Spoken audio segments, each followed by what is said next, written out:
That's the cable that like he was talking about. Yeah. No, we still need to get it.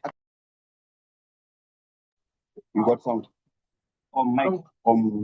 where which mm.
with compute.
What are you hearing?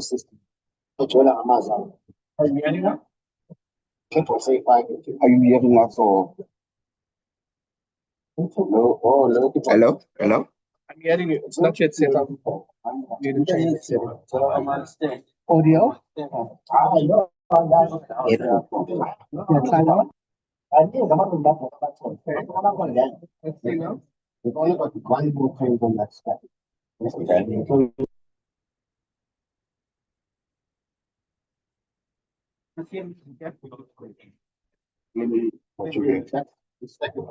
Exactly the same as the other. You don't hear the music.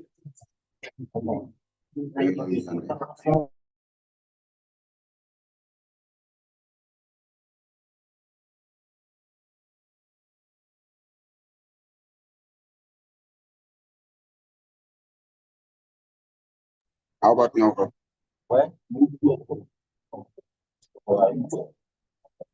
Now? So I'll have to take that and put it as a first. The unplug that cable.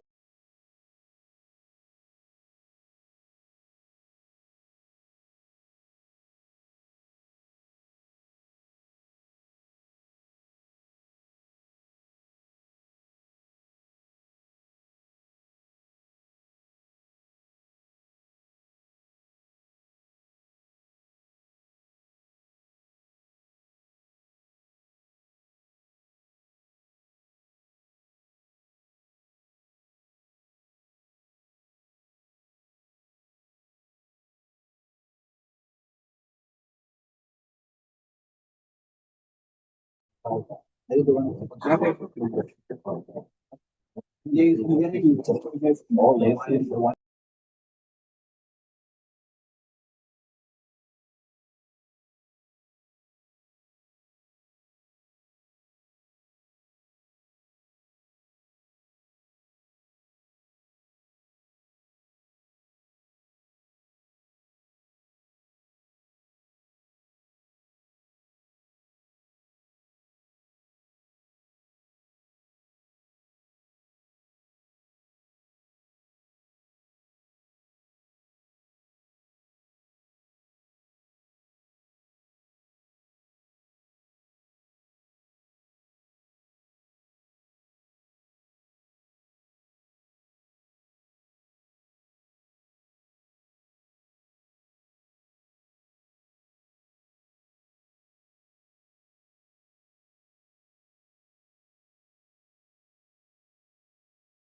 1 hour there, everybody.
I'm also not very fine.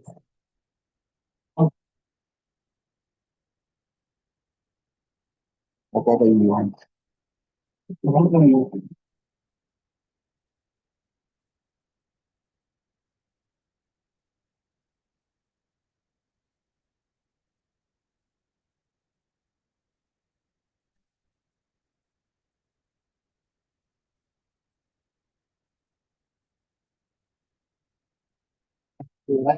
And then I think they're still gonna perform the last time in the AU. I'm just checking because I do have it.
Thank you very much. Choir, let's give them a big hand of applause. And thank you for your patience. We've had a big hold up at the security checkpoint because virtually everybody decided to come at the same time. I'm sure we could have done better, and we'll definitely do better next time. The Premier and the ministers will be coming into the room, and I'm going to humbly request that we receive them as they come in. In the meantime, I want to acknowledge the excellencies that are in the room, honorable members of the Portfolio Committee for Basic Education who are here, seated right up front on my right. Thank you for coming. These are bosses of my bosses. And all distinguished guests who are here. And then once we have the Premier and the ministers, we'll start with the program. immediately. And I'm told that in 2 minutes they'll be getting into the hall. Thank you once more for your patience and your understanding.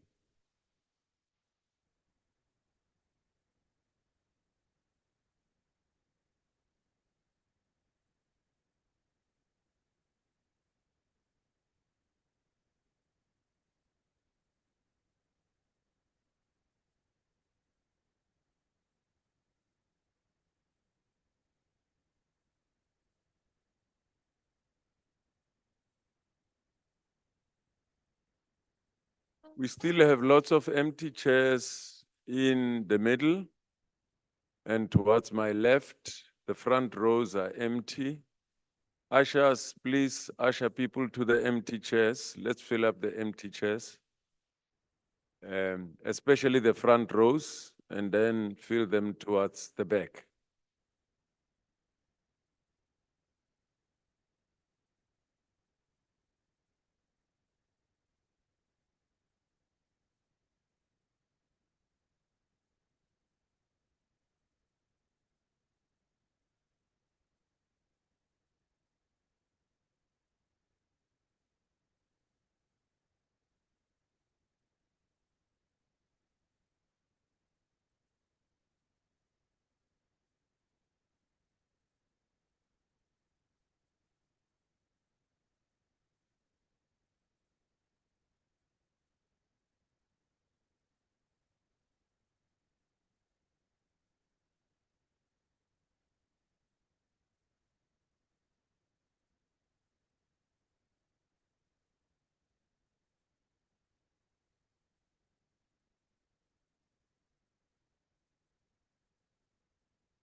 Would you please help me to welcome the Premier of KwaZulu-Natal, Honorable Premier Ntuli, and Ministers, Basic Education, Deputy Minister Dr. Reginah Mahaule, Minister of Sierra Leone, Deputy Minister of Higher Education and Training, Mr. Buti Manamela,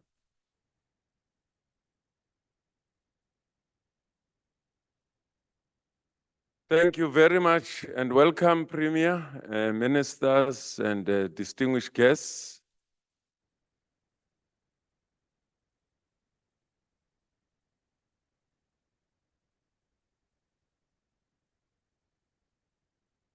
I am then going to call up the podium, the program director for the day, Ms. Precious Mahohodi. Let's give her a big hand of applause as she ascends the podium. Thank you very much.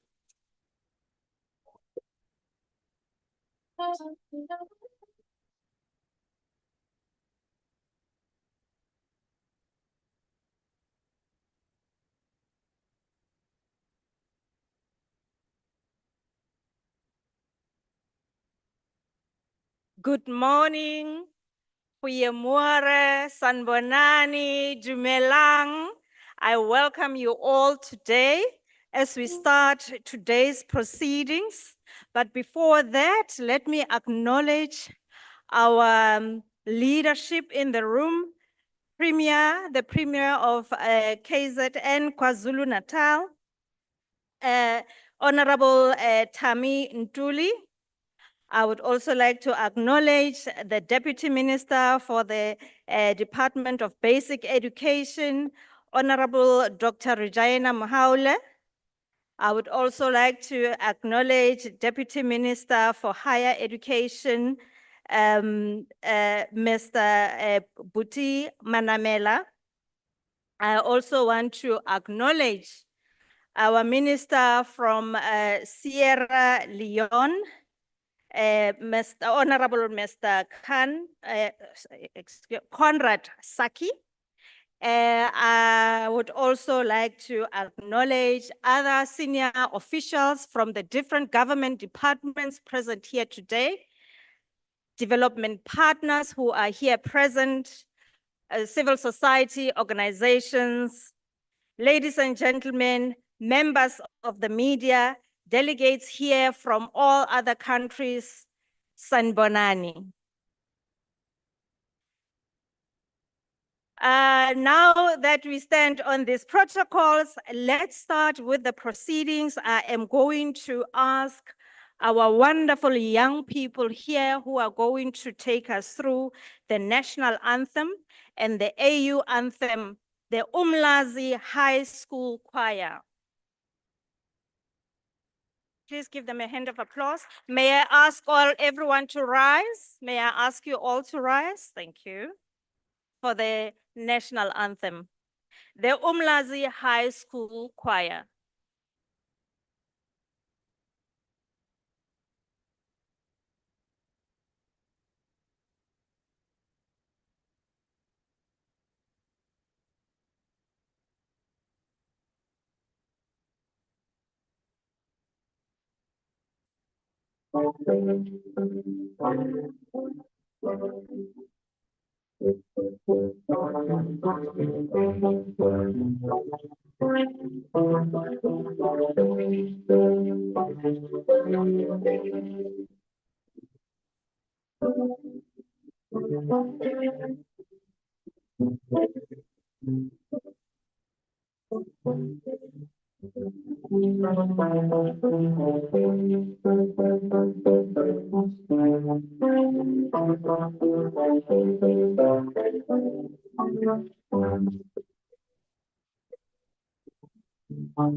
Thank you. That is the Umlazi High School Choir. We are not going to be able to do the recital of the preamble of the Constitution. Apologies for that one. We will move swiftly into our program. So, ladies and gentlemen, welcome to the Education for Gender Equality and Peace, Advancing Gender Transformative Education for All. My name is Precious Mahohodi. I work for the United Nations Population Fund in the South Africa Country Office. My task today is to host today's proceedings and guide us through this packed and exciting agenda. I think the only thing that will be against us today is time. And I'm sure that this is a test for all of us, for all the speakers. It's not only mine, but let's do well and showcase that we really do perform well and we keep advancing the agenda on equality, on gender equality and peace, and advancing gender transformative education. With that said, let's start first really by inviting the leadership in the Premier so that to assure us that we are welcomed and are at ease as we engage in today's proceedings. Please help me welcome the Honorable Premier, Mr. Thami Ntuli. Please do us the honor and give us a welcome note. Thank you.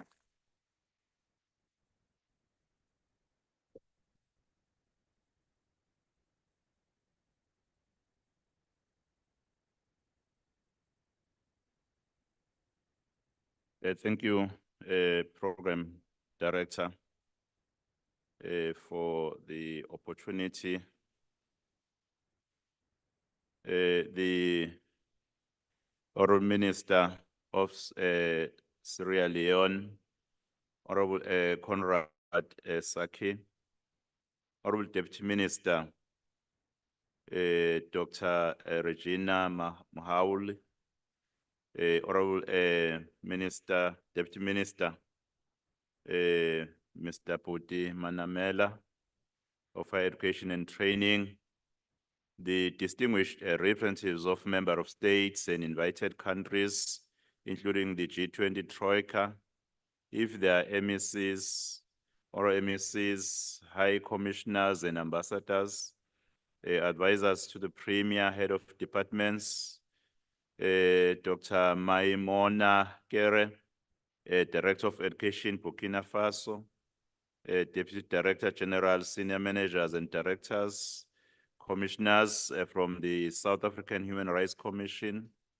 representatives from South African Medical Research Council, and from UNICEF, and also from the National Prosecution Authority, the representative from the United Nations Girls Education Initiative, and also from a South African Principals Association, professors and academics, students, representatives, the students from UMLAS, if they're still within here, distinguished guests, members of the media, ladies and gentlemen.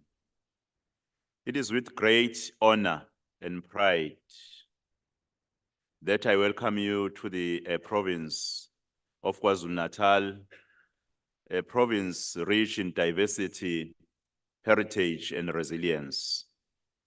As we gather here under the G20 banner and the South African presidency, we do so at a critical moment, a moment that demands bold ideas and transformative action in the field of education. On behalf of the government of KwaZulu-Natal and the people of KwaZulu-Natal, I rise to welcome you to the esteemed delegates and government representatives for such a very important seminar with the theme, Advancing Gender Transformation, Education for All. The theme for today's seminar is not only timely, it is deeply necessary. Gender inequality in education remains one of the most persistent and pressing global challenges in many parts of the world. Girls and young women are still denied the right to learn freely and safely due to the poverty, discrimination, cultural practices, gender-based violence, and a limited infrastructure. We must go beyond simply enabling access. We must dismantle the social and structural barriers that inhibit girls from thriving in educational spaces. True transformation lies in changing the power dynamics within schools, curricula, teacher training, and policy framework. I wish to make one important point. Gender transformation is not just about the advancement of girls, it is about the evolution of society. When girls learn, communities thrive. When schools are safe and inclusive, everyone benefits. When equality is embedded into education system, the long-term outcomes are prosperity, innovation, and a social cohesion. Therefore, let us not see the seminar as a side dialogue. It is central to our global development agenda. In KwaZulu-Natal, we've aligned our provincial development strategies with the vision of gender justice and educational empowerment. Some of our efforts, which includes expanding access to early childhood development programs, especially in rural areas, providing menstrual health and dignity packs to girls in schools, empowering girls through mentorship, career development, and leadership training, fostering safe school environment by working with police, parents, and community organizations to prevent abuse and dropouts. Lastly, challenging a stereotype through the promotion of STEM subjects for girls. These interventions are rooted in the understanding that gender equity in education must be systemic, holistic, and sustained. We are proud to be part of this global conversation as the province of KwaZulu-Natal, and we thank the G20 Education Working Group and the United Nations Girls Education Initiative for creating this platform.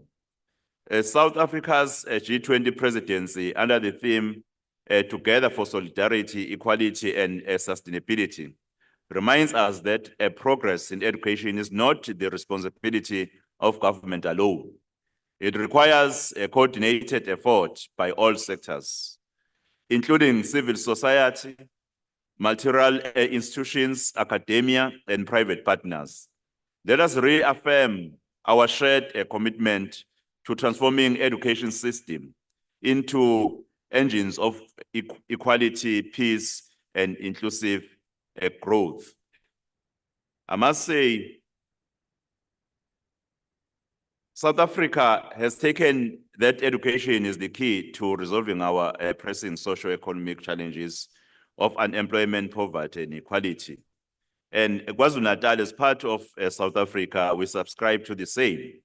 This message about the importance of education was emphasized by no less leader than Madiba himself, the late Dr. Nelson Mandela, the first president of the democratic South Africa, when he said, I quote, "It is through education that the daughter of a peasant can become a doctor, that the son of a mine worker can become the head of the mine, that a child of farm workers can become the president of a great nation.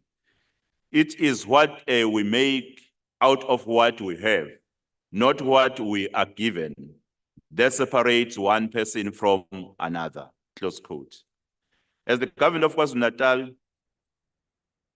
we are actually pleased to be assured of our solid commitment and undivided support of this G20 process, which is also to champion the aspiration of emerging market economies, while promoting the development agenda of the African continent within the framework of a G20.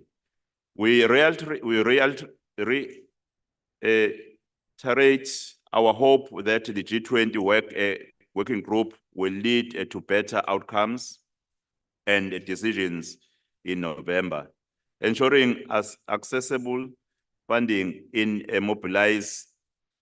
mobilized to support sustainable development that is anchored on skills-based education which fully respond to the needs of a modern world. In closing, let us remember that education must do more than inform. It must liberate, it must uplift girls in the village, their identity and assure them that they belong, that they matter, and that their future is limitless. Let this seminar be a turning point, one where we move from intention to implementation, from dialogue to transformation.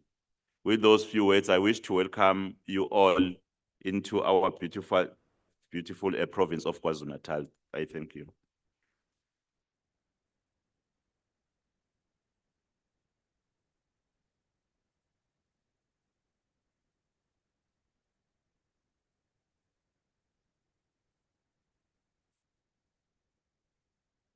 Thank you,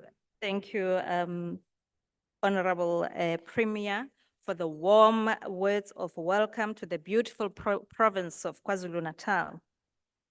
And because now we have been warmly welcomed in our African culture, we say you can now, take off your jackets, take off your shoes. Okay, not literally. But we can now be at ease and engage in robust discussions and indeed ensure that we can truly transform the lives of girls and children in their diversity through education. Before we go any further, let me also do housekeeping. I have been requested that to go through the safety evacuation video. Safety is a priority for us, so we want to ensure that we are well prepared. Not that anything would happen, but we must always be prepared. We are born ready, right? May I please ask IT to play the evacuation video? Welcome to the Durban ICC, where the world meets Africa. As a leading world-class events facility, we make your safety our #1 priority. Please give us your attention for a few minutes to take you through some important health and safety information. As the Durban ICC is a public space, please remember to keep your personal belongings safe and with you at all times. We have many bathrooms for you to use around the venue. They are clearly marked in the foyer and concourse areas. The Durban ICC is a smoke-free building, but we do have clearly marked smoking zones outside the main entrance and in the courtyards opposite the concourse. Please make use of these areas and the ashtrays provided when you smoke. In the event of a medical emergency, please dial the emergency number 031 360 1111 for assistance. The Durban ICC has developed a very simple emergency evacuation plan that everyone must be familiar with. Our staff are specially trained and will be there to assist you in following this plan. In the event of an evacuation, an announcement will be made to leave the venue. Please remain calm and walk swiftly to the nearest emergency exit in the concourse area. These exit doors are clearly marked. Security guards and the marshals will also help direct you out of the building. Please do not use any lifts or escalators in the event of an emergency. Once outside, you will be directed to the nearest assembly point by the marshals for your safety. Please wait at the assembly point until the venue has been cleared and the marshal deems it safe for you to return to your seats. Thank you for your time and enjoy this event.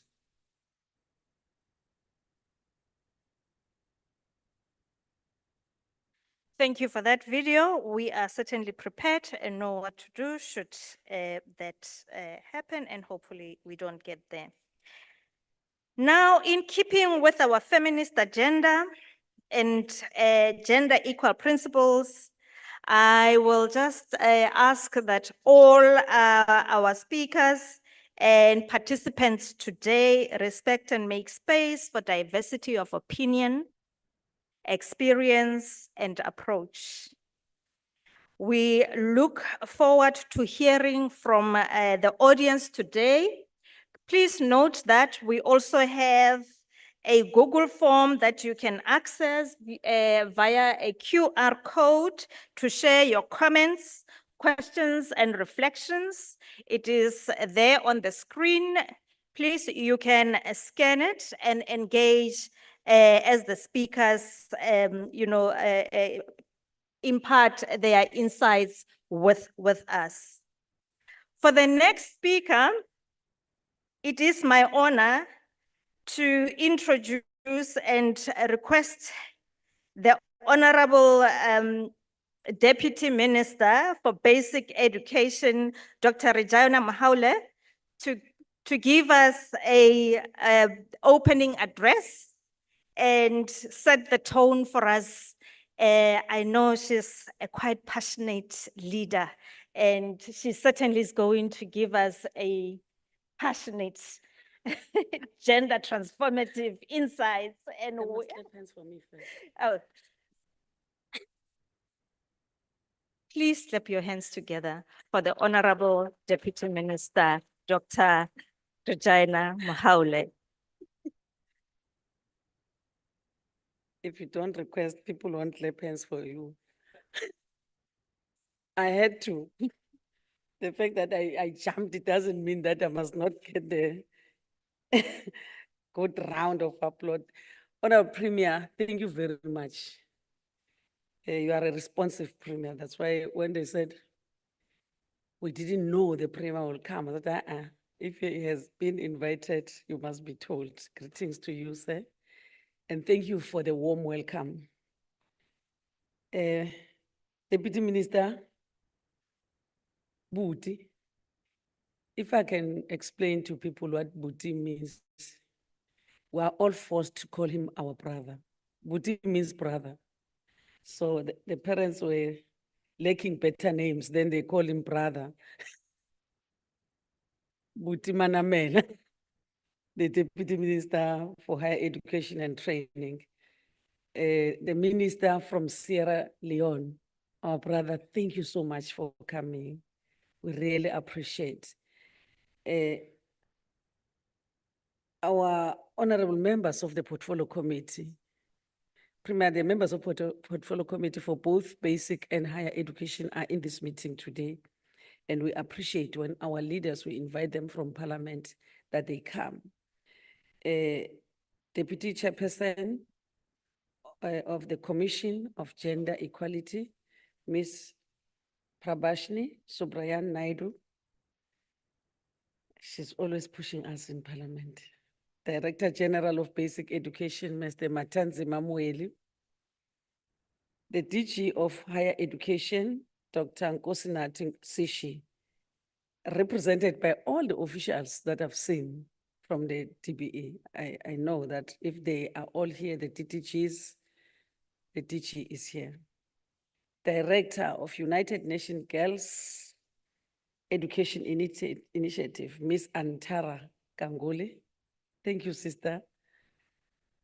All DTGs, senior officials from all the spheres of government that are present today, education working group officials from all G20 countries, representatives from the invited non-G20 countries that are here today, especially from Africa, academics, and other officials from higher education institutions, education stakeholders, civil society, and young activists, distinguished guests, ladies and gentlemen, friends, Sanbonan. Sanbonan, yeah, it's our way of greeting in Nguni, which is almost a dominant language. Every South African knows Sanibonani. As the Premier has welcomed us, I want to echo his words that we feel welcomed and we don't feel at home, we are at home, because it's not for the first time on this podium talking about G20 in South Africa. It's my profound honor to open this landmark seminar on education for gender equality and peace, advancing gender transformative education for all. Today, we stand at a pivotal moment in our collective journey towards achieving true gender equality through education, not just in South Africa, but across the globe. As we gather here under South Africa's G20 presidency, we carry us with the hopes and aspirations of millions of children worldwide, particularly the 122 million girls who remain out of school and the 12 million girls who become victims of early forced marriages each year, and the 60 million girls who experience sexual assault on their way to and from school annually. These are not mere statistics. They represent individual lives, dreams deferred, and potential unrealized. South Africa's G20 presidency represents an unprecedented opportunity that will not recur for at least the next 40 years. This is our moment to position our nation as a global leader in education policy and gender equality. Today's seminar is not just a side event. It is a loud call for transformative action that will echo through the corridors of power worldwide and into classrooms across the continent. We have deliberately chosen to host this seminar on the eve of the third G20 Education Working Group meeting, ensuring that the outcomes of these discussions today will directly inform the decisions made by the world's most powerful economies. This strategic positioning amplifies South Africa's voice and demonstrates our commitment to placing gender transformative education at the heart of global development discourse. Gender transformative education is not simply about getting more girls into school, though that remains critically important. It is about fundamentally reimagining our education system to challenge the root cause of gender inequality and injustice. It is about creating learning environment where every child, regardless of sexual and gender identity, can thrive without the constraints of harmful stereotypes and discriminatory practices. In sub-Saharan Africa, less than 5% of children with disabilities are enrolled in primary school. When we intersect gender disability, the marginalization becomes even more pronounced. Gender transformative education demands that we address these intersecting vulnerabilities with the urgency that they deserve. Our education system must become space where boys learn to reject toxic masculinity, where girls are empowered to pursue their highest aspirations, and where girls and children of all gender identities feel safe, valued, and supported. This transformation requires us to examine and reform everything from our curricula and pedagogies to our infrastructure and community engagements. South Africa has formally subscribed to the Freetown Manifesto for Gender Transformative Leadership in Education. This manifesto, which was developed through African leadership, represents our continent's collective commitment to advancing gender equality through education. Our signature of the manifesto today is not merely a ceremonial event. It is a pledge to our people and to the world that South Africa will lead by example. Despite our constitutional guarantees and progressive policy framework, we acknowledge that violation of gender rights in educational settings persist in our country. We have seen the devastating impact of school-related gender-based violence on our learners. We have witnessed how gender stereotypes limit the educational and career choices of our children and youth. This seminar represents our renewed commitment to confronting these challenges head-on. The strength of today's gathering lies in its multi-stakeholder approach. We have brought together ministers from countries like Sierra Leone and senior managers from Burkina Faso who have demonstrated pioneering leadership in challenging contexts. We have academic luminaries like Prof. Anthony Brown, Prof. Divya Bana, and Prof. Relebohile Muletsane, who have been friends of the Department of Basic Education in care and support for teaching and learning agenda, with research that illuminates the path forward. We have civil society champions from organizations like FAWE and Teenage Network Nigeria, who work tirelessly on the front lines of change. We are very honored to have the chairperson of the Commission on Gender Equality, who have been supporting the education sector to do what is right. Sometimes we feel like she's pressing too much to us, but she's doing the right thing. And she must continue to do the right thing, Chair. Most importantly, we have young people here today. The young 20 representatives and students organizations whose voices remind us that this work is not about abstract policy, but about real lives and real futures. Their presence ensures that our decisions today are grounded in the lived experiences of those most affected by our education systems. Our partnership with the Department of Higher Education and Training exemplifies the whole of government approach essential for systemic change. Gender transformative education cannot be confined to basic education alone. It must span the entire educational journey from early childhood development through higher education and beyond. We meet at a time when many children are experiencing violence, a time when adolescent girls and young women aged between 15 and 24 are infected with HIV every week. We convene when 224 million children are affected by war and humanitarian emergencies across the world. We are meeting at a time when children with diverse sexual and gender identities choose to take their lives because of the high levels of prejudice and discrimination in educational institutions. These crises are not separate from education. They are intimately connected to the failure of our systems to provide truly transformative learning experience. Gender-based violence in educational settings is both a symptom and a cause of broader gender inequality. When learners experience harassment or violence at school, when educators perpetrate discrimination and abuse, when institutional responses are inadequate, we perpetuate cycles of trauma and inequality that extend far beyond the classroom.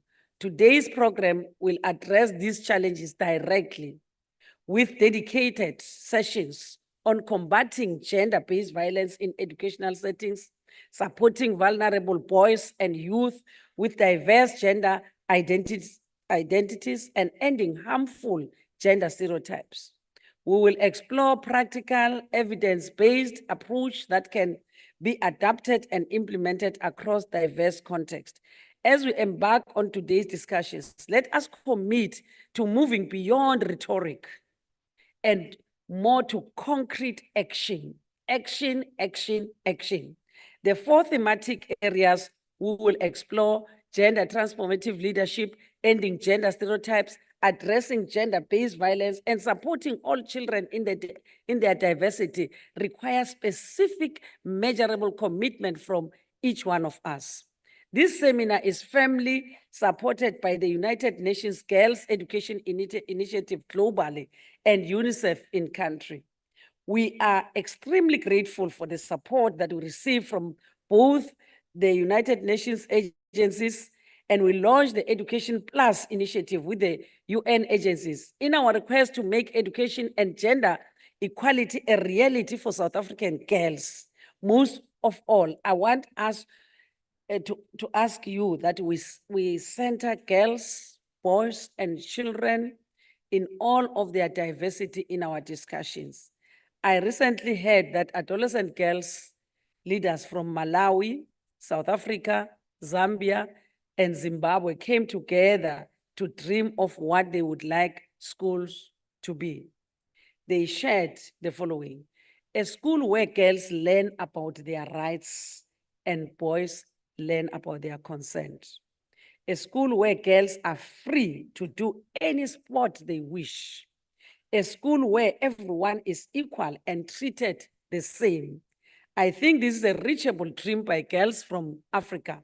So I ask that we do our best to deliver on these dreams with and for girls and all the children.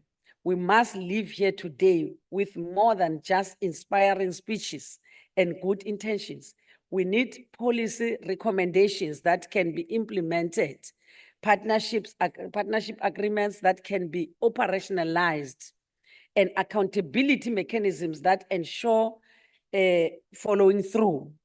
I envisioned a world where no child's educational journey is constrained by their gender, where schools are sanctuaries of learning, free from violence and discrimination, where education system actively challenge inequality rather than perpetuating it, where every child, regardless of gender, disability status, or socioeconomic background, or geographic location, can access the transformative power of quality education. This vision is not idealistic, it's achievable.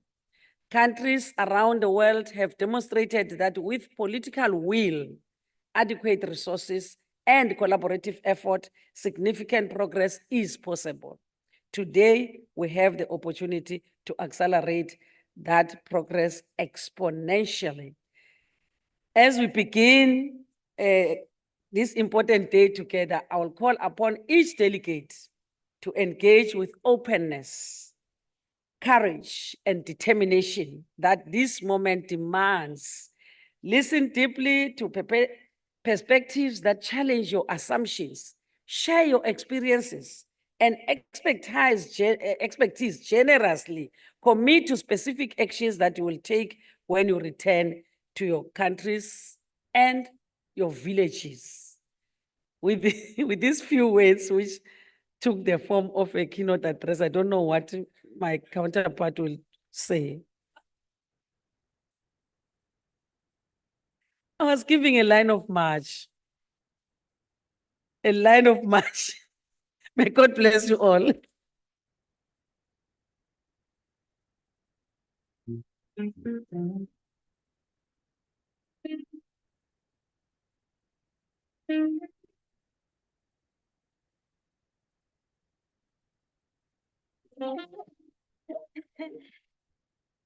Thank you, Honorable Deputy Minister Dr. Regina Mahaule, for your words and for opening the event.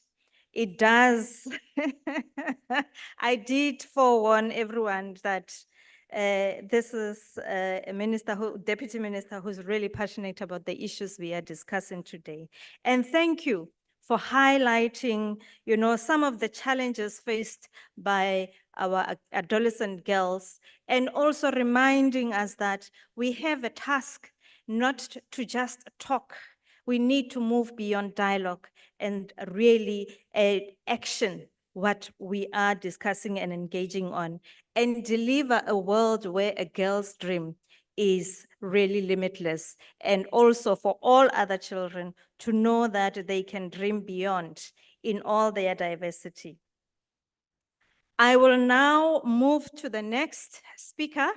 We are really running behind time. I'm going to ask again, we are on a test today, and that test is time.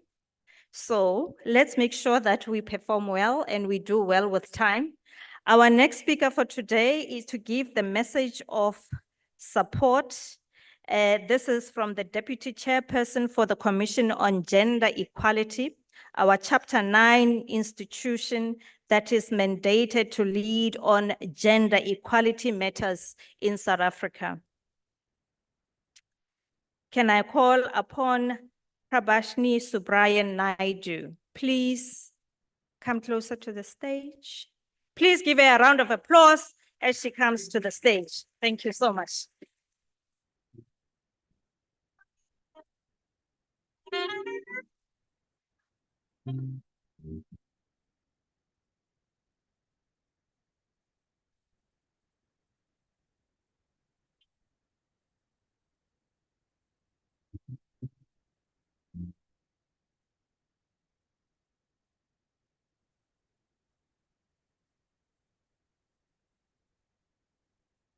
Good day, esteemed guests. Allow me to stand on the established protocol. DM, it's good to note that the pressure and the presence of the Commission for Gender Equality is felt. On behalf of the Commission for Gender Equality, it's an honor and privilege to stand before you today. The CGE commends the organizers of this engagement for creating a platform that recognizes the unique roles that can be played in progressing gender transformation education in South Africa and the world, addressing multiple social challenges. This gathering marks a very critical movement for the world to reimagine education systems that are future-orientated, rooted in justice, dignity, and human rights. As an institution tasked with promoting and advancing gender equality, the Commission acknowledges the immense influence of the G20 in promoting gender transformative education. Issues that stem from gender inequalities are entrenched in our context, and it's urgent that we rethink what this means for the manner in which we educate our communities and future generations. Education is vital for shaping minds, for conscious, critical, and for addressing issues of inequality. Climate change to build societies that are whole. This is why gender transformative education is also deeply valued in the work done by the Commission for Gender Equality, a Chapter 9 institution established to promote, protect, monitor the attainment of gender equality in South Africa by addressing gender inequalities and promoting gender-sensitive approaches. You are paving the way for a more inclusive society. The Commission remains committed to collaborating with you in your different roles in building a future free from gender inequality. Together, we can challenge harmful narratives, promote justice, and provide holistic support to communities that are deeply impacted by gender inequalities and patriarchal learnings. Let us continue this journey of empowering youth and future generations through gender transformative education. The Commission for Gender Equality looks forward to strengthening this partnership through continued dialogue and joint initiatives as we move forward.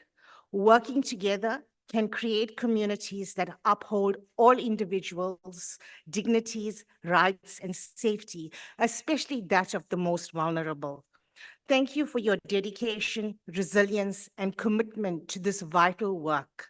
We stand today with you and always. May this conference be fruitful and transformative, leaving a lasting mark on all participating, leaving no one behind. I thank you.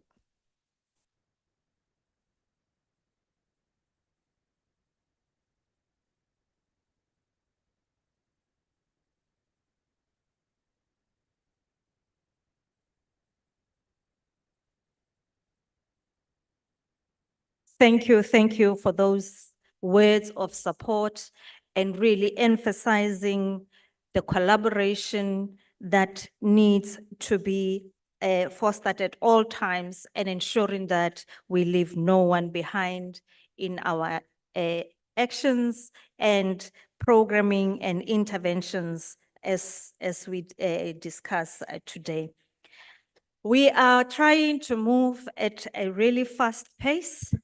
The next, the next speaker is going to give a keynote address to frame the theme for today and also further set the tone in terms of really unpacking what the issues are and what needs to have been achieved at the end of today's dialogue, what are the outcomes, and what is the work that we need to prepare and continue doing in ensuring that we advance gender transformative education.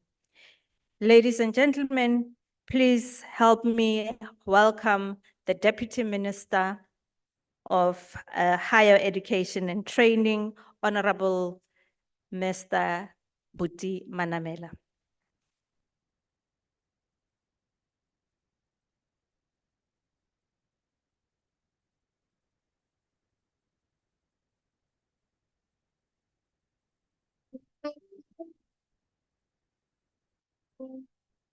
Thank you, Program Director. The Deputy Minister of Basic Education has now drawn unnecessary attention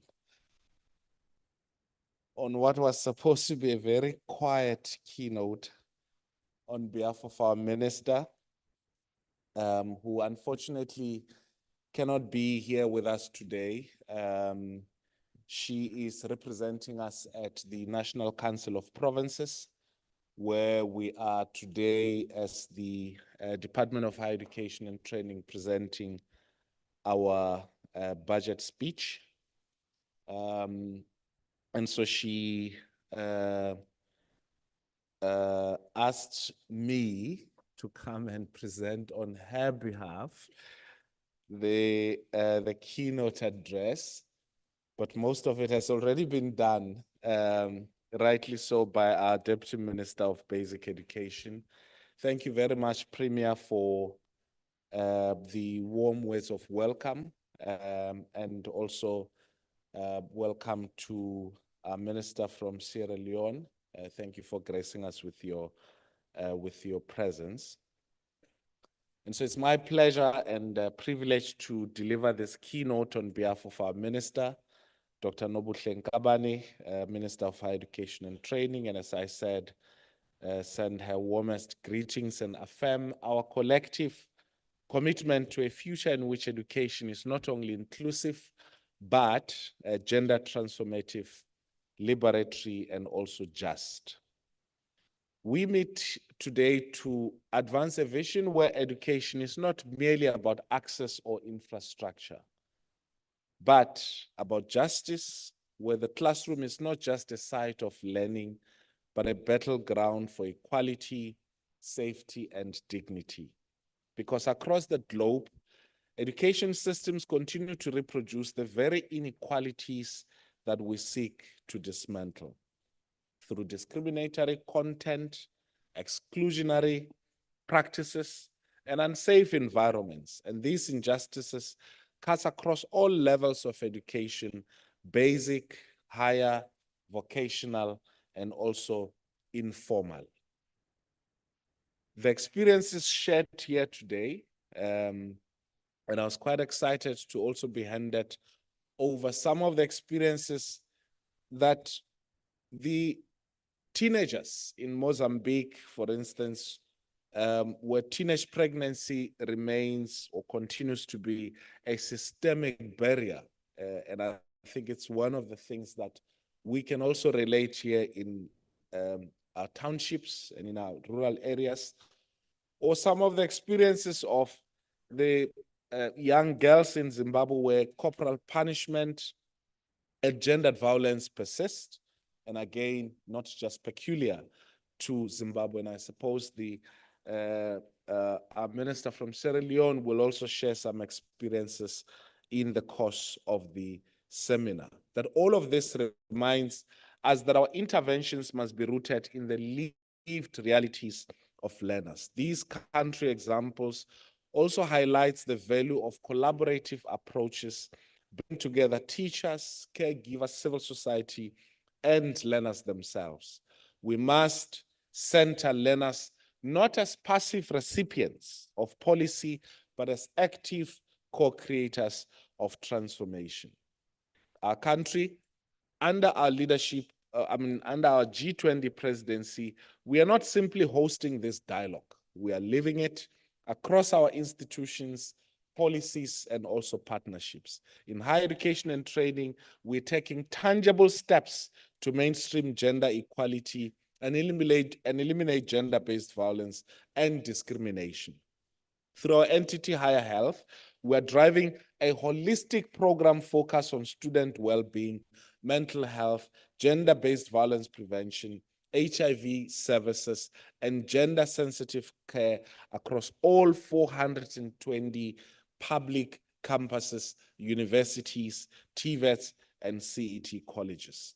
Our First Things First and I Choose to Respect campaign are reaching hundreds of thousands of students, challenging patriarchal norms and promoting consent, safety, and mental wellness.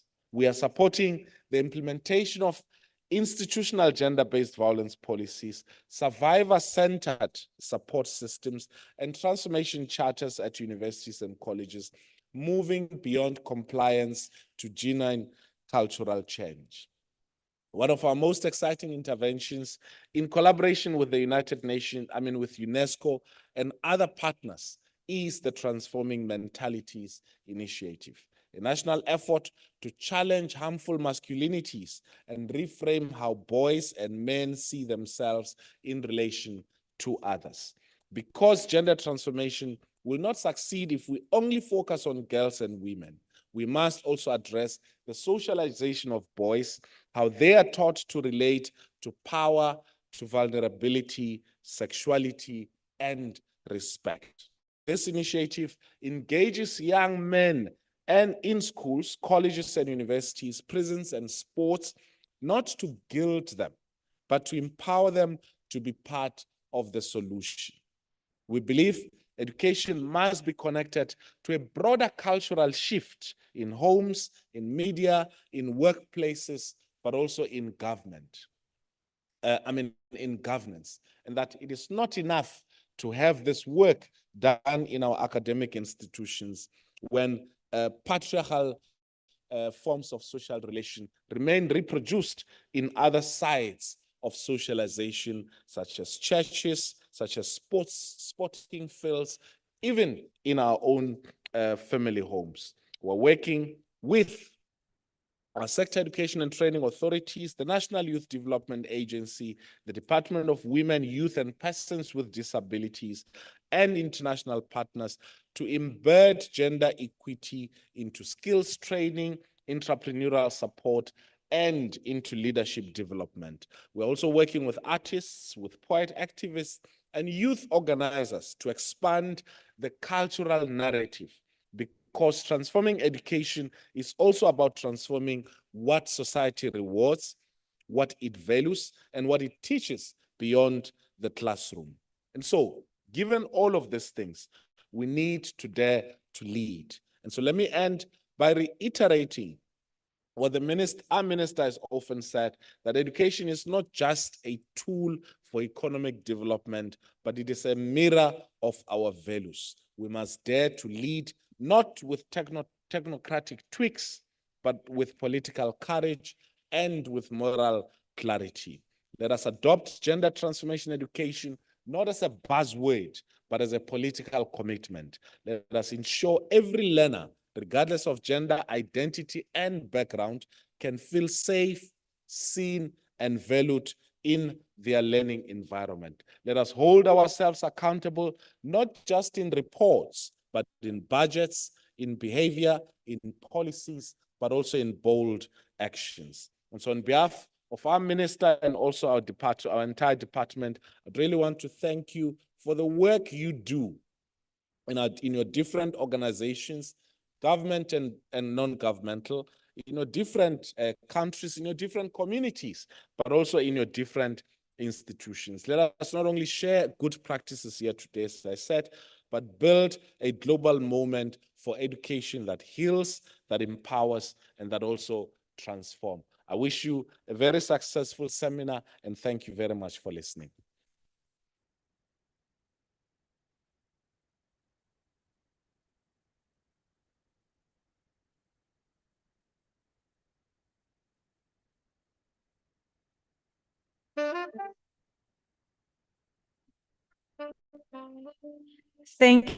Thank you, Honorable Deputy Minister, Mr. Buti Manamela. And thank you for reminding us as well that the education of a child is beyond the classroom. And we need to also look at other institutions where children learn some of these harmful practices that perpetuate gender inequality. Thank you for that. And also focusing and reminding us that the engagement of boys and men is critical if we are to move and advance on this agenda. We are trying to manage again, and we are doing really well so far. Thank you to our speakers, and thank you, honorable leadership. The first part is always the moment that really defines how we move forward, because this is our leadership and we have to allow them to really set the tone and also focus us and remind us what we are working towards, what are the global, regional, and national goals are. With that said, with the powers vested in me as the program director, I will allow for a short break because the next segment, we are now delving deeper. We go deeper. We are delving deeper and we're going to have panel discussions. We have 4 segments that are following, two before lunch and 2 after lunch. So that we don't break the momentum, I am going to request that we have a 5 minutes break because I am the boss today. Yeah. 5 minutes break, body break. And when we come back to the first joint plenary discussion on gender transformative education as a pathway to gender equality, economic transformation, inclusive economic growth, employment, and reducing inequalities. If we are back in the next 5 minutes, I will provide us with that break. We are now at 10:40 as my time. I know that my time is 1 minute ahead. So if we can be back here at 10:45, and then we proceed with the panel. I will introduce the panel as they come in. Just also to remind our delegates, we do have a QR code. Please remember to scan. It is again projected up there for your comments, reflections, and questions. Throughout the engagement, I will be reading some of your comments and questions so that there is engagement with the audience. With that said, also, I have been informed that should you need health facilities, we do have a clinic facility in room 11E.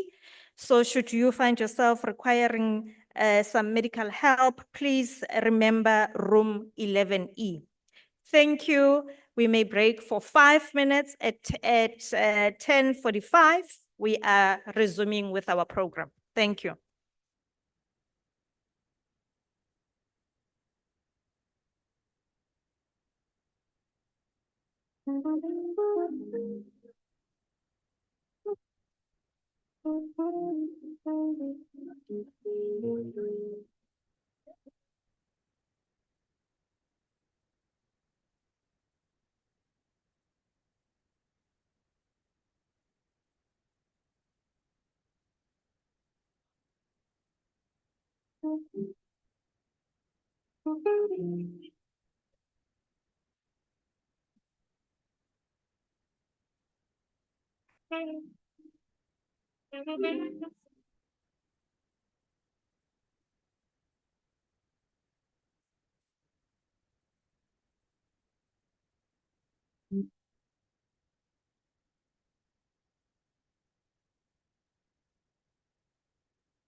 Can we start moving back into the room?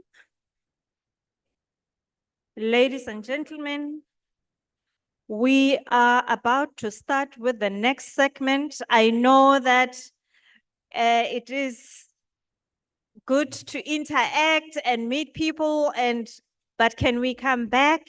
We have the whole day today to engage with each other, to connect with each other, and really make those, strategic alliances and collaborations.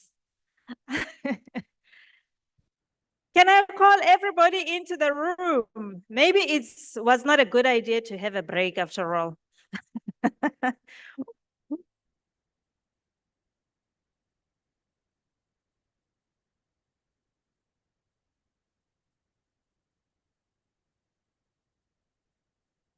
Can we settle down?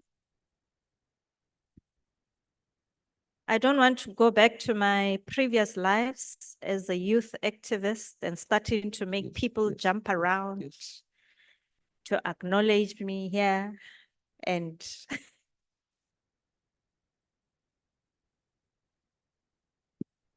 can we settle down?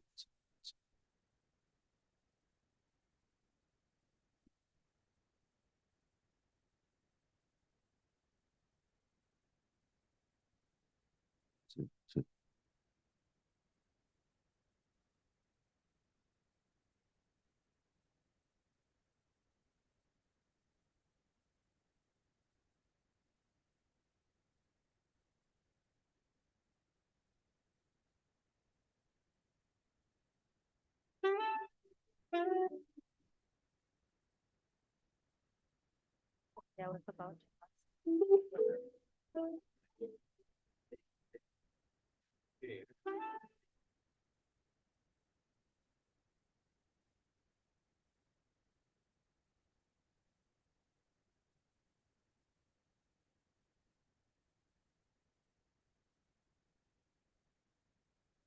I gave up on the trying to move.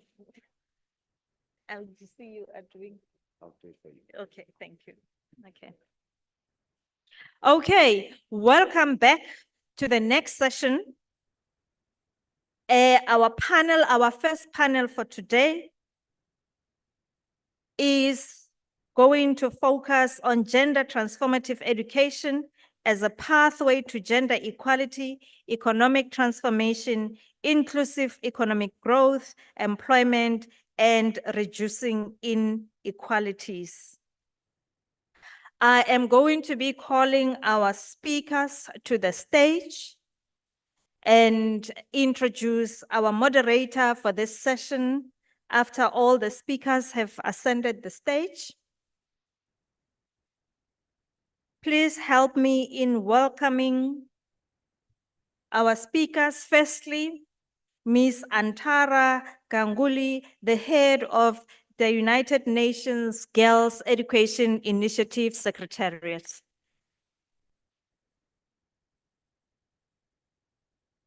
Also to ascend to the stage is Ms. Brightness Mangoloti, the Director for Center for Diversity, Inclusion, Social Cohesion from the Cape Peninsula University of Technology.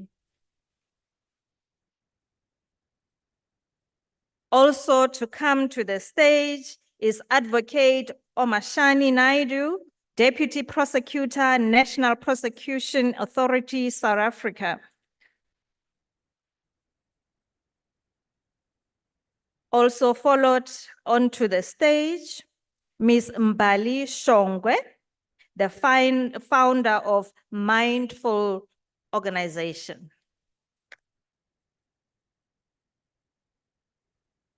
Please give them like proper round of applause. This is the first panel. Can we give them motivation?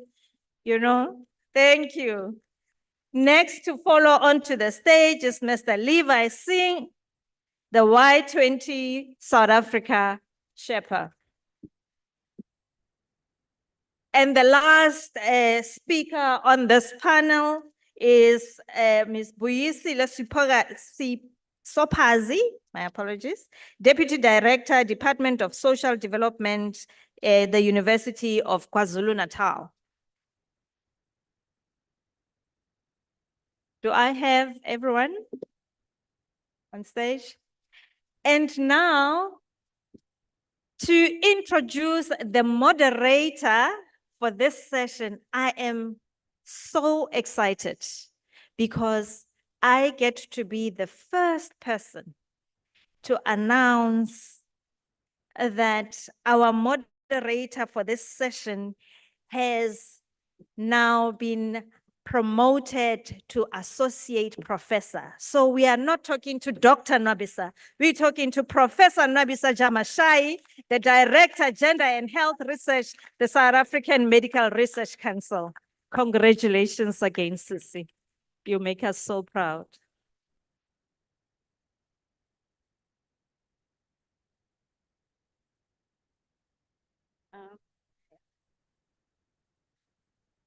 Okay. The boss has just told me instead of an hour, we have 45 minutes for this one. Good morning and all protocol observed. I am just going to start us with just a definition while I'm standing here and just to share and set the tone so that we all understand what gender transformative education is about. Well, this is going to be our working definition for the day and for this discussion. Gender transformative education is explained as learning to understand, recognize, and challenge root causes of gender inequality and injustice. The transformation is in people's attitudes, beliefs, and behaviors, and in the education system from gender unequal to equal.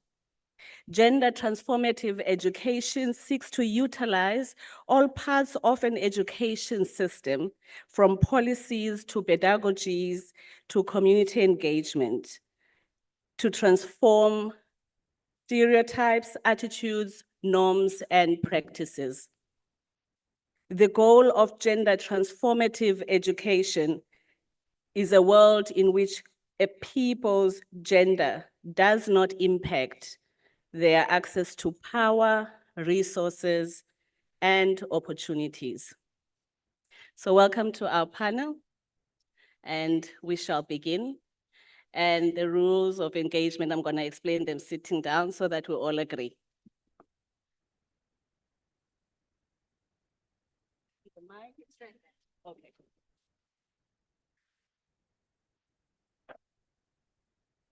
It is on. Can you hear me, everyone? Okay, great. Thank you very much. I would just like us to start. So I'm going to ask a question to each of our speakers, and you have about 3 minutes to respond. I am going to have a timer if I'm meant to deliver to our boss's expectation.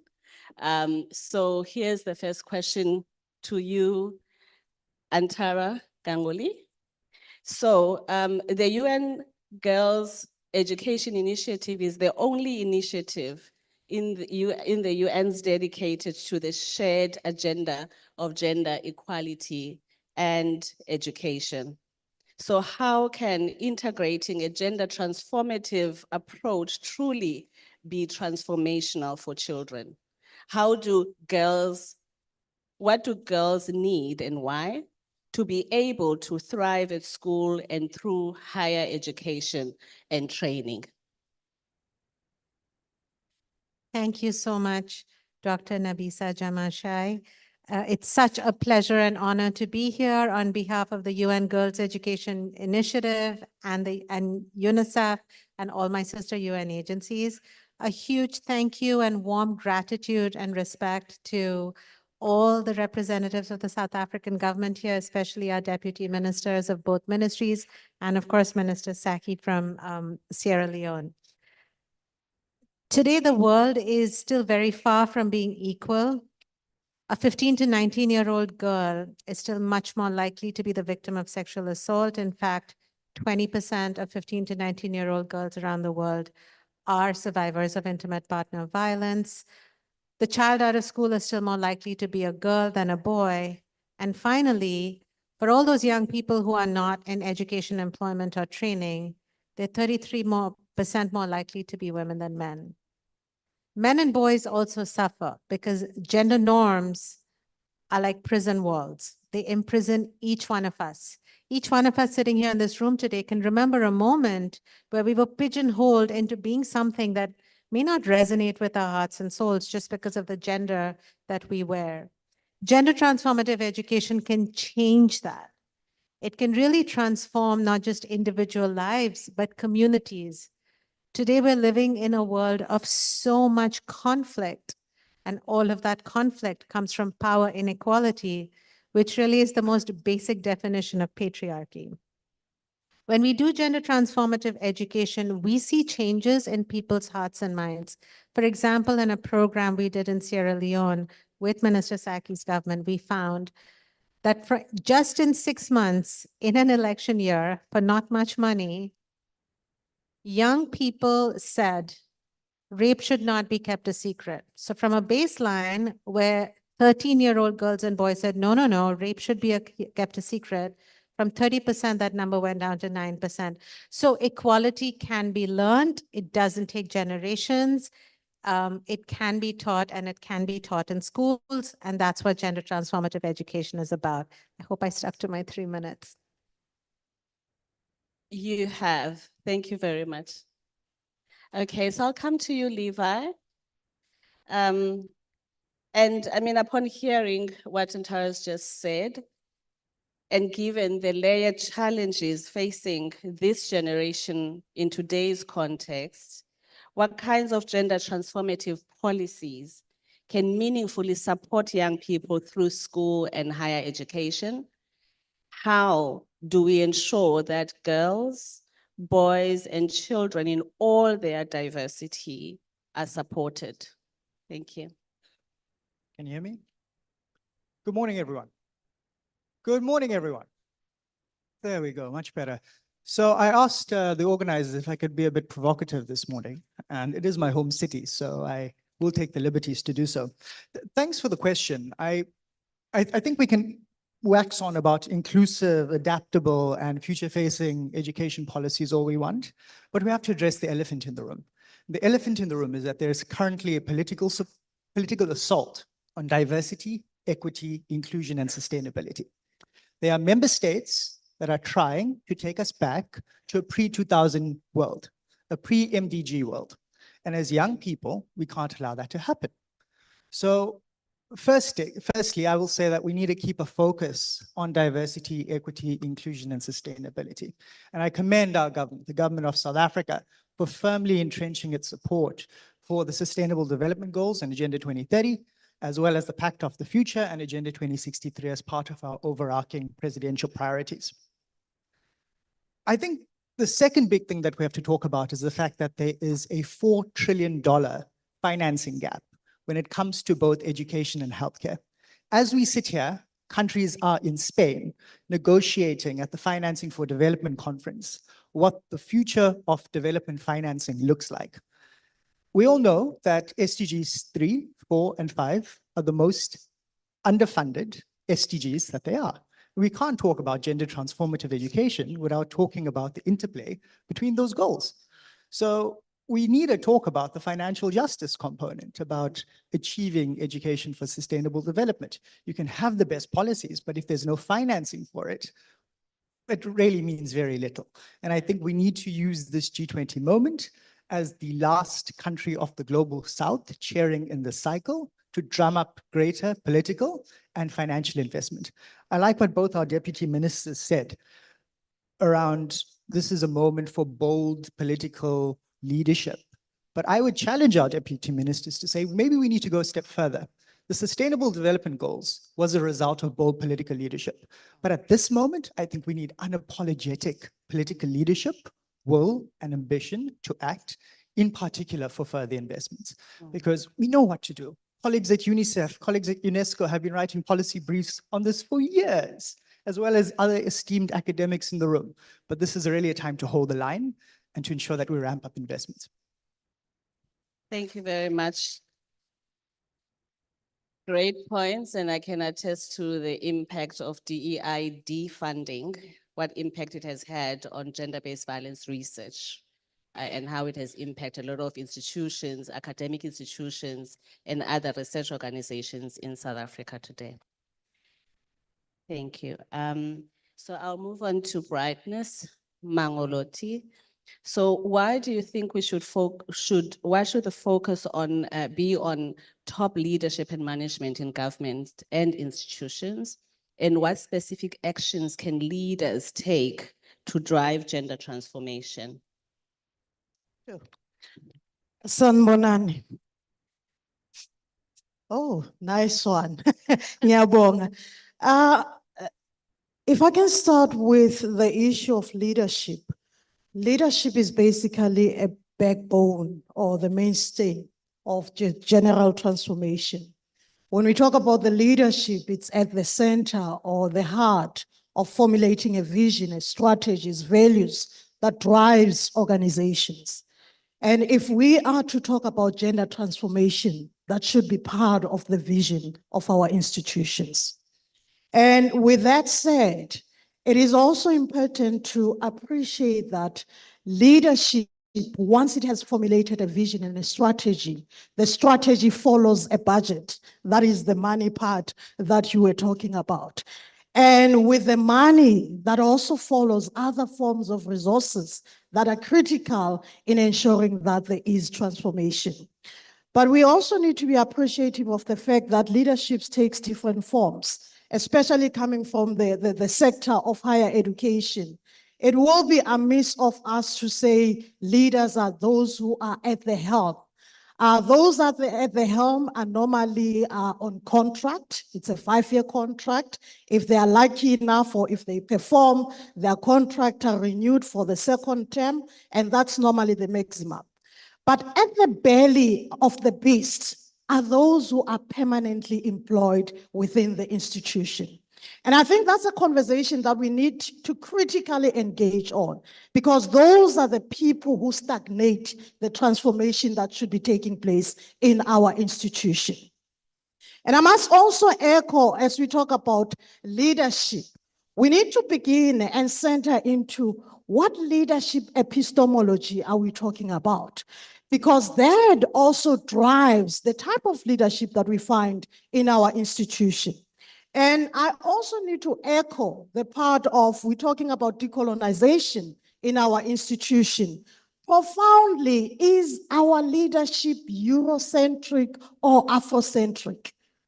That's a question that we need to ask. Because if it's Eurocentric, it's not going to solve the South African agenda. I need to, and as we're talking about gender transformative education, leadership, and I think leadership also takes a different shape also in higher education. It's not only those who are leading universities, departments, faculties. we also need to talk about leadership of knowledge, those who are doing research. Because if we are not going to change the form of knowledge creation, we are going to reproduce these inequalities that we are talking about. But critically, it's also about the community that we are engaging with. There's a misnomer, a misconception that universities are there to help communities. Universities do not see communities as the co-creators of knowledge. So we need to also to demystify the perception about your community engagement. For me, it is also important. I hear the conversation are normally about the learner in the classroom, so that we do gender transformation. It's about the curriculum. It's about the pedagogy. And I always say students spend 8 hours in the classroom. The other 16 hours is spent outside of the classroom. How do we begin to engage with beyond the classroom engagement? Because that forms a critical part on what we are doing. And just as a closing remark as part of beyond the classroom, our student leaders, if you can look across all countries, most of them are our parliamentary members today.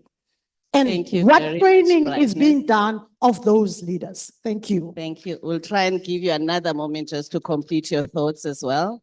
Okay. So now I'd just like to invite Mbali Shongwe to just comment on these statements and questions.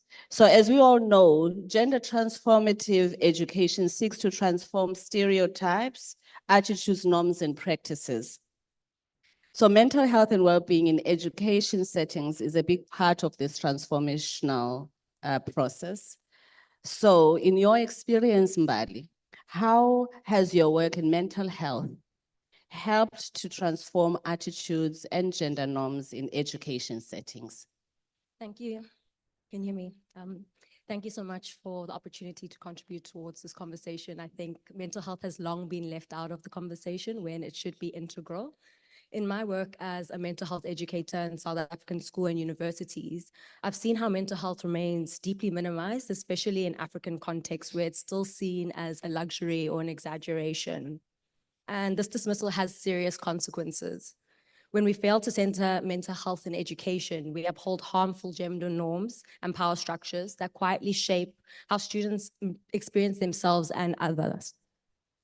Through our work, we've seen that mental health programming has the power to transform attitudes and disrupt gender norms. When boys are supported to speak about rejection, grief, and emotional regulation, they begin to challenge the rigid expectations of masculinity that too often lead to violence and isolation. This is crucial in the South African context, where we see a troubling link between suppressed male emotion and the high rates of gender-based violence. We also place strong emphasis on uplifting queer learners and reworking harmful narratives around young women's bodies and agency. Our conversations extend beyond individual behaviors to include how systemic factors like gender care economy, poverty, child-headed households, and family violence impact students' mental health and their ability to fully engage in the classroom. Importantly, we've seen that when mental health is prioritized and care is embedded into the culture of a school, students show up completely differently. They ask for help more frequently, they participate more actively, and they develop a stronger sense of belonging. And these aren't soft outcomes. They have a direct positive impact on learning. But this transformation must also account for the real urgent risks that students face. The rising trend of gender-based violence in Gauteng schools, as an example, and the tragic case of Kwekwe, a 7-year-old girl who was sexually assaulted at her school, remind us that care cannot just mean emotional support. It must include safety, protection, and accountability at a systemic level. If we fail to make our schools safe, we fail the very foundation of education. And for care and well-being to generally reduce inequalities in education systems, we must normalize mental health literacy and emotional support as core parts of schooling, not as optional extras. We need to provide accessible, trauma-informed mental health services that are accessible to all learners, not just as crisis, but as daily practice. We need to strengthen our safeguarding policies and reporting structures that students trust, especially in response to GBV. and center an intersectional approach that it recognizes the unique overlapping challenges faced by girls, LGBTQ+ learners, and students from low-income or marginalized communities. When schools intentionally center care, not just in what they teach, but in how they protect, nurture, and respond, they become spaces where inequality can truly be challenged. And ultimately, we need to remember that no student should have to sacrifice their mental health, safety, or dignity to access an education. Thank you. Wonderful. Thank you very much. And right on time. Thank you very much. Now over to you, Advocate Omahani Naidu. And here I just want to make this comment. So you've seen through your work the impact of child sexual violence and early pregnancy here in South Africa.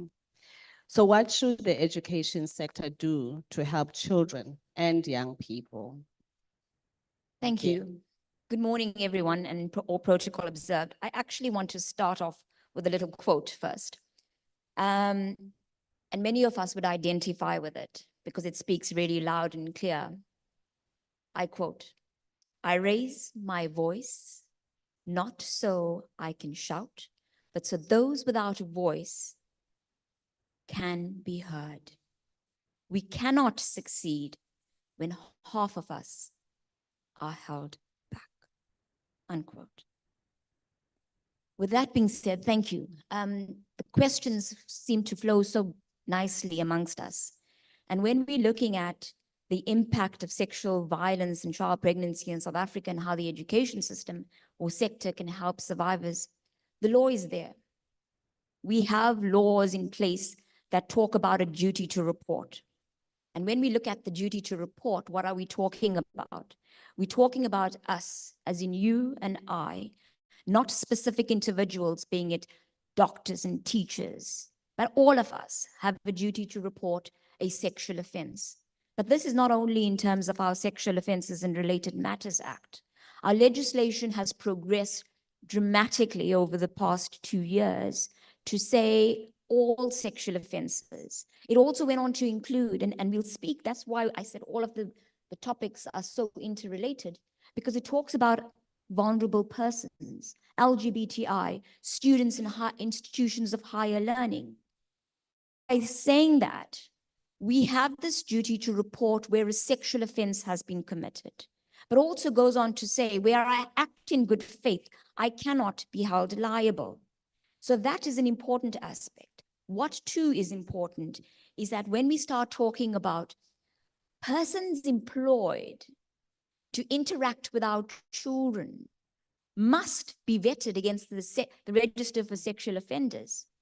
And I am appealing, this is the law, it's not a nice to have. I'm appealing to our institution to ensure that all educators, all persons employed in our schools are vetted against the register, the National Register for Sex Offenders. What does it mean if we do not comply? It means that you are committing an offense and you will be charged. So what else must we talk about? You know, as I listen to my colleagues, we're talking about a new generation. We're talking about digitalization. And are we there?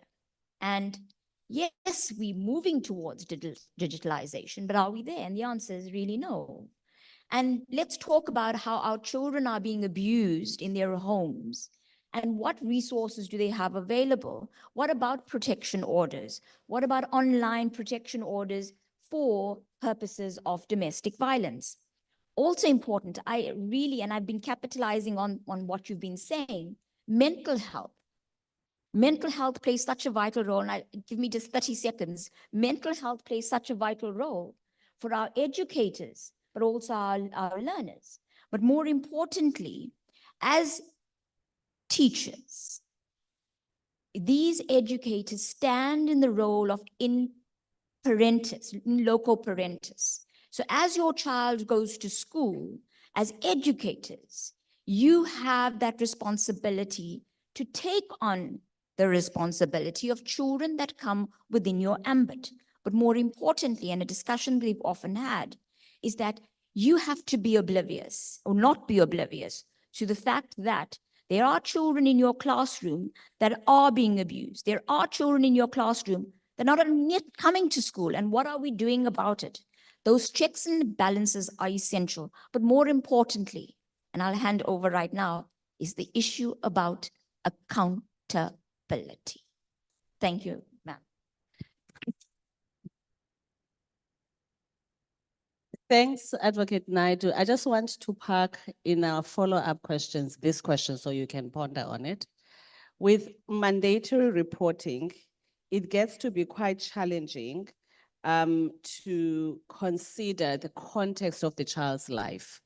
And some of the challenges that practitioners, even researchers like us have to consider is breaking up families, removing resources, access to, let us say, education, nutrition, etc., when you follow on the processes that have to do with mandatory reporting.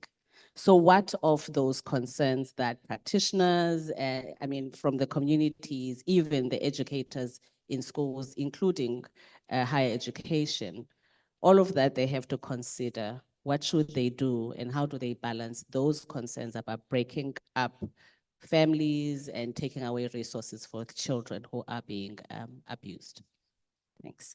Okay, now I'm gonna invite Buisiwe Sopazi over there. As you've just heard, violence is a huge barrier for all learners, particularly girls and young women. And following the Global Ministerial Conference on Violence Against Children in South Africa, or rather South Africa made commitments on this issue. So can you tell us what policies are in place in South Africa and how they ensure that children are kept safe? Thank you. Good morning. Let me make firstly the correction. From Social Development, KwaZulu-Natal, not UKZN, but I think the error is telling me to go back to school and it has chosen a varsity for me. So UKZN, here I come in the next court. Thank you. South Africa has made significant policies and put some measures in place to ensure protection of children at all costs. These include, amongst others, our Child Protection Month, which seeks to ensure mobilization of all stakeholders and communities. Our National Children's Day, which seeks to ensure accountability by the political leadership, the government, in terms of the progress that has been made regarding the issues that are affecting children. Early childhood development, which seeks to ensure a holistic development of a child from birth up until the school-going age. Child Protection Register, which records all the forms of violations. And also, following the global conference on ending violence against children, which was in Colombia, South Africa affirmed its commitment to creating violence-free environments through stronger collaboration. And some of the commitments we're talking to parent and caregiver support, because we have a challenge where children are saying they are no longer safe within the home environment and the school environment. And if you look at another commitment that talks about safety in the learning environment, also addressing issues of online safety. So there are various policies that are in place derived from the Constitution of the Republic of South Africa. We have the Children's Act, which mandates the protection of children. It clarifies irresponsibility of each government department and stakeholder. It also outlines in terms of Section 4 and 5 how the Act must be implemented in a collaborative manner. And we have National Child Care and Protection Policy 2019, which was developed in order to ensure the strengthening of developmental childcare and protection system, where we need to ensure that there are protective systems in place to ensure that children are protected at all times. We have other pieces of protocols and guidelines, which we have intersectoral protocol for the prevention of violence, child abuse, neglect, and exploitation, which seeks to guide the uniform standard practice in terms of how cases of child abuse or any violation must be implemented.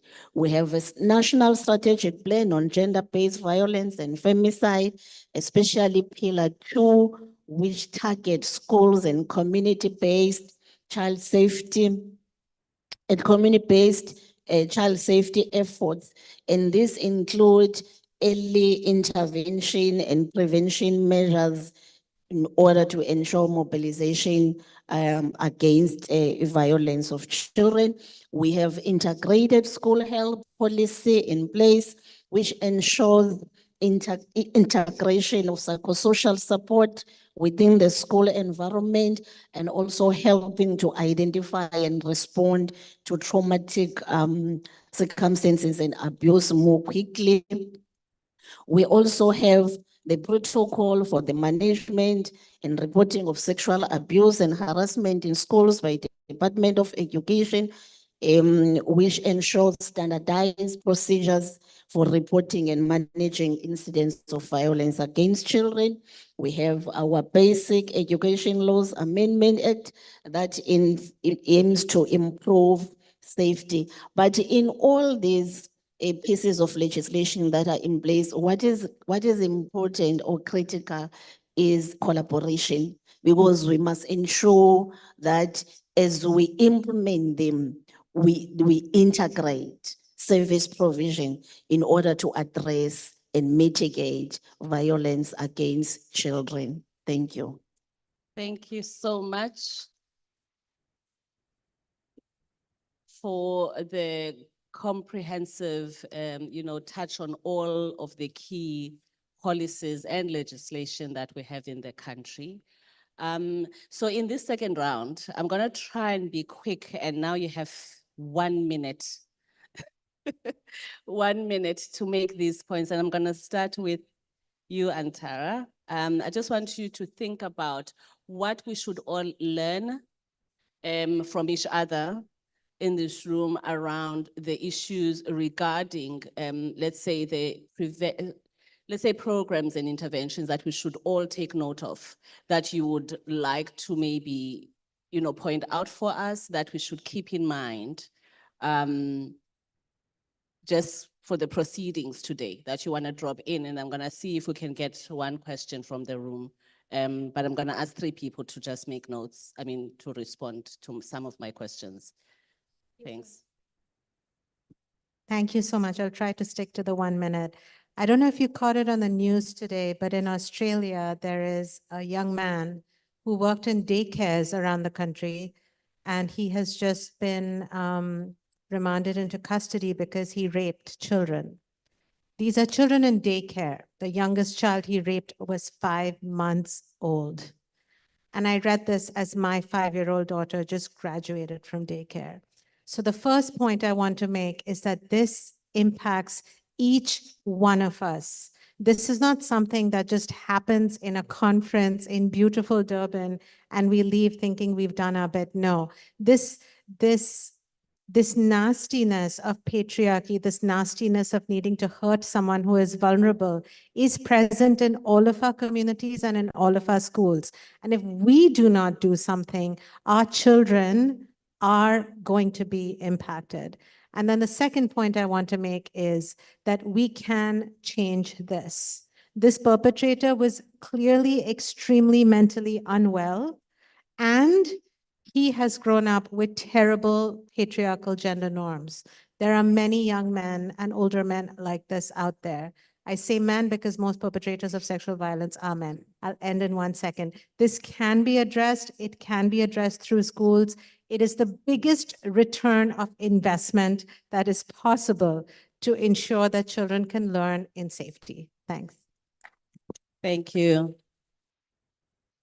Levi, I'd like to ask you to just, I think you've highlighted the issue of financing. And in a constrained environment around diversity, equity, and inclusion work, any ideas around what innovative approaches we can use in order to inject into any program that has to do with gender transformative education so that we can benefit young people from all of the countries that we come from? Any ideas on those? That's a good question, and I think we might need more than 1 minute. But I think what we've been drumming on as the Y20 is to say that we need intergenerational alliances and intergenerational solidarity, and building on South Africa's presidency theme around solidarity is so important for us. I think it's also about recognizing that this is a deliberate political assault on the transformation agenda. And therefore, it's not just gender transformation that is under threat, or diversity, equity, inclusion, and sustainability. It's the women's movement, it's the climate's movement, it's the science movement. So how do we find a sensible space for us all to come together to build and deepen solidarity that defends the values of dignity, equality, and safety for all, and the principles of the UN Charter, and the ultimate embedments of our constitution as South Africans? So I think this is a moment for us to reflect, to pause, but also to reach out to one another, to talk to one another, and to build solidarity as a means to protecting policies, programs that are there to entrench gender transformative. Thank you very much. Very good on time. Okay, so for brightness, I think that this issue of that you highlighted around sometimes some of us not helping one another to get the work done, the work that needs to be done. What would be your suggestion, and how should we use leadership in order to inspire motivation for all the people that we work with in order to get the job of gender transformative education at work? Thank you. I think what is critical is that we need transformational leaders in our spaces, leaders that are able to inspire, leaders that are able to instill a culture that advances gender transformation in our spaces. I think you've echoed it very nicely. If we want to change the space, we need to tap into issues of intersectionality. We cannot continue or universalize the experiences in the spaces that we find ourselves in. And it cannot just be a conversation about the experiences of the learners. It also needs to center the experiences of the workers in the spaces that we find ourselves in. I think sometimes we become more student-centered, and we neglect also to focus on the staff and be staff-centered. Because if we say the girl child is struggling in higher education, the reality is that the women who are professors, who are academics, who are the support are also struggling. So how do we ensure that there is no revolving door where they come in and they exit the system at the pace that cannot be measured? It is imperative that we create spaces where we can engage. For me, part of the spaces that are critical, it's also about intergenerational engagement, because it cannot be that we think that as leaders we can make change without involving the young one. One thing that I know for sure when we talk about the decolonization, the project of fees must fall, roads must fall, it actually happened outside of the classroom. So it is important that we do not limit the engagement in the classroom, but it also needs to go outside the classroom. But in all essence, in my closing remark, I just want to say it is important that we co-create, not just with those within the institution, but outside of the institution. And that's why intersectoral engagement is very critical. Thank you. Thank you very much. Mbali, addressing mental health is very challenging, recognizing that we may be coming from some trauma-provoked environments and backgrounds. It's very difficult. How do we get to do that recognition and be able to move on and implement the work of gender transformation in our different spaces, knowing how difficult it is for us to recognize it within ourselves as practitioners, even before we talk about the students and the learners that we are, representing today.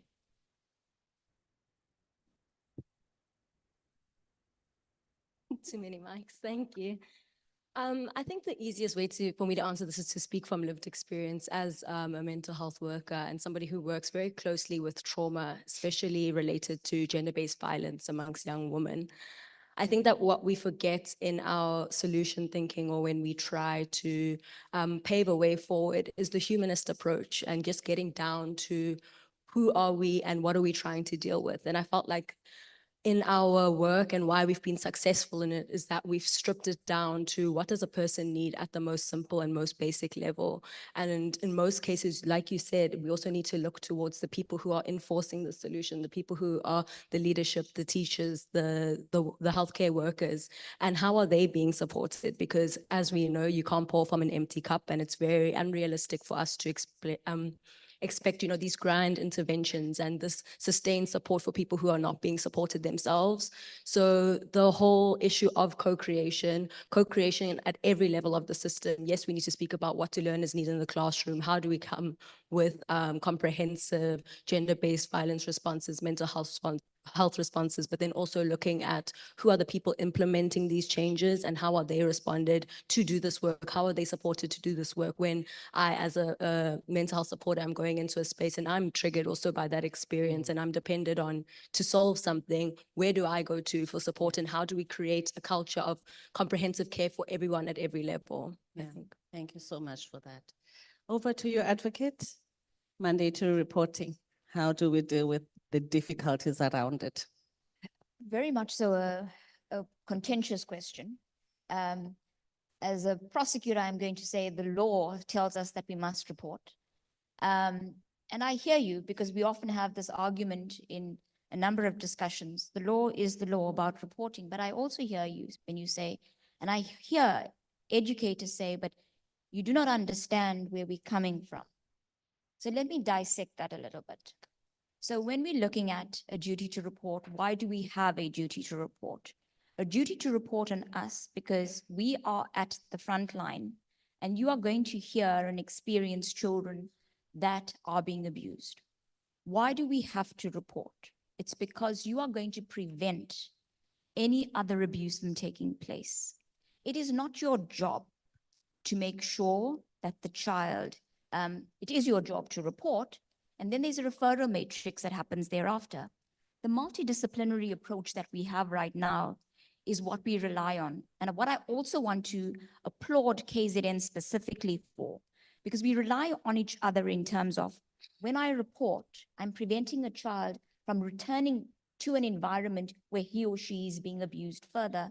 I just want to add, and I'll close off on that one because I know it's important, is in KZN, we have networks and fora in place. Number one, the Child Pregnancy Fora that talks about as a multidisciplinary team where Department of Education sits, where we discuss child pregnancy and we monitor these cases through the criminal justice system.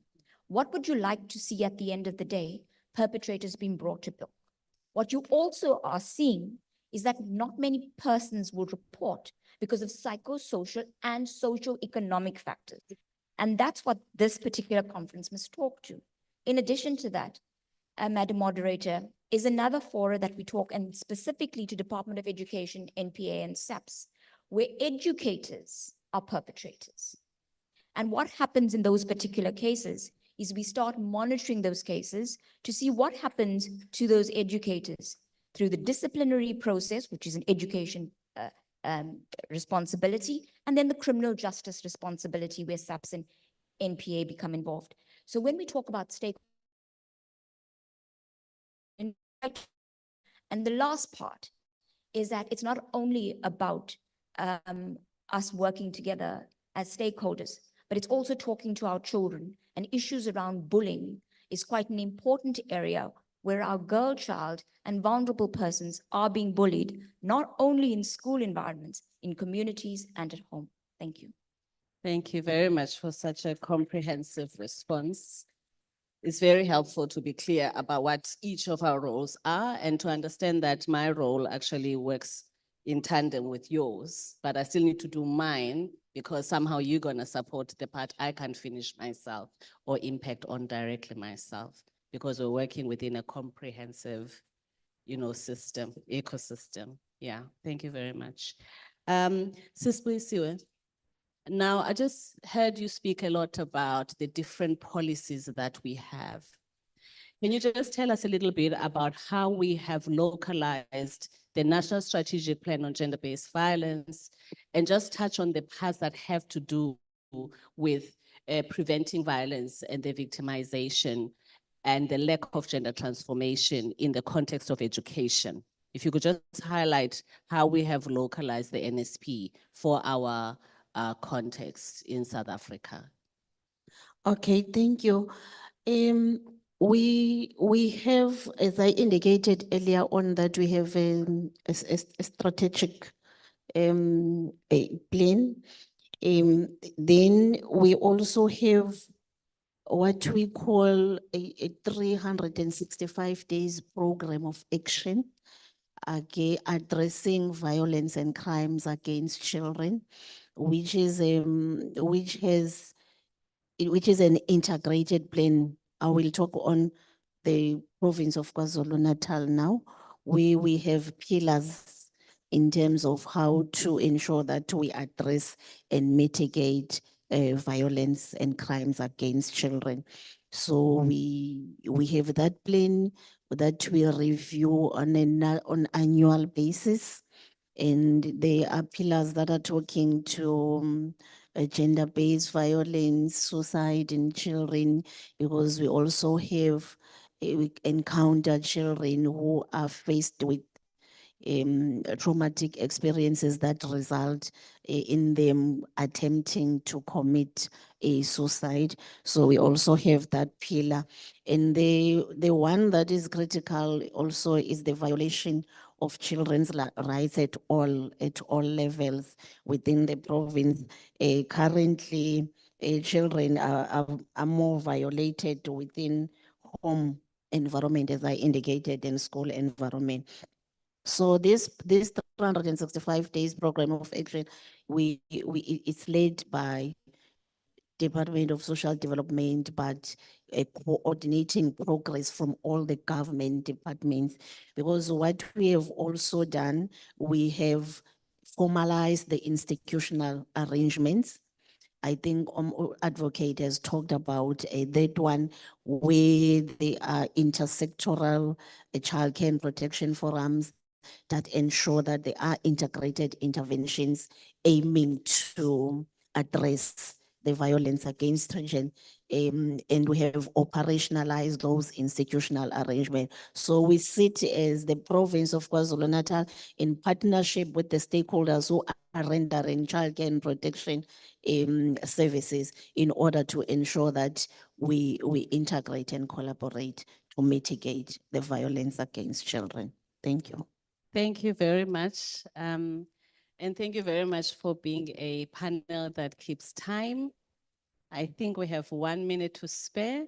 And I just want to say thank you very, very much for your contributions. I wish that we could do, we could have gone further. I appreciate key things. We can keep children safe.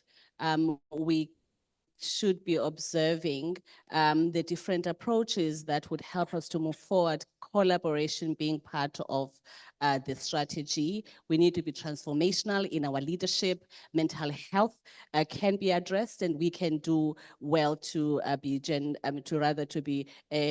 trauma informed in our approaches and interventions. Mandatory reporting is possible, and we should just trust the process and not limit the process, and that whatever that we do, it is still our children who are affected, and we should actually take all of this work personally. So thank you very much, and thank you, Program Director. Thank you.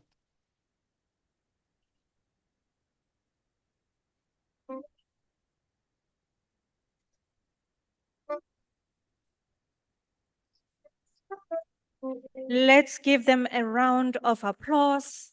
This has been really an insightful, really engaging, discussions and some of the suggestions and recommendations from this panel. Thank you, Professor Nabisa, for taking us through this session. Some of the key takeaways around this, it's okay, it's a picture moment on the other end.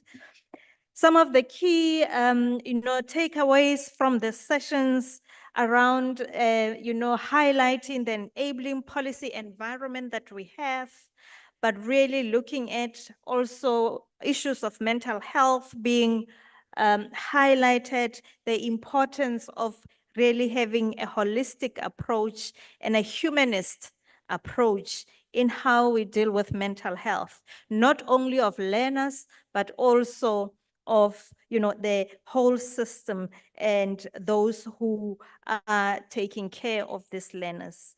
The issues of mandatory reporting, the vetting of educators, issues of financial injustice, highlighting the need for unapologetic political leadership to ensure the right investments and resourcing around these issues. The safety of children, specifically around online safety, have also been highlighted. But moving forward, really looking at what do we need to do, but really look towards intergenerational alliances and collaborations, transformational leadership, I think it was emphasized, and also tapping into issues of intersectionality. Really, this has been a robust and an engaging discussion. Thank you once again to this panel discussion that that we have just concluded. We are doing really well on time. We are going to swiftly move to the next session, which is also a panel discussion. And I hope we are holding the momentum. Let me again remind you that we have a QR code. Please scan and engage. I see already we have a few comments on that are coming through. And one of the delegates, I think that's Kim Lithgow. My apologies if I have not pronounced the name right. And they are from Hate Crimes Working Group. And they are saying, please pass the guidelines for the social inclusion of sexual orientation, gender identity, and gender expression, and sex characteristics. This will end discrimination in schools. It will end violence and assault of gender diverse girls and boys and ensure that true equality can be achieved. The next comment is from Dumisani. I'm trying to, okay, I will not try. But the comment there is beautiful seminar, and we are happy for these continued dialogues as they bear impactful fruits in our schools and academic institutions. And then there's a question from UKZN Paramesin Naidu. My apologies, colleagues, if I'm butchering your names. What is the maximum number of learners in a class? Should be 41 or 45, but in most schools, there are 50 to 80 in a class for one educator. To handle overcrowded classrooms is also an important issue that needs to be considered. The next question, what is your view on encouraging schools to implement indigenous games?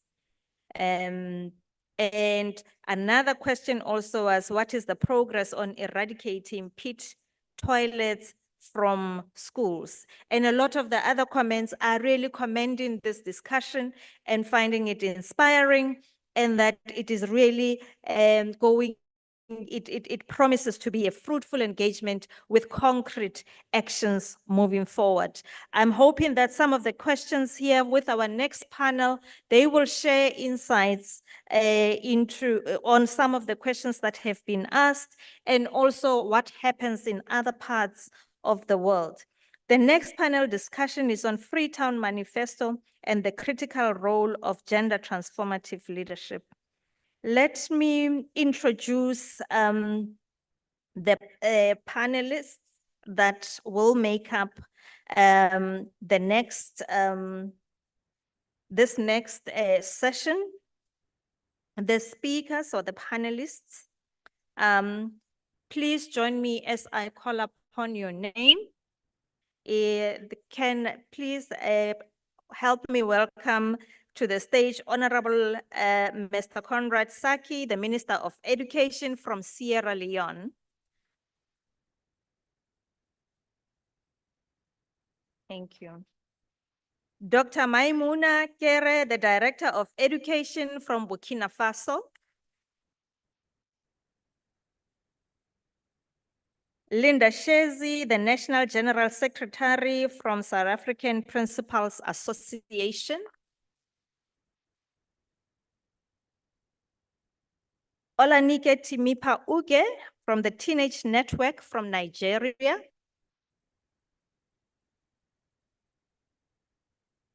And we have Dr. Grenville Whittle, our Deputy Director General for Sector Care and Support Services from the Department of Basic Education in South Africa.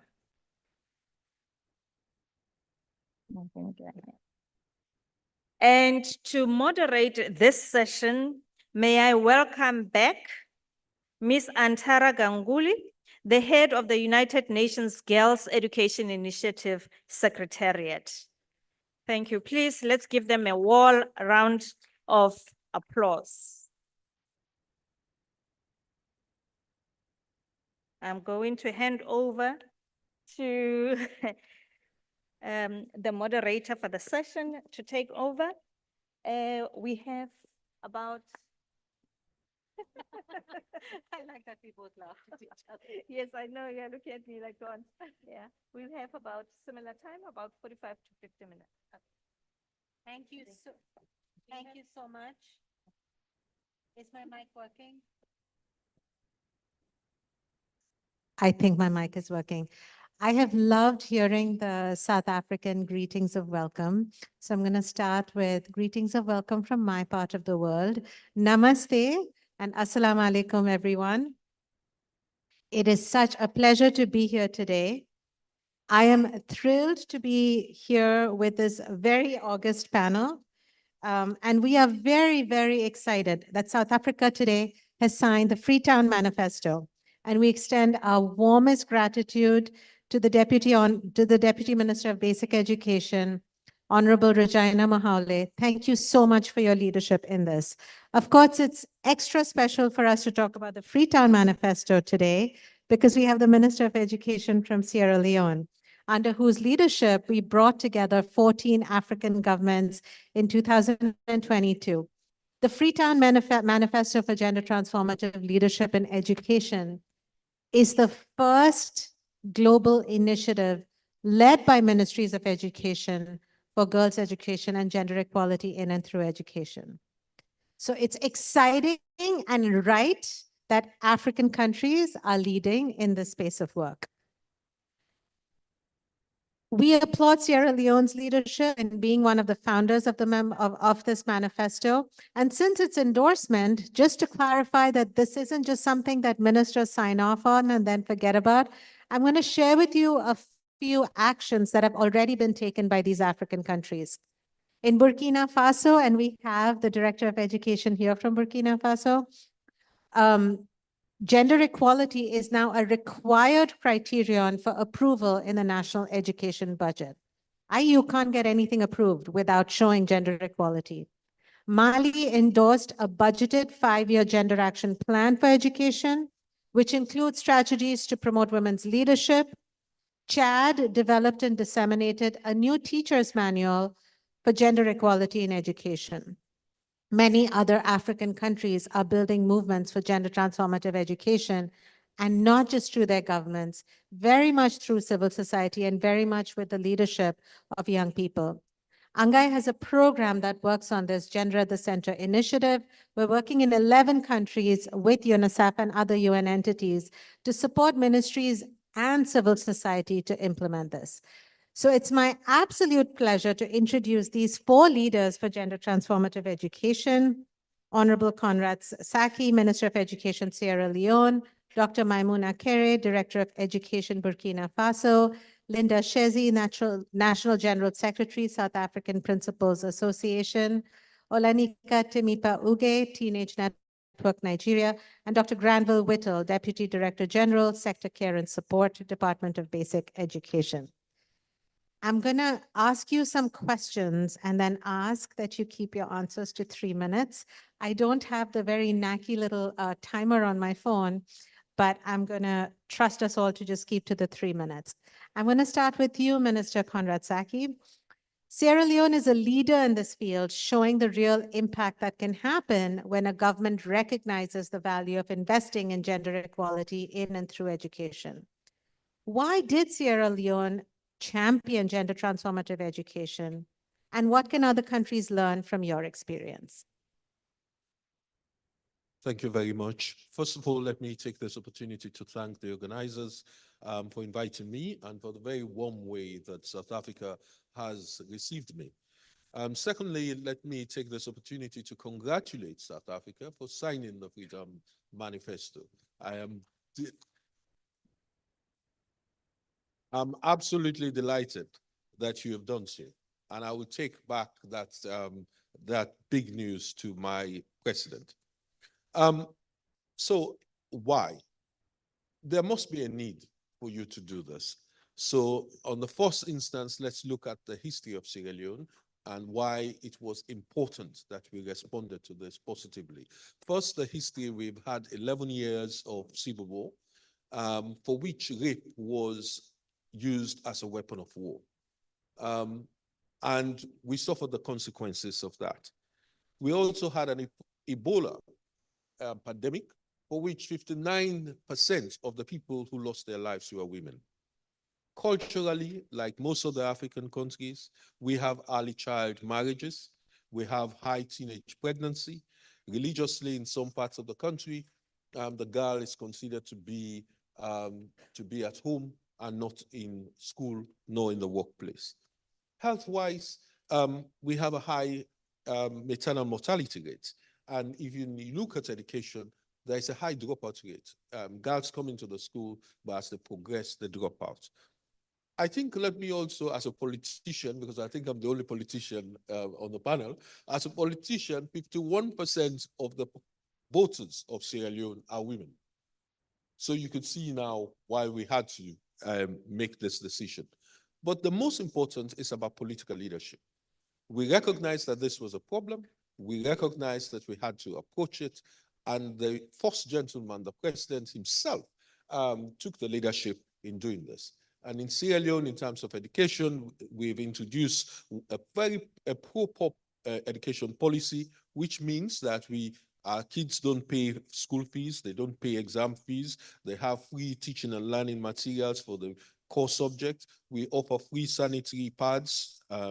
We offer free school meals in primary schools in deprived areas. We even offer cash transfers to girls to make sure that they stay in school if poverty is a big issue. We also rehabilitate our schools, making sure that they have access to ramps and assistive technology for those who are disabled. So you could see we have made a political commitment. That political commitment is transformed in the form of 20% of our budget is put into education. And so you could see we are not just, it's not a gimmick. We are putting our monies where our mouth is. And so it was important that we signed this because we wanted to take a holistic view and bold actions, deliberate actions, to make sure that we address this, so that we have a rate of return for this massive investment that we have. So for us, we've also, we mainstream most of our gender transformative education policies, practices, in everything that we do. And we monitor this on a regular basis. I could even, at this point, I know my 3 minutes is finished, but I could tell you exactly where we have problems with sexual and gender-based violence. I could tell you who the victims are. I could tell you who the perpetrators are, because we monitor statistics on a daily basis. And we don't run away from those statistics. We take action. A big round of applause, please. Thank you so much, Minister Saki. It's really incredible, that 20% figure. Let's not lose sight of that. 20% of the national budget is going to education. This is only right. This is the future of the country. So we applaud Sierra Leone on that allocation. Now a question for an old friend and sister, Dr. Maimouna Kere from Burkina Faso. Maimouna, Burkina Faso is also a signatory of Freetown Manifesto. Can you share your experience of how this country has been working to improve gender equality in and through schools? And how has being part of the Gender at the Center initiative helped your country to advance this? We will have live translation, so if you need it, so please do access it. Over to you.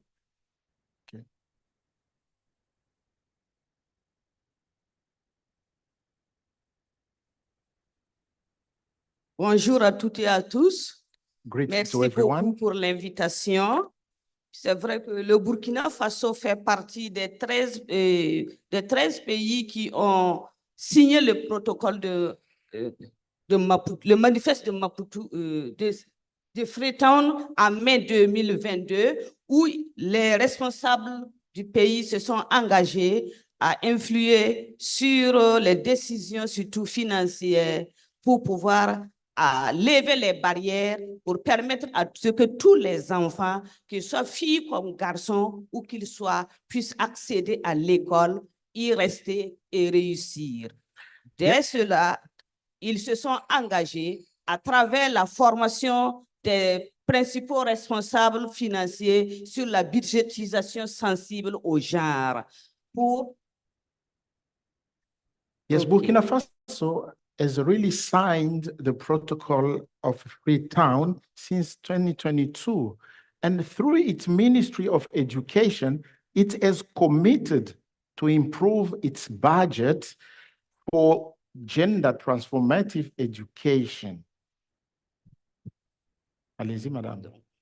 Donc, après la formation des responsables financiers sur la budgétisation sensible au genre, ils ont formé aussi les premiers responsables des établissements et les enseignants sur la pédagogie sensible au genre pour lever les barrières dans l'enseignement, lutter contre les stéréotypes dans l'enseignement. So there have been some initiatives that have been taken on the level of the Ministry of Education. One of them has been the training of teachers and all responsible on responsible budget and budgeting. And this has allowed everyone to understand their contribution and the contribution of the Ministry of Education in the promotion of this gender transformative education. Pour lutter contre les normes sociales porteuses de stéréotypes de genre, il fallait sensibiliser les leaders coutumiers, religieux et traditionnels, les leaders de jeunes sur les facteurs de discrimination. Et ces facteurs sont les grossesses des enfants, les mariages précoces et la violence de genre en milieu scolaire. Ce sont les facteurs qui handicapent, qui empêchent les filles d'aller à l'école et de réussir. Donc, nous avons fait la sensibilisation et pour amener ces leaders à s'engager pour lever les barrières d'accès et de maintien et de réussite des filles à l'école. And among the methods that have been used by the Department of Education, there have been the organization of numerous awareness campaigns to which religious leaders, youth leaders have been called to be educated and trained on different issues to which ladies and young girls are facing, notably pregnancies in school and other forms of violences. Nous avons aussi travaillé avec les élèves parce qu'ils disent que tout ce que vous faites pour moi, sans moi et contre moi. Nous avons eu recours à la masculinité positive pour amener les garçons à ne pas être violents contre les filles, mais surtout à utiliser la force qu'ils ont pour aider les filles à réussir à l'école. So we have also used a strategy. The young boys, we have also educated them against this positive masculinity, where they've been saying, anything that you are doing without us is not for us. So we have used that strategies and we brought all of them under and around the table. We have educated them to understand that they have to use their strength to protect young girls in school and other environments. Et en ce qui me concerne, avec JCI, j'ai compris que pour changer, il faut des acteurs de changement. Donc, je dois me lever pour qu'il y ait le changement impacté. So I came to understand with JCI, I have to involve myself, train trainers so that change might be tangible. Avec JCI, nous avons compris que les inégalités, que les facteurs d'inégalité sont à l'intersection de plusieurs mots. And we came to understand that the factors of inequality are really to be found in intersectionality. Donc, et qu'il faille aussi disposer de données probantes. Et avec JCI, nous avons eu des outils pour identifier les facteurs d'inégalité déjà dans l'éducation.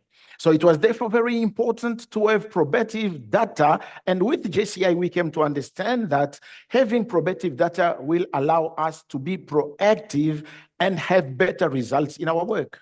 Et nous avons su aussi qu'il faut une approche participative, que le gouvernement, la société civile, la communauté, les élèves et tout le système doit être transformé pour lever toutes les barrières qui puissent empêcher les filles, ou qu'ils soient de la ville comme de la campagne, riches ou pauvres, d'accéder à l'école, de pouvoir rester, de réussir pour être des facteurs pour lutter contre l'injustice sociale et être des actrices de consolidation de la paix. Also to the understanding that we need to work together, government, civil society, activists, let us all that come together and work so that this transformation that we are talking about might be tangible and real in fact. Merci. Thank you.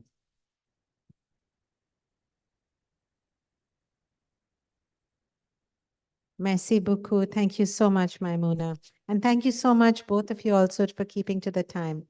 My next question is for another sister, Olanike Timipa Uge from Teenage Network. Your organization has been engaged in very important and successful work with the government of Nigeria to advance GTE. What does this partnership look like, and how has it impacted the outcomes of children? Thank you, Antara. I bring you greetings from Nigeria and of course from the millions of African girls who are still waiting for an education that affirms their rights, protects their dignity, and unlocks their leadership potential. My name is Olanike Timipa Uge, and I'm the founder and executive director of Teenage Network. In the last 6 years, we've led 3 successful advocacy that led to the abolishment of breast ironing in 5 rural communities in Nigeria, and the establishment of first of its kind school reentry guideline for out-of-school adolescent mothers in Nasarawa State, Nigeria, and also the establishment of the sexual violence reporting and management framework for more than 2,000 schools in Nigeria. What this means for girls is that millions of learners now feel safe within the school environment because there's a clear reporting pathway for cases of school-related sexual violence, and there's a minimum standard for the management of cases of sexual violence within the school system.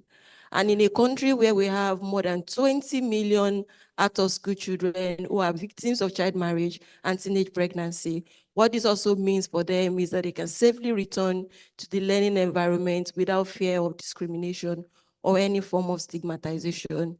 All of these are made possible through gender transformative leadership. The voices of girls were centralized. The leadership potential and technical expertise of young feminists in Nigeria were also tapped in achieving this change. And of course, the decision-making power of the federal government of Nigeria was also adequately utilized. And a special mention of the impact of the Gender at the Center initiative by the United Nations Girls Education Initiative in strengthening this collaboration that exists between civil society actors, young activists, and the government of Nigeria. Through the GCI initiative, the capacity of government officials were built on advocating and leading gender transformative education change in Nigeria. And also the Nigeria Young Feminist Coalition for Gender Transformative Education, was also established. And through this coalition, which I currently lead, we are holding the government of Nigeria accountable to their promises to millions of Nigerian girls, especially the Freetown Manifesto, which is about 3 years now, and we must begin to ask ourselves a very critical question of where are we currently in fulfilling this manifesto. And also thirdly, the Gender at the Center initiative, community of practice, is also supporting young activists like myself in Nigeria by building our leadership capacity and technical know-how in advancing gender transformative education. Thank you. A big round of applause, please. Olanike is being very humble.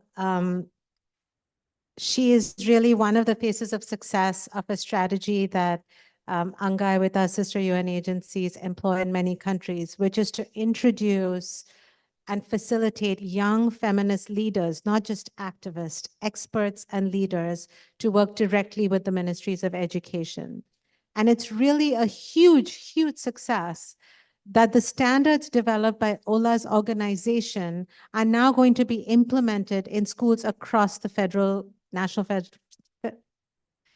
Capital Territory. I always get that wrong. That's a huge, huge success. So congratulations, Olanike. My next question is for Dr. Granville Whittle from South Africa. We are so, first of all, I hope I'm pronouncing your name correctly. We're so honored that South Africa has signed the Freetown Manifesto, reflecting this important country's commitment to gender transformative education. In the current context, we are seeing an attack on girls' and women's rights across the world and on LGBTQI rights. Why is it important that South Africa puts this issue front and center in your education policies and programs? Thank you so much for such a stimulating question. And I think it's apt to say that you all have to manage your optics, because I'm not a Mr. and I'm not a Granville Whittle. So what you've got in this chair at the moment is someone who's gender non-conforming. My name is Dr. Watson, and I'm representing Dr. Whittle today in order to speak to your question. In South Africa, we had a very powerful liberation struggle, and our Deputy Minister, who addressed you earlier today, is a woman with a personal narrative of what it meant to grow up poor, but to grow up as an activist. And she spoke very powerfully a few weeks ago in order to remind us that there are no glass ceilings. All you've got to do is to have the will to keep on pressing for what you know is right. And I am drawn to a poster from our liberation struggle that said that women hold up half the sky. It's a very beautiful poster that sits in the archive of our country. And what it reminds us is that when we liberated South Africa, we not only liberated along racial lines, we liberated gender too. And in our constitution, we have these rights inserted into a clause that calls on us to embrace intersectionality. So when we have to speak to gender, we always say, who is left behind? So I turn to my disabled brothers and sisters and I say, join us. You are free when, or I am free when you are free. In the same voice, I reach out to the trans community, the intersex community, the LGBTI colleagues in the room, And a shout out to our Social Inclusion and Education Working Group for bringing us along as women subjects, as male subjects, unfamiliar with the nuances of gender vulnerability, and helping us to understand the importance of the struggle that you face.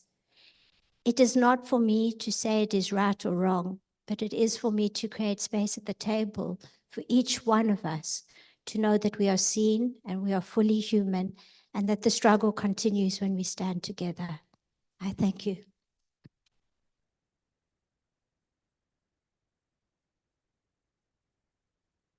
Thank you so much, Dr. Watson, and I'm so sorry that we didn't recognize that it was you on the stage and not Dr. Whittle. We are thrilled to have you here. Thank you for those inspiring words. My last question is for Mr. Linda Shazy. I hope I'm saying your name correctly.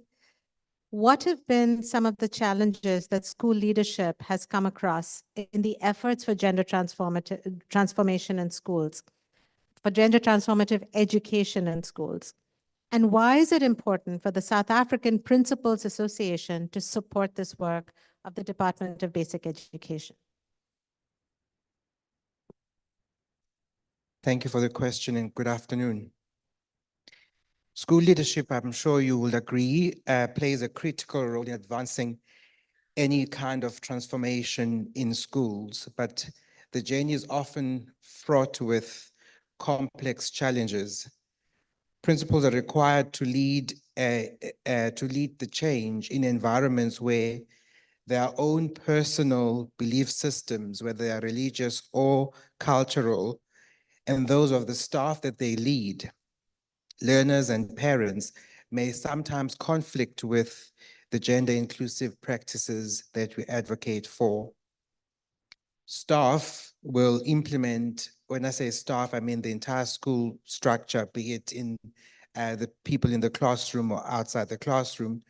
They will implement to a more or lesser extent school policy. So personal belief systems, which are normally filters through which we view the world, then sometimes stand in the way of progress. When there's dissonance, policies are either actively and aggressively rejected, passively overlooked, or at the most positive end, incorporated into the schooling system cautiously. Another significant challenge is working with the structures within schools, which is school governing bodies, which are a legislated norm in our country. And SGBs are responsible for policy formulation, but may not always share progressive views, especially in communities where traditional or conservative norms dominate. In many cases, the context in which the school is located, whether progressive or conservative, urban centers or rural or township settings, greatly influences how gender transformation efforts are received and implemented by all. They may even vary, even within a school, from family to family, which sometimes principals have got to also mitigate and negotiate through. Principals also find themselves negotiating the delicate balance between redressing historical gender inequalities and ensuring that such efforts do not result in marginalization of boy children, many of whom are already vulnerable in other ways. Without careful and sensitive leadership, gender transformation can be misinterpreted as punitive rather than empowering for all. Additionally, many schools lack a clear shared value system to anchor inclusive policies on. In the absence of an explicit commitment to values like respect, dignity, and human rights, gender transformative education can feel imposed rather than embraced. This is why then for the South African Principals Association, it is essential for us to support DBE initiatives. As principals are custodians of school culture, principals must be capacitated and supported to lead with clarity, compassion, and courage, SARPA recognizes that gender equality is not just a policy imperative, it is a moral one as well. By working alongside the DBE, we help ensure that our schools become places of safety, affirmation, and justice for every child and staff member in a school. Thank you. Thank you so much for that. That was wonderful. We have just a little bit of time left, so I'm going to throw you a zinger. If you had $1 billion and you had to spend it on gender equality in and through education, what would you spend it on? $1 billion, and you have to spend it in 5 years. Because that's what the donors tell us, right? 5 years at best. Who wants to go first? One sentence, sorry, I meant to say that. You have one sentence to describe. I would make sure that we are able to print and distribute to every school in the country the At the Crossroads textbook series for life skills and life orientation, which the sector launched on the 13th of June, 2025, and built into it is all our dreams for the future of a peaceful, gender-inclusive world. That's beautiful. Who would like to go next? I see Ola has the mic. Go for Yes. it. I think I would spend that restoring hope to girls who are falling victim of child marriage and teenage pregnancy. This group of girls are often neglected, and so I would spend it bringing them back into the four walls of the classroom because no hope is lost. Goosebumps. Over to you. I think after recovering from a heart attack, I would spend it on ensuring that there's implementation on the ground, because no amount of written text will ever supersede ensuring that there is action on the ground. So that is where I would spend the money in ensuring implementation. That's wonderful. Maimuna, do you want to hear a translation of the question? Que ferez-vous d'1 million de dollars si on vous les remettait dans ce cadre de ce projet? On vous donne $1 million. Qu'est-ce que vous en ferez, Maïmouna?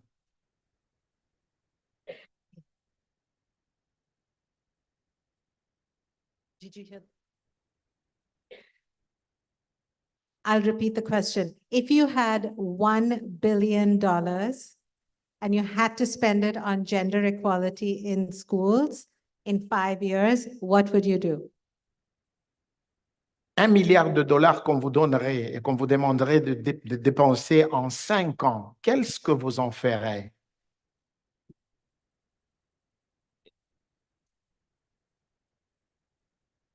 Bien, si j'ai $1 milliard en 5 ans, je ferai de telle sorte que tous les enfants, qu'ils soient filles ou garçons, handicapés ou pas, issus d'un milieu pauvre ou riche, puissent aller à l'école, parce que c'est à l'école qu'il y a un environnement sûr, où ils vont être bien enseignés, où qu'ils vont développer des valeurs qui puissent les permettre d'être des acteurs de la paix. Donc, tout ce qu'il y a comme barrière, avec les 1 milliard, je vais faire de telle sorte à lever ça pour l'accès, le maintien et la réussite des élèves à l'école, et particulièrement pour les filles, les enfants vulnérables. If I have that amount of money, $1 billion, would do make sure that all children, boys, girls, physically challenged, have access to school. They should be empowered without discrimination, because I know it is only in schools where they will get that safe environment and which will allow them to be the future leader of tomorrow. That's what I will do.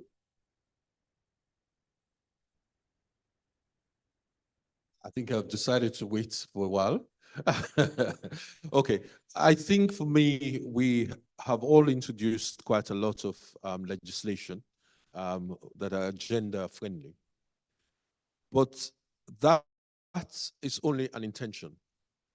To translate that into practice, you need to have reasonable adjustments to accommodate the needs of young people. So let me just give you a couple of things. One, I'll make sure that all of my schools have wash facilities so that the girl child do not need to leave and they can be attacked. I'll make sure all of my schools have a bus service so that the girl child will not be attacked on their way to school. I'll make sure that all the girls will have schools very close to them, to where they live, so that they do not need to go and live with an uncle who will then decide to rape them. So those are the sort of things that I would do to make sure that the intention is followed by practice and results. That's beautiful. I wish I could end by saying that there were some magical donors listening and they would give each of our governments the $1 billion. Sadly, that's not the case. But inshallah, we will get to a world where we will have the political will and the financing to make all of these dreams come true. It has been such an honor and pleasure to sit here with you and listen to your remarks. Thank you so much.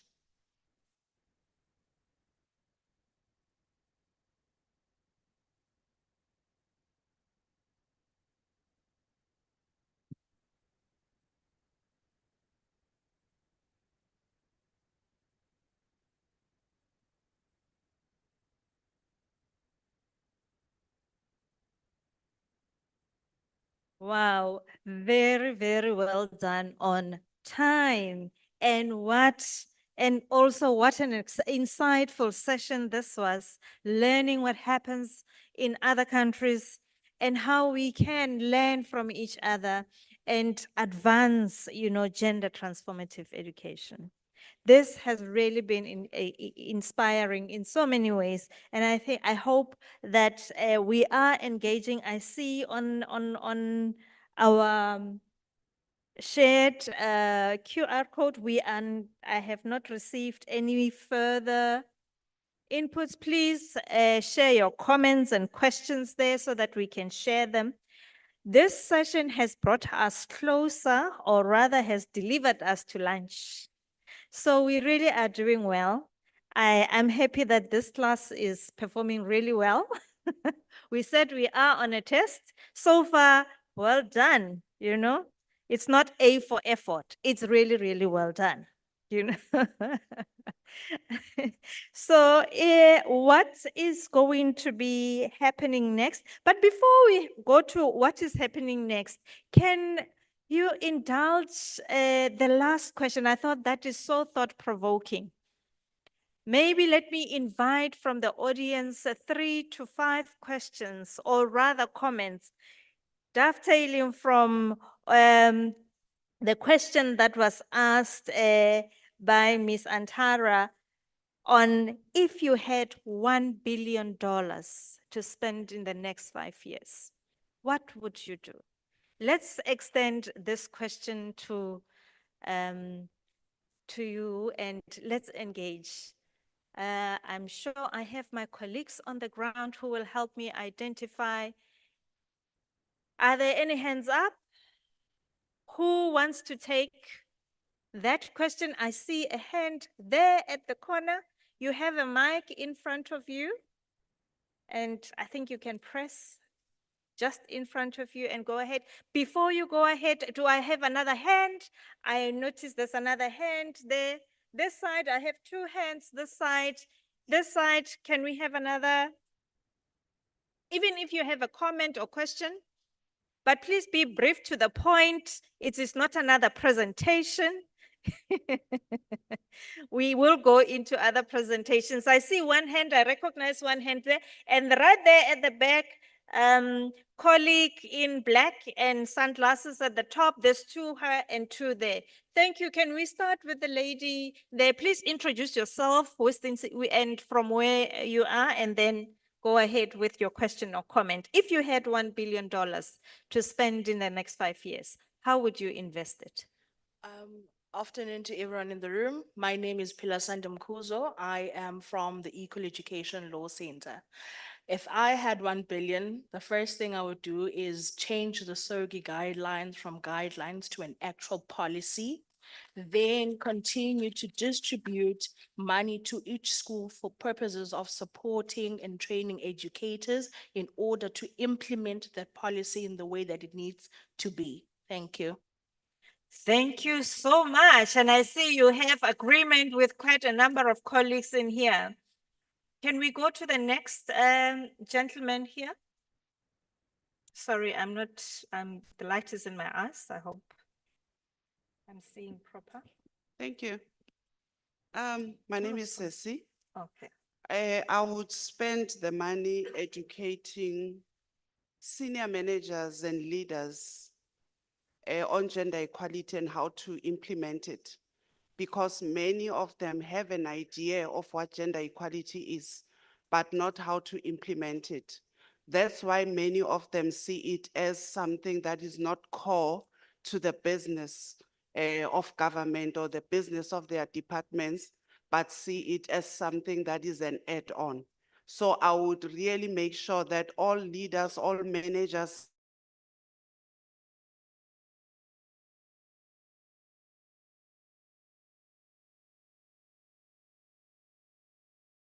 Really in terms of implement, that is already available in our policies, guidelines are there, but how we implement often is a challenge. Now moving to this side of the room, I had a hand here. Somewhere here, yeah.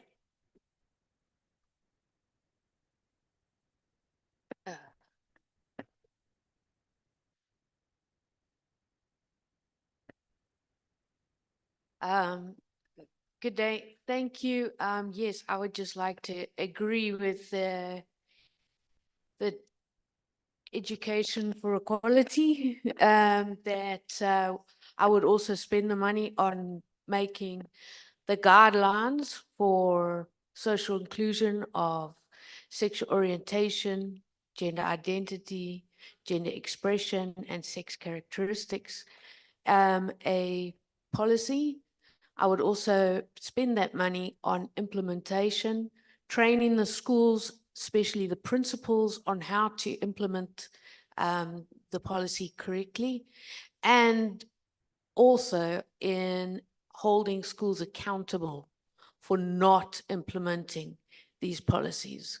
Accountability. Thank you so much for that. Like, we should have our monitoring systems in place and accountability mechanisms, that are ensuring that we do what we say we need to do, right? Thank you so much. We also had, can I have the input from that end?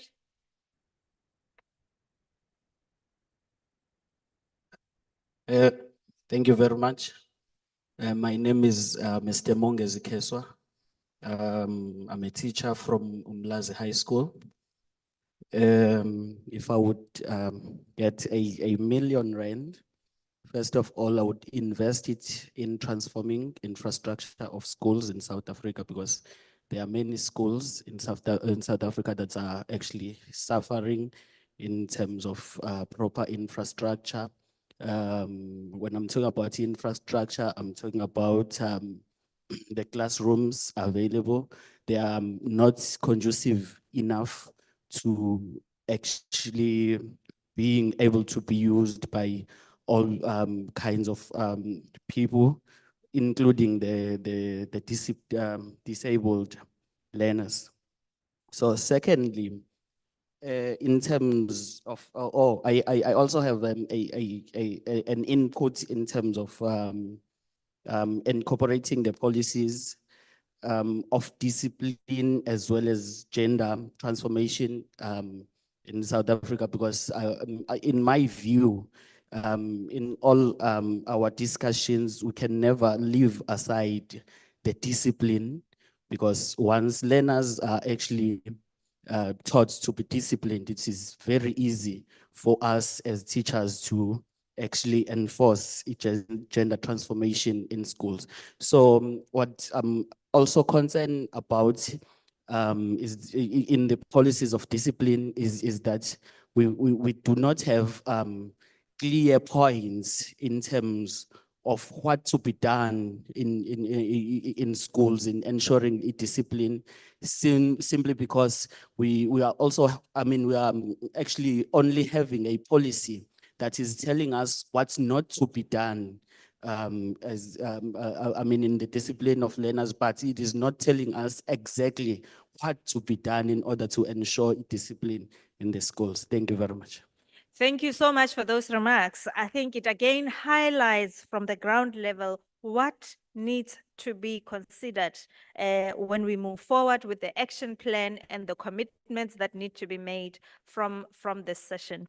I also have a few remarks from the online platform. I'm going to ask my colleague who's helping me with the online platform because it's not easier from where I am, if they are able to read them out for us.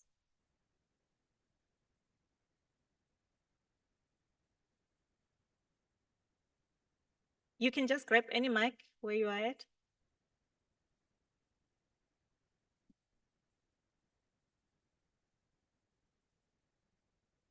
Okay, she's still looking for the mic for those online remarks.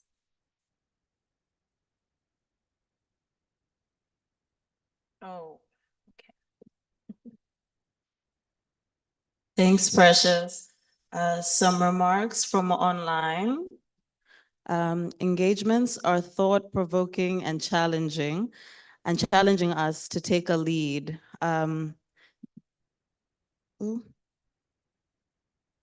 Okay, thank you very much for this insightful engagement. Indeed, out-of-classroom learner engagements and capacitations are a must. Yes, we as South Africa have curbed cultural and religion child marriages, although there are still individuals who are still doing them. Yes, school policies are in place. However, we haven't capacitated parents enough, especially in rural areas. Yes, so that's one comment from online, and we'll keep sharing throughout the day. Thank you so much for those. Please keep engaging on the online platform. We have come to the end of the first half of the day. We are at 12:32. I see there's a burning hand. I thought we are doing well and passing this test. Okay, but I will allow, let's engage. Let's discuss. Please go ahead, but briefly and to the point. Thank you. Can you hear me well? Please go a little. Ender Ereskici from Turkey, Turkish Minister of National Education. I noticed that some speakers and participants bring the issue of LGBT. We welcome all kinds of diversities in the school environment. On the other hand, we have to be very careful not to promote homosexuality among students, which does not bring peace and happiness, which does, in contrast, it brings mental and physical health problems, according to many international research. Thank you. Thank you so much for that comment. It is on online. I see many hands are now cropping up. There are so many. Let's do this. Let's do this. Okay, I opened a can and now it's going to be difficult to manage this process. But again, can I take my power back and say that you have the online platform. Please.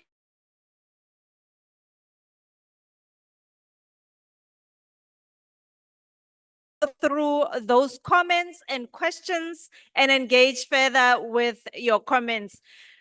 Colleagues, thank you very, very much. I am not leaving anyone behind. I am recognizing you, but I am requesting humbly that you please use the online platforms. This was to really spark discussion because it was quiet on the platform. Okay. Okay, I listen to leadership when I'm being directed. I see the Deputy Minister, Dr. Regina Mohaule, wants to assist and provide some comment and guidance. Please go ahead, Deputy Minister. Thank you. I think everyone is allowed. That's why the seminar is for, that people can talk their views. I just wanted to respond on the few online things that were raised that people should not say. You said some of the speakers might respond to that, which they did not. There was a point about pit toilets, the point about the size and the capacity of a classroom, which of course, if you want to be otherwise, would say this is on education for gender equality and peace, advancing gender transformative education for all.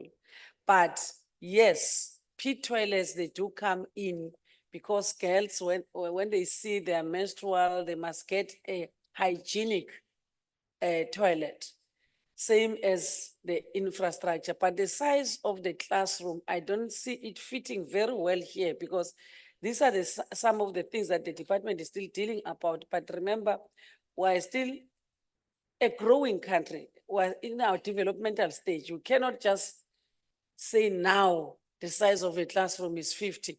You leave more than half the learners of South Africa not in schools. If we want to rush into that, that is a journey to that. We are in a journey. We want a sizable classroom with a minimum number of learners that you can be able to interact with.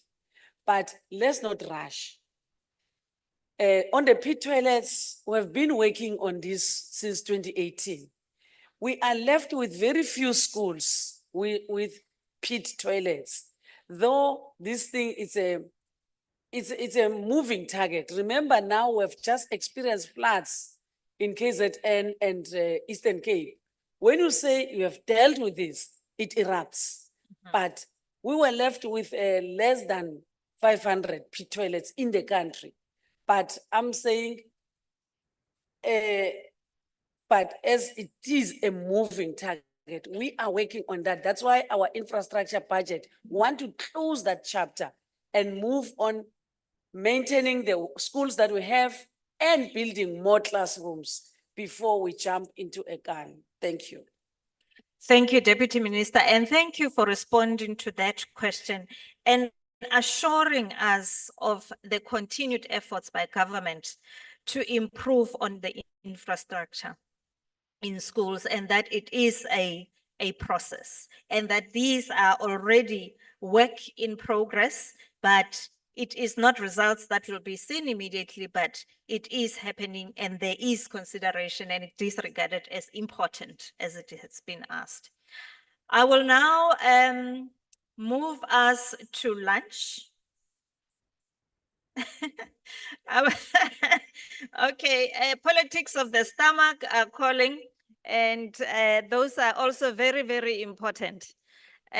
Colleagues, thank you for this first round that has been engaging, robust, and really making us think deeper in what are the ways and approaches that we need to adopt in furthering or in advancing gender transformative education.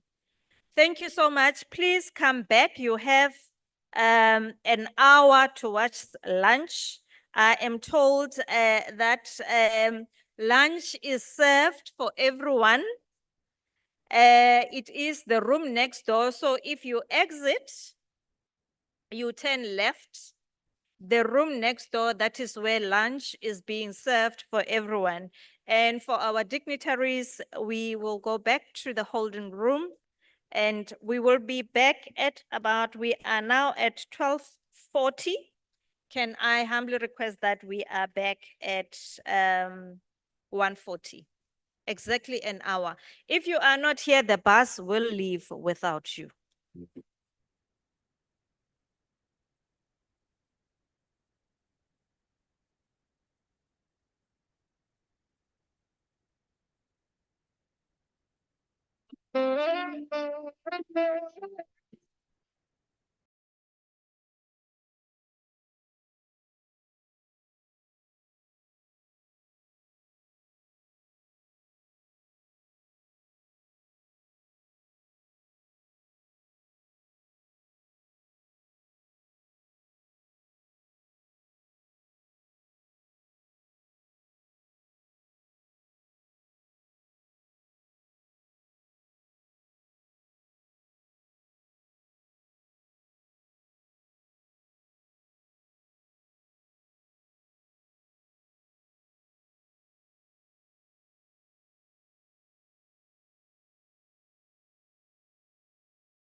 next session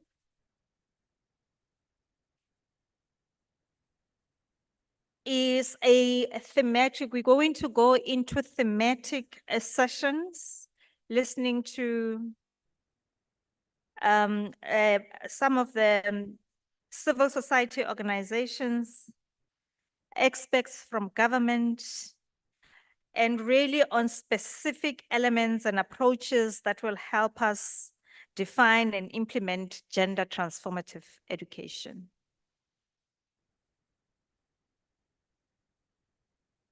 In keeping with, how well we have been doing in the first half of this morning, of today, I'm hoping that we will proceed with that, level of consideration and really working together to ensure that we are providing adequate time in the discussions, but also keeping in mind that we are on time and don't leave here much later than we had planned to be.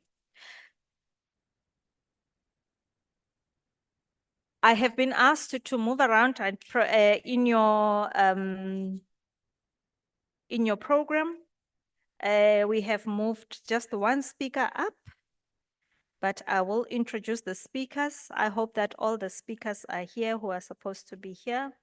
I'm going to be calling them to be also coming to the stage, as they will be providing us with the presentations and us starting to look at again how the different approaches and help us define and implement, how do we define and implement a gender transformative education. The first session was supposed to be from, let me see.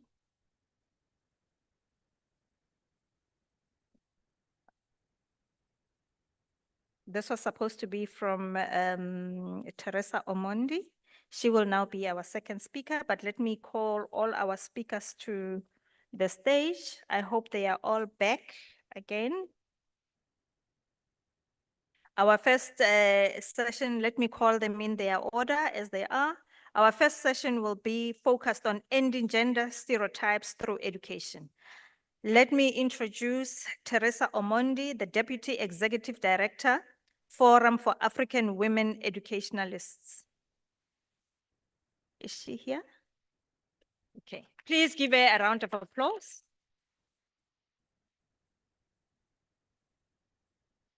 Our next presenter for this session focuses on vulnerabilities of boys and young men.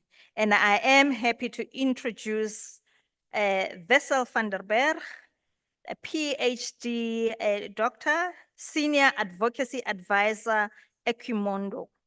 Dr. Wessel van der Berg.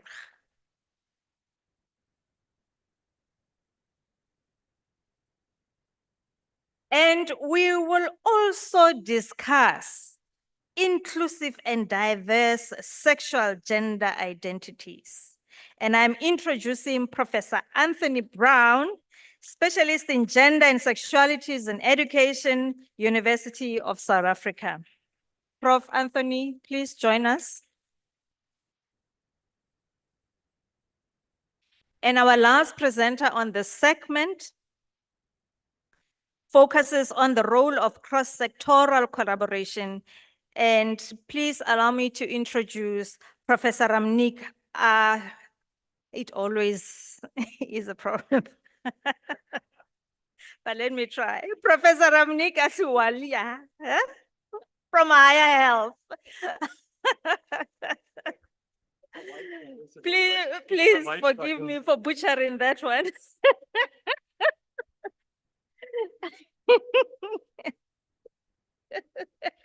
Okay, welcome to my panel for today.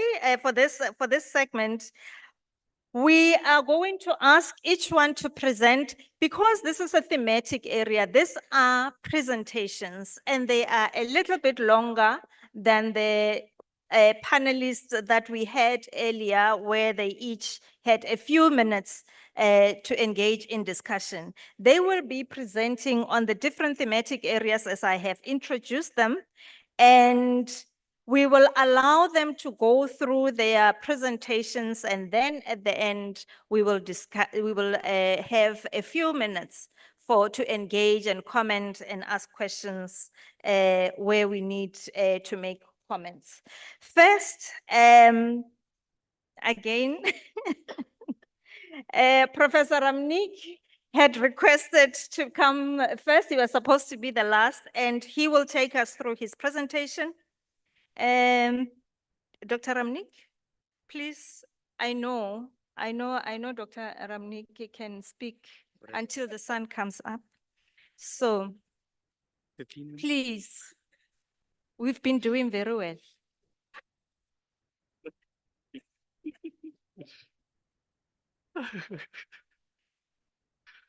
Good afternoon, everyone. Good afternoon, DM. Good afternoon, everybody. All protocols observed. I will stick to time, Program Director. I promise you.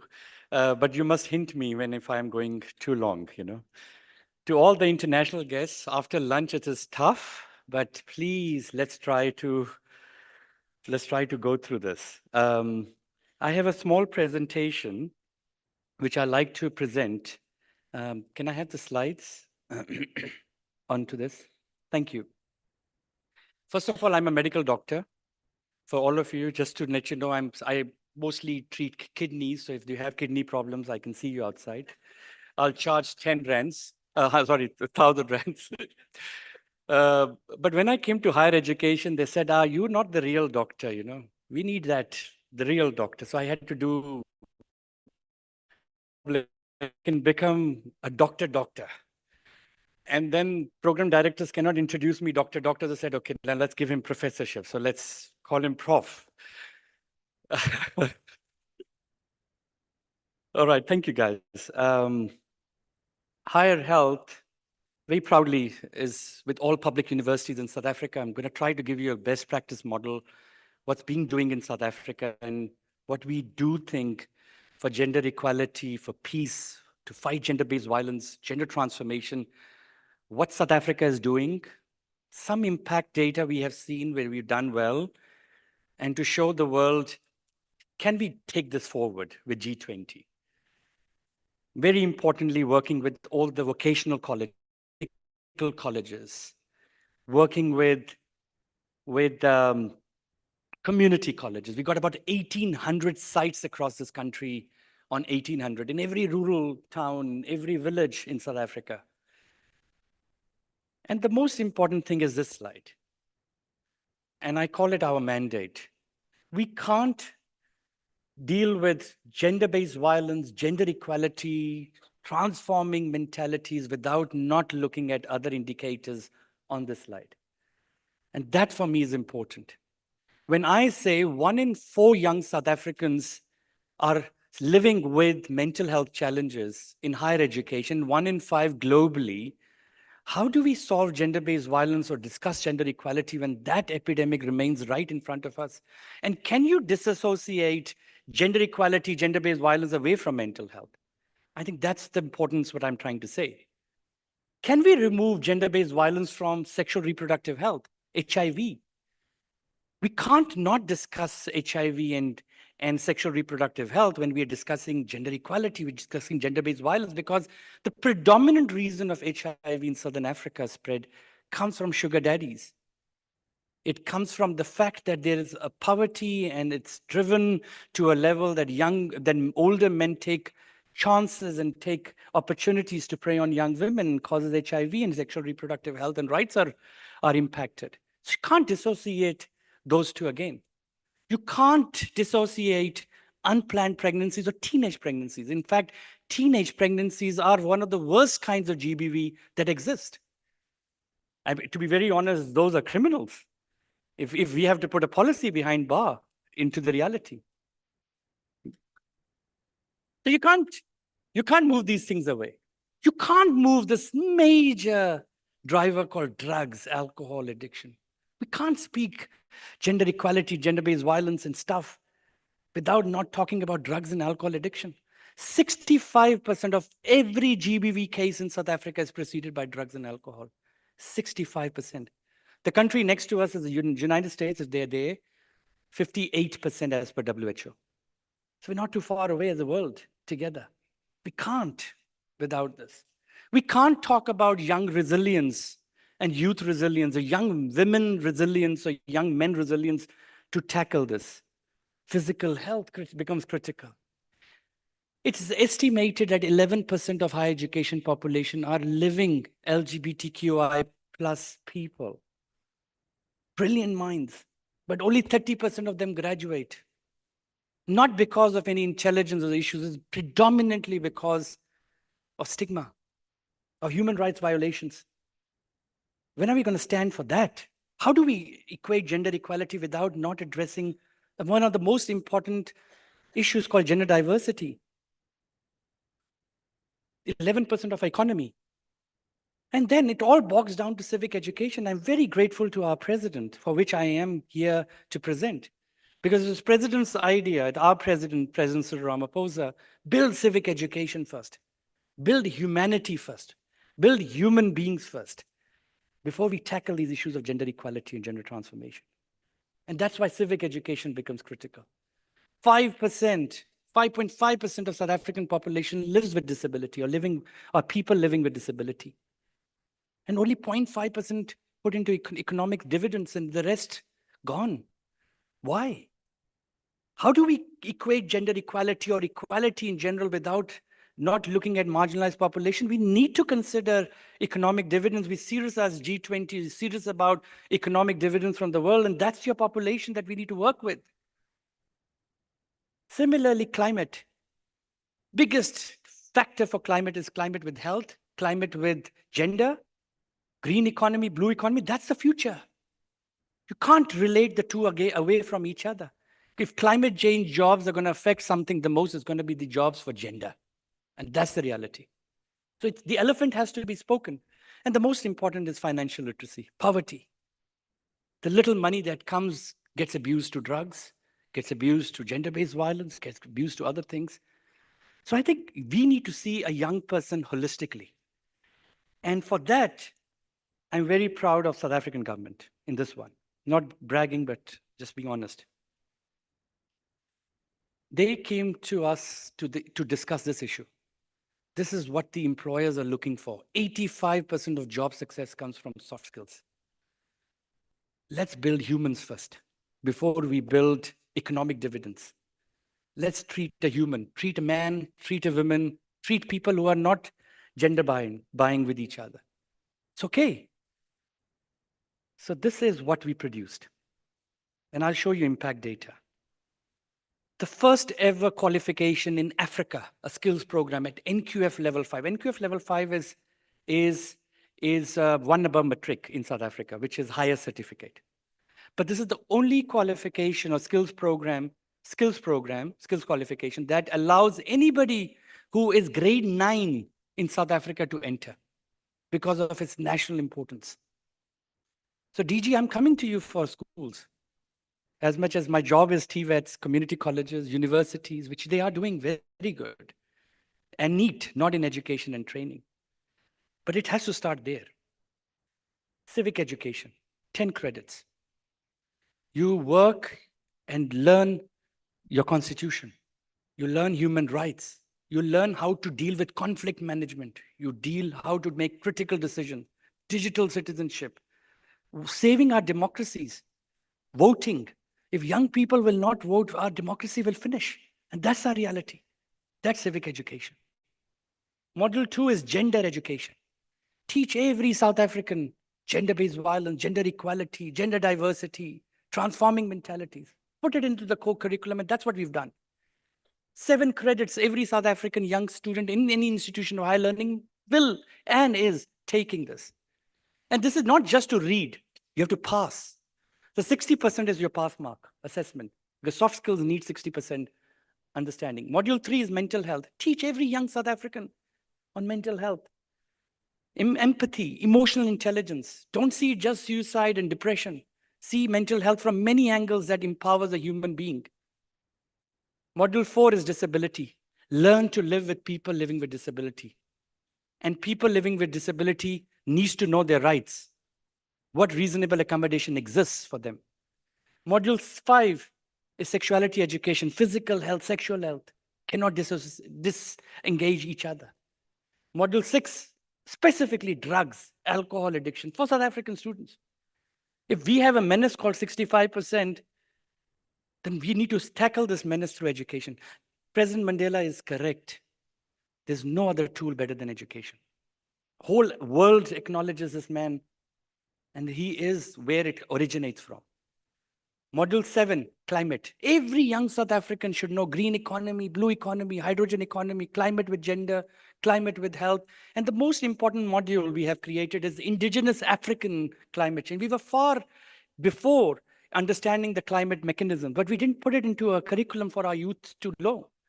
Module 8, financial literacy. Spam, financial instruments. Young people must know how to save. But the most important thing is social entrepreneurship. 30% of the jobs in the world are going to come from social entrepreneurship. And predominantly, we see in higher education, women exceed more than men. But when it comes to job, men exceed more than women. That discourse has to change. So that is how we're changing. This is completely online. You can do it on your phone. But for digitally poor South Africans, we put computer labs at every village in South Africa to do this.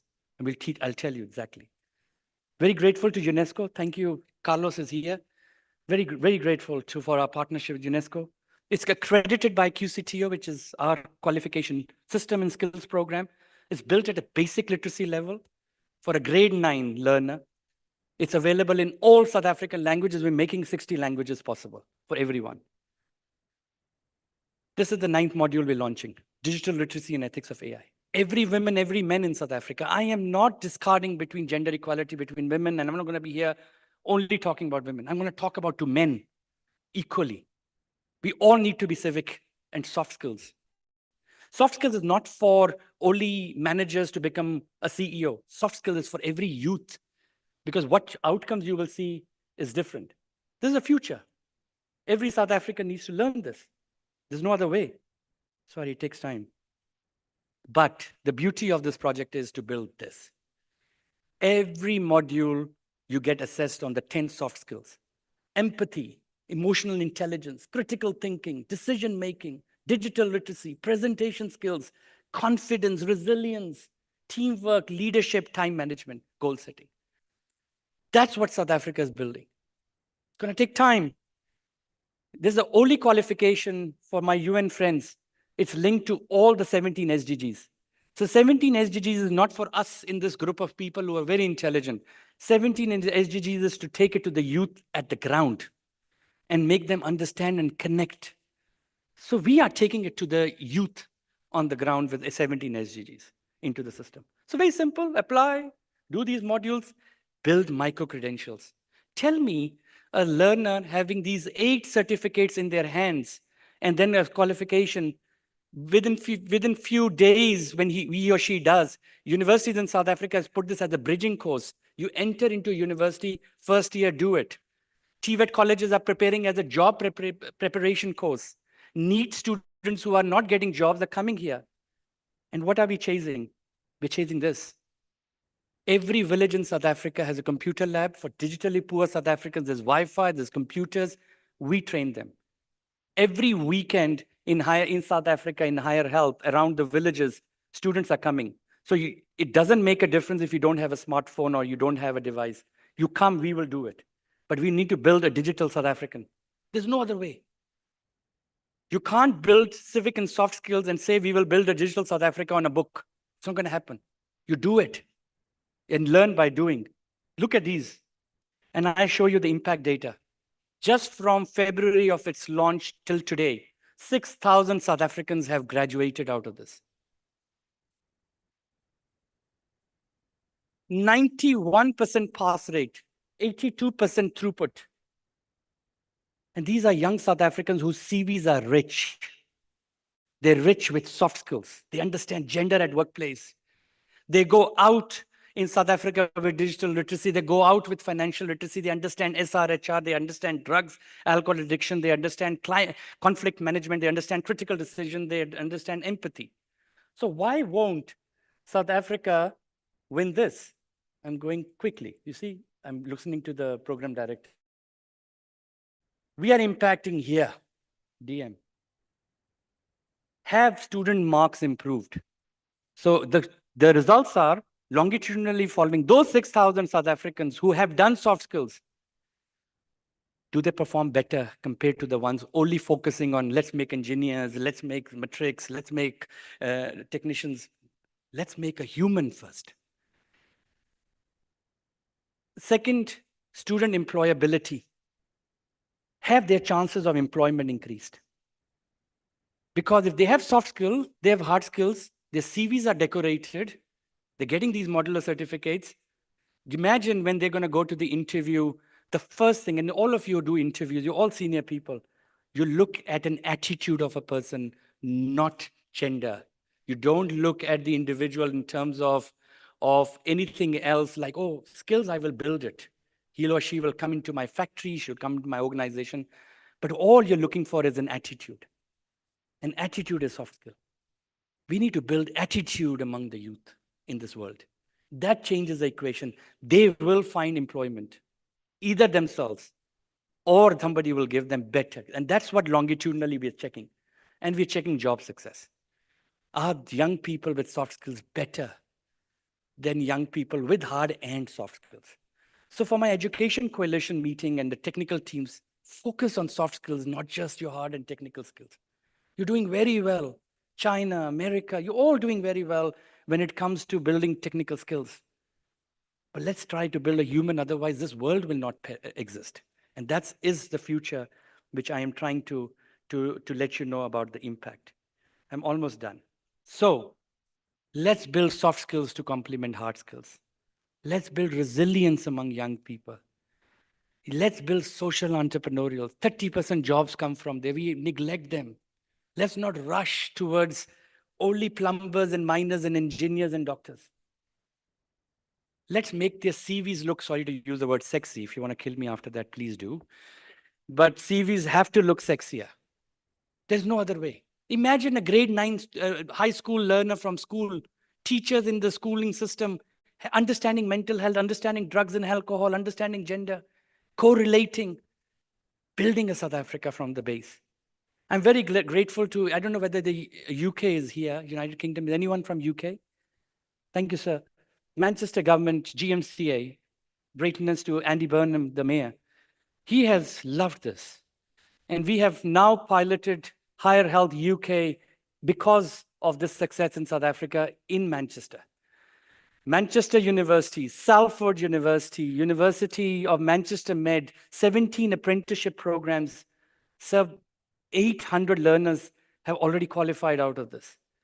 And let's see, do they make a change to the UK system? So South Africa is not just alone here. We're trying to build it with other African partners here. Thanks to UNESCO, we're looking at expanding it to many African countries here. As much as another UK BRIC partner has solidarily supported this initiative. But let's build good citizenship. Let's build digital world. It's scalable, it's cheap. You're doing online. There's no exam center. Though the assessments are practical.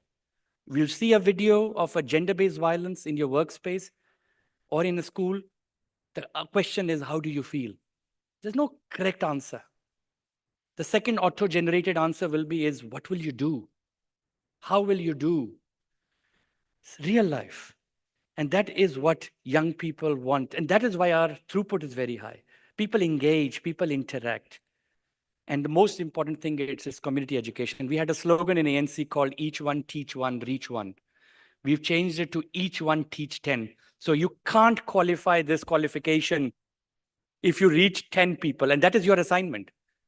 You have to teach 10 people. You can't learn soft skills without not teaching. You have to learn by doing. Like I'm doing to you, I'm learning more than you are learning from me. I don't know how much you've learned though. Colleagues, I am done. Thank you. I just wanted to show one result. It's going fast, as my speed is not that fast. That's it. Change in South Africa impact. 367,000 young South Africans did the gender curriculum. For those academics here who wanted gender curriculum, that's your response. But in a peer-to-peer driven. 316 voluntarily wanted their risk assessment. We introduced something called, towards the end of the class, you need to do your risk assessment. If you are a perpetrator, it's a perpetrator risk screening. Partner violence, sexual violence, there's risk screenings. Similarly, you have mental health risk screening. We have similarly for HIV, who do drugs and alcohol, they have addiction screening. 19,000 South Africans came out asking for help. We know we are sitting on a massive pandemic. 1 in 3 young women suffer with GBV. We all know these numbers. Where are they? Most important thing is psychosocial support first. Then goes to the empowerment of legal or any other angle. 86% only wanted psychosocial assistance, wanted partner violence, wanted to come out of the relationship, wanted support in that relationship. Look at mental health, 421,000 learners, 353 with their own risk screening. And look, 112,000 South Africans came out asking for help. Asking for help is not wrong. As a doctor, I can tell you that is what you need. If you're diabetic, your blood pressure, your mental health, your HIV, everything is about early risk screening, early detection. So we are hitting the main indicator. As much as I was hitting the indicator of throughputs, job success, my real underlying indicator, I'm a doctor at the end, is to save lives. Thank you very much.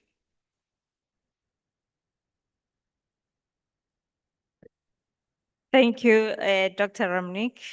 Really, really insightful that your presentations are always like, showing us really the numbers. And that is what often, really talks to us. I think we'll wrap up towards the end. Maybe if you can hold on while the other presenters also go on, and then we will just reflect on your presentation.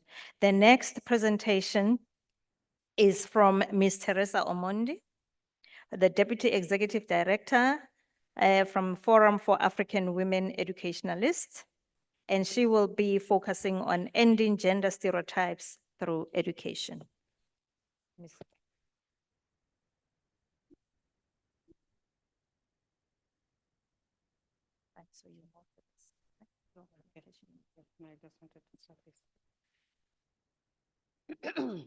I had to put on the timer so that I do not upset our boss. But it's very difficult to speak after Dr. Ramnek. I was trying some jokes with my big brother Shem from Adea this afternoon, but he wasn't laughing so much, so all the jokes I'd planned, I've put them aside. I was trying, he didn't know I was practicing that with him. Anyway, my name is Teresa, as you have been told. I was recently in Zimbabwe and they taught me that you say APO, meaning all protocols observed. Is that the correct thing? APO, right? Okay, if it's not the correct thing, that's, believe me, I was in Zimbabwe, they say that, APO, all protocols observed. Okay, so we'll start with my presentation. She said I press something green, it will move. Okay. I have a feeling this is not the right presentation. Oh my. Do I have, Alima, do you have Nafi? This is, sorry, we'll do some more minutes. Just stop this one. I'm sure she'll get the right one. I know because I know what my first slide was. But not to waste time, let me use my laptop.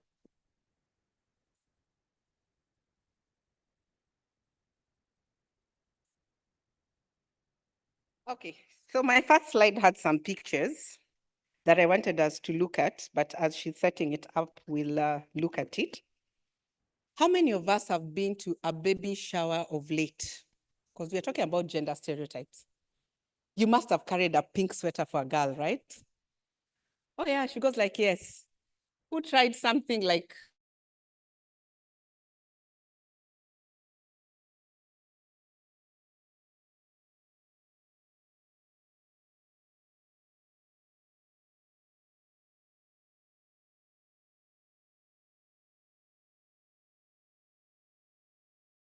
to be pink or it has to be blue? And we do it like we think it's okay, but that's where it starts, that there's someone who is pink, there's someone who is blue, there's someone who's supposed to speak politely, there's someone who's supposed to be assertive, and all those things, yeah? They start with us. And then we will come to Durban in this conference and complain that there's gender discrimination, right? Yeah, so the next time you find yourself picking a pink dress, remember me. Okay, so I'll be presenting one of the things that we see as FAWE. FAWE is the Forum for African Women Educationalists. We are a Pan-African organization. We are in 33 African countries. And our main aim is to advocate for girls' rights to be in school. Entry is now no longer the biggest problem, but retention is. And transition to higher levels of education, especially tertiary education. And most of these gender stereotypes are the ones which are still leading us in the situation where we are, that they are not able to transition to higher levels of education. Allow me to open my presentation in a minute. I was hoping the other one would be ready now.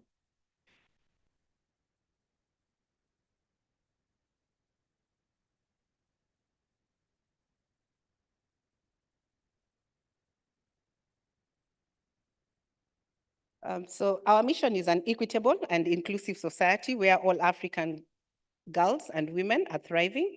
And we promote this through gender responsive policies, practices, attitudes in education. Yes, this is the right one. So let's move to slide number 5. Oh, actually slide number 2, sorry. Oh, it's me to do that. Okay, there, let's stop there. Yes. Have you ever been somewhere where a class teacher is saying, oh, by the way, boys and girls are equal? But when you look at your textbook, we're on the right page. Are we all seeing that girl wondering how she's being told they are equal, but the textbook says something different? Leaving her mother at home cooking and the father waving with a suitcase, going to work, yeah? And those are our textbooks. There are still textbooks in our schools today. Nobody asked me what I would do with the 1 billion. I'll change all those textbooks. Okay, and then we've talked about the boy wondering why he can't do a pink t-shirt and he thinks he looks very nice in it.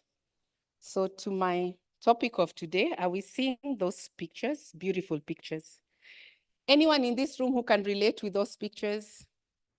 A classroom on your left.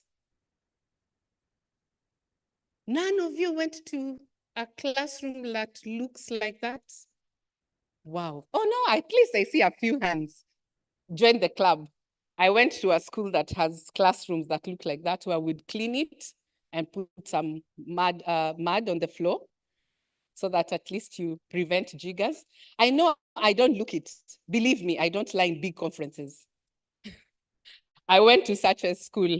I'll not name the school. And this child who goes to the school where they're under a tree has to compete for the same exam with the one seated on a desk in a suit and a tie. And we will say our education system is fair and equal. And if it's not equal generally to both boys and girls, you can only imagine how unequal it is to girls.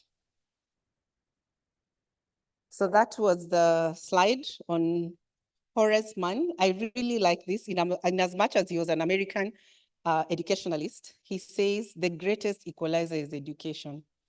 Because from that classroom, if the content is the same, the teachers are the same, ultimately, you see, in this room, you'd not know that the few hands that went up went to such a school, because now we are equal in a way, right?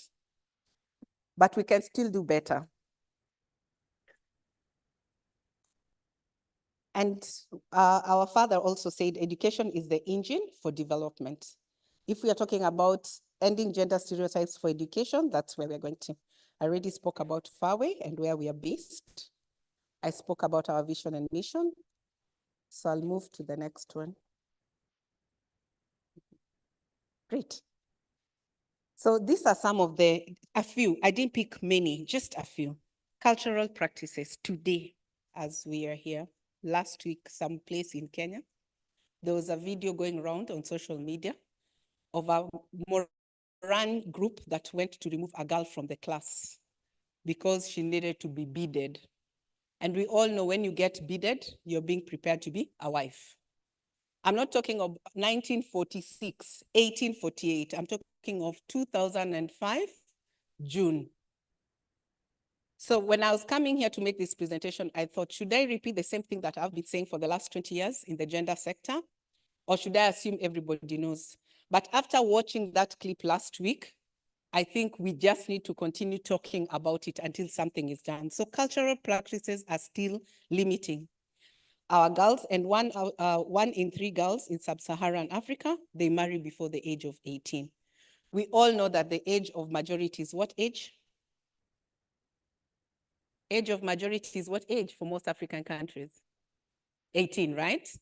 So if the statistics are still showing that 1 out of 3 are still married before 18, there's a problem. I like what Dr. Ramnek has said.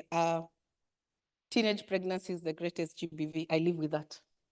That will now be my speech. If you hear me saying that, just don't tell people you taught me that. It will now be my new thing. But it's true. It's really sad to see the number of teenage pregnancies in our schools, and also the type of bias teaching and the curriculum that we have. I already showed you an example of a textbook that still talks about nurses being women, doctors being men, pilots being men, and the textbooks are still with us. We also have the issue of enrollment and retention. What I talked about, 34 million girls in sub-Saharan Africa are still out of school, even as we sit here. We also have, at primary level, 23% of these girls are out of school compared to 19% of boys. A slim difference, and that's still a big issue that our children are out of school. And we also talked about how 36% of girls are out of school at the age of adolescence age. That's grade 6, 7 onwards. And also for those who come from conflicted regions, it's worse. The statistics are worse, especially those who are affected by climate change, refugee communities, geographical differences, not to mention poverty and economic differences. Career aspiration, I'll not belabor on this point because I can see my minutes are gone, but we all know where most of us are taken in terms of the careers we choose. So I want to share just quickly what Fawe is doing amongst other African organizations, our innovations, some of our models. So our main strategy is policy influence. If we can influence all African countries, for starters, to adopt re-entry program. All of them say we have it. We have the policy. They'll even show you a written policy. But the challenge is, how are we implementing these policies? When you go to the schools, I have visited in my recent last 2 months, 3 different African countries where we still have people being very proud of saying, when she got pregnant, we asked her to go fast, deliver, take care of her child. This is 1 year out of, we all know. Men, you all know how long it takes you to take care of a child? Oh, there are men who know. No? There are men in this house. My minister from Sierra Leone, you know how long it takes to take care of a child at least? No, he's smiling. I was just trying out. He's my friend. I made a friend today. So literally, if you're going to ask me to leave school immediately, you learn that I am pregnant, it means I'll be out for 9 months. And then I'll need another 1 year, at least, to stabilize taking care of that child, unless you really do it in adult age. But if you're talking of young people, then it means basically an average of 2 years I'm out of school. But that time, where are my counterparts?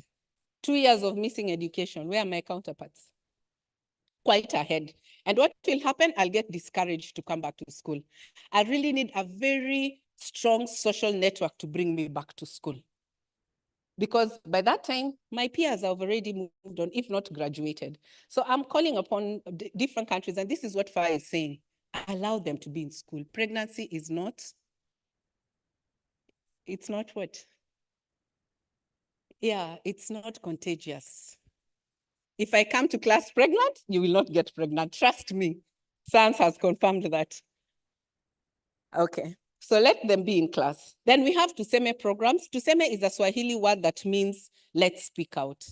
These clubs have been used by different countries, over 33 countries, where young boys and girls are taught how to speak out on issues that are gender discriminatory in class, speak out of a teacher who makes derogatory terms to either the female classmates or even the male classmates. They speak out about their methodology of teaching or even whatever is affecting their education. And Tuseme clubs have been very effective. If you go to Mali, it's a Francophone country, but they call it Tuseme because Swahili is now an African language, right? Yeah, so you go to Nigeria, it is Tuseme, Ghana, it's Tuseme, and these clubs are very powerful. The other issue is on gender responsive pedagogy. We need to start with our teachers. The current advocacy is that no teacher should go to class before they are trained on gender responsive teaching and methodology. Do you agree with me? Yes, because it's important. It's important to understand that in your class, 1 or 3 days, a female student will miss because they are going through their menstrual days, right? Men, we know what menstrual days are. Oh, you know, I don't want to speak and leave here people wondering, what is menstrual flow? Oh, men, we know? Ah, great. And the ladies, you know what it is, right? Ah, okay. I was just checking. So someone said we don't know, it's okay. I'll have classes. I'll join while you're being taught about your kidneys. I'll join him. I'll be on the side talking about menstrual flow. Okay, and then we need to also have GRP to improve retention and performance. There are a number of times in class you do not call upon a particular student because they are taught to be passive, they are taught to be quiet. They'll still be that quiet in class. But you have to go out of your way and say, Mary, can you say something? Or John, can you say something? And that also goes to gender responsive school management. When we are discussing about where are we investing on our facilities, today we talked about pit latrines.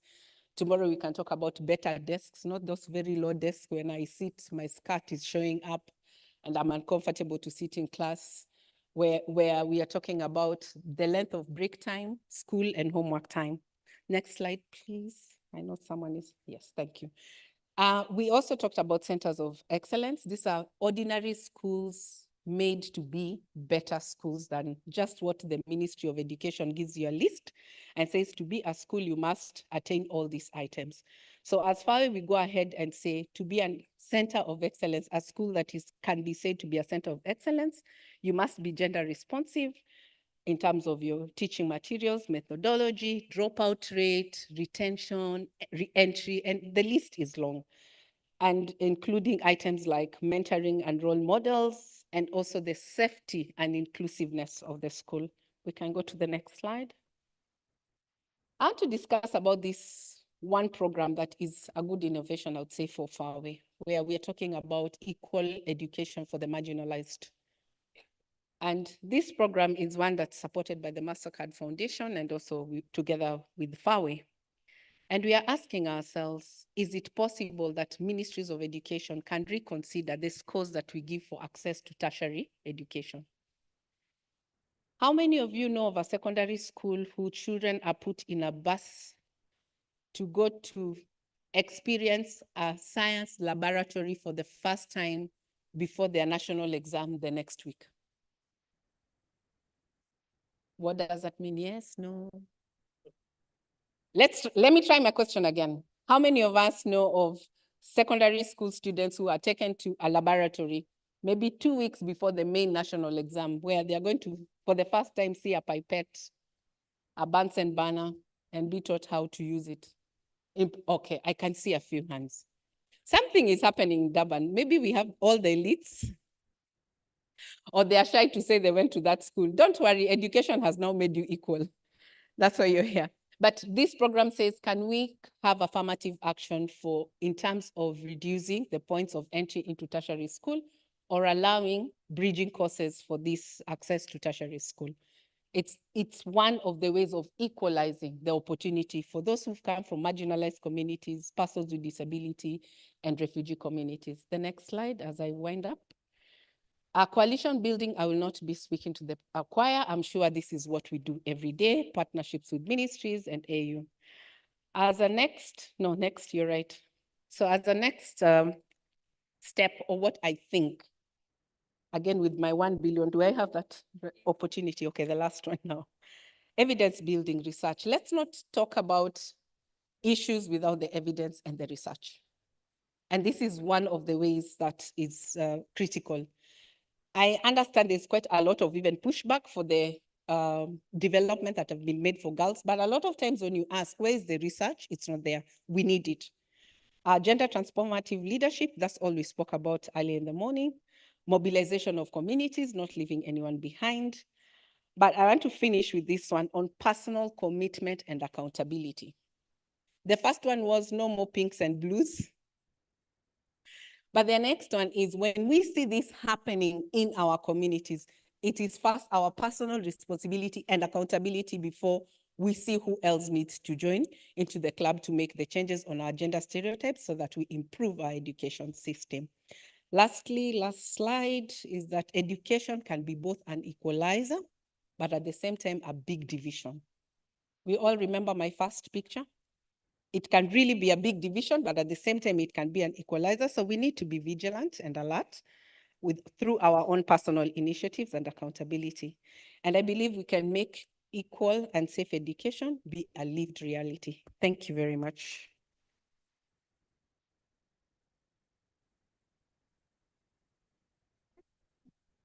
Thank you so much. Dr. Ramnik was reminding me there that he didn't break the record yet. So he was like, I was shorter than her. So I noted, Dr. Ramnik. I said, we still have 2 more to go, so let's not count before. Our next speaker, thank you so much, Teresa. That was really insightful and really, really encouraging to see what some of the organizations are doing and, you know, the innovation that you showcased just now.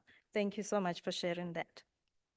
Our next session, Dr. Wessel van der Berg, who is going to focus on one of my favorite subjects because I've got 2 boys, vulnerabilities of boys and young men.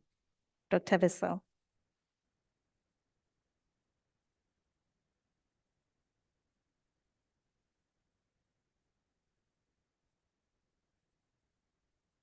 Thank you so much, Precious, for the introduction. And I wanted to start off by saying I work for an organization called Equimundo, Center for Masculinities and Social Justice.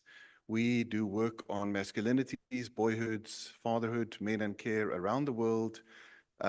We've done lots of research in most of the G20 countries. We've got strong connections in Brazil, in Australia, in the UK, and in the US. But I am South African, and I am based here in South Africa. I live in Cape Town, and I am really proud of the South African Constitution. And let me say quite specifically, I'm really proud of the equality and the human rights afforded to people of all sexual orientations and gender identities. I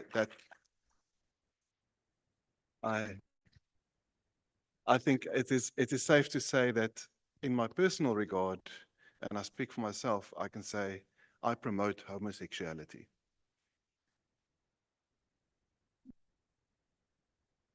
So let me speak about boys. And Precious started by saying that she has 2 sons. Can I just see a show of hands? People in the room who have sons. So I'd like you to keep your sons in mind as I'm speaking. Thank you. I'm a father of 2 children. My daughter is 12. My son is 9. And Equimundo is a member of the Feminist Network for Gender Transformative Education. We're a member of the United Nations Girls Education Initiative. Thank you very much for the invitation to come here. And because I've been involved in this work for a while, I've been diligent about telling my daughter, be yourself, express yourself, be confident, step up, lean in, and be empowered. Look at all the opportunities you have. And I'm really happy to say that she is doing that. We were worried about her academic performance about a year ago. It's improved radically because she has had support around her. and because she started running, by the way. I think the running helps with the thinking as well. So I'm really proud of her. But I'm left wondering, what do I tell my son to do when I tell my daughter to do those things? So listen carefully. I'm not asking, what do I tell my son to stop doing? I'm asking, what do I tell my son to do? What's the positive thing that I'm asking him to do? If I'm telling girls to step into STEM careers, what are the careers I'm saying boys should step in for an equal society? That's the question that we're grappling with. So I'm going to share some of our grappling with this question and also some of the solutions that we are working on in this regard with you. And I wanted to start really clearly by saying that this is not a zero-sum game. In other words, saying that boys need attention focused on boys' performance in education does not mean that we are taking anything away from girls. It is clearly not a zero-sum game. And that it is better to start from a place of strength. When you think about your son, I'm not sure how you would like to think about him as a problem. We would like to think about boys as full human beings that have something to offer to society in a positive way. So the next one, please. So just a few numbers, and I'm going to share a few numbers as we go forward. I'm going to focus on South Africa and then also share some numbers from around the world. So in 2024, 86,000 more girls wrote matric than boys in South Africa. 70,000 more girls passed than boys. There's a 10% gap in university exemption. Girls are doing better at university in terms of secondary education and gaining university exemption. So again, just to say, we must celebrate girls, but not leave boys behind. What we've seen from the data and there we go. I don't think this is working. There we go. So it starts before grade 1. The Thrive by 5 index shows that girls outperform boys already in the early literacy at age 5. And there's something that I learned about called the Matthew effect, which you would probably know better than I would, which is that early success in reading encourages you to read more. But early challenges in reading encourages you not to continue with reading. And that is one of the reasons that boys are falling behind. But it's not only in terms of the academic performance and reading, it's also in terms of socio-emotional intelligence. You need to be able to know how you feel to express a request for help. You need to be able to talk with people around you. My daughter, I can tell you now what her 5 best friends' names are. She's 12. My son, until we had a party last week, I couldn't tell you what his 5 best friends' names are because he hasn't grown up in an environment where the relationships are as much encouraged as they are for girls. So that type of socio-emotional engagement is crucial for learning. It's really important that boys build that kind of emotional literacy. In South Africa, not in South Africa, in the US, we've recently completed a survey and we found that young men, only 19% of them in a sample in the US felt comfortable enough to express vulnerability. Then thinking about the environment, the learning environment we're creating, the fact that school might not necessarily be built for boyhoods, the way boyhood is constructed. In other words, the classroom may reward silence and listening rather than movement or curiosity. I do want to give a massive acknowledgement to DBE and the Department of Social Development for something that I think has been overlooked in the media. Some of you might have seen the report on child maltreatment that came out about 2 years ago, which highlighted the rates of the use of physical punishment in schools. But the proportion was highlighted as problematic, which it should be. But a key finding of the report was that violence in schools has actually reduced between 2009 and 2019. And I don't think that we acknowledge the positive enough. That is a huge achievement. So yes, please. So the statistic that was highlighted in the media was that of children who experience violence, 84% experience corporal punishment. So it's still a big problem, but the total has reduced. It is getting better. So I just wanted to give a massive kudos to the department for that.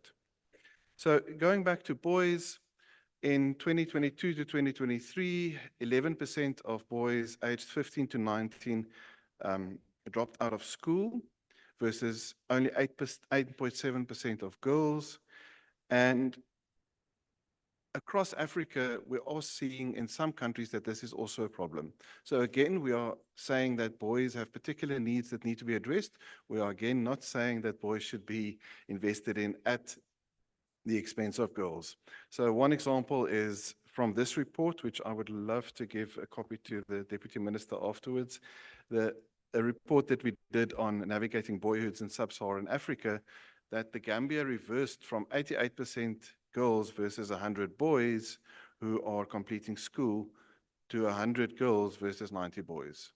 So I think we should keep on doing what we are doing for girls' empowerment, but we also have to now catch up in our thinking on how we respond to boys. So it's not about reducing the one, it's about catching up on the other one. Then in terms of where this leads or a broader lens on masculinities, in our research on masculinities in South Africa and in other countries, we've really seen how when men struggle with emotional expression in adulthood, it is so often grounded in childhood experiences.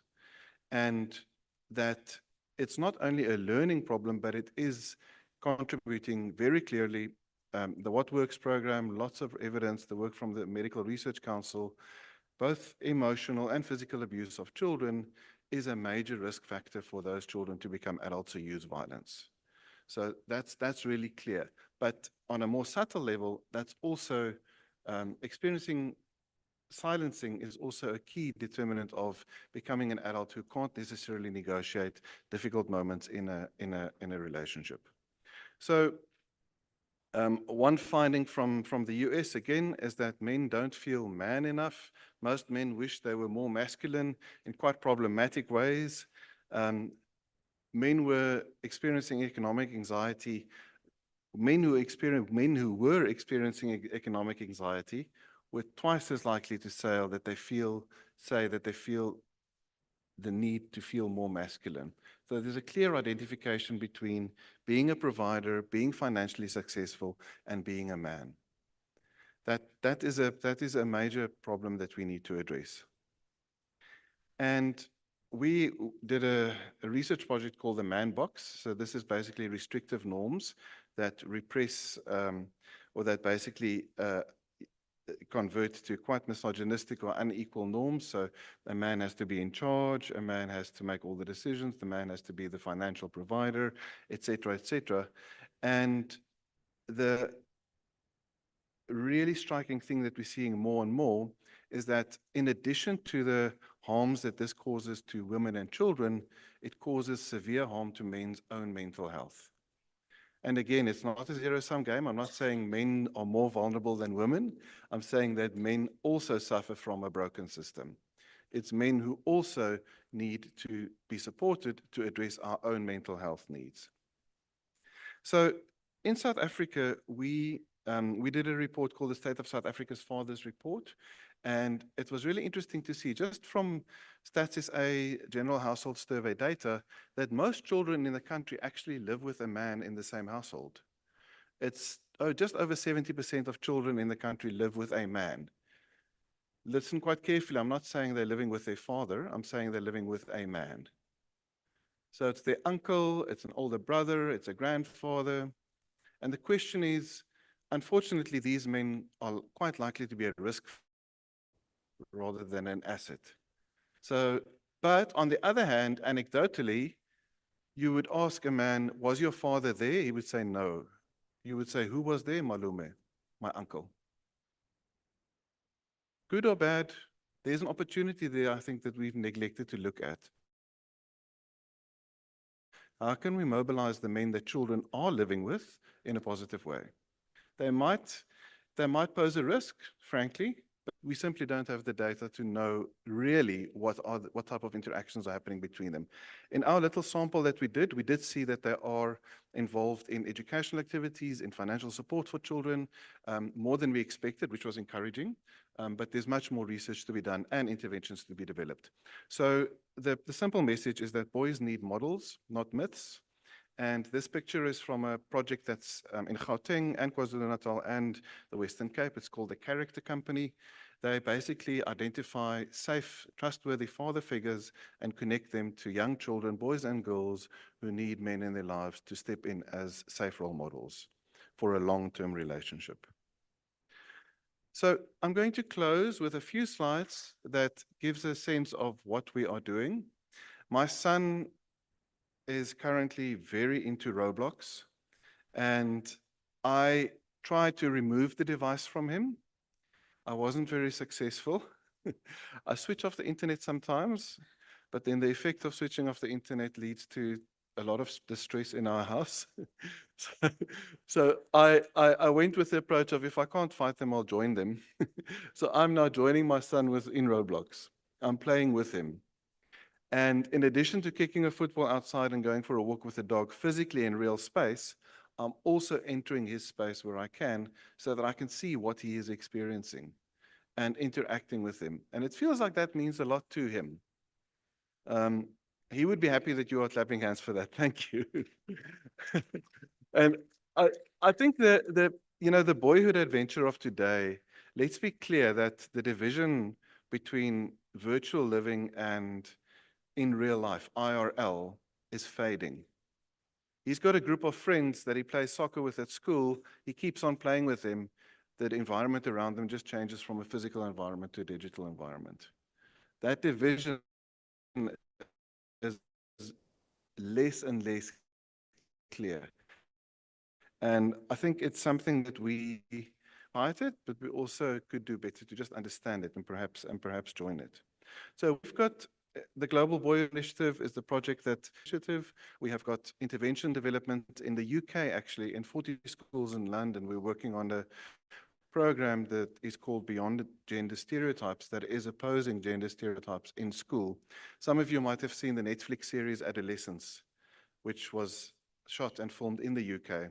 We were actually an advisor on that series, but that's the context in which we're implementing that particular intervention. But there are a few sites around the world that we're doing the same.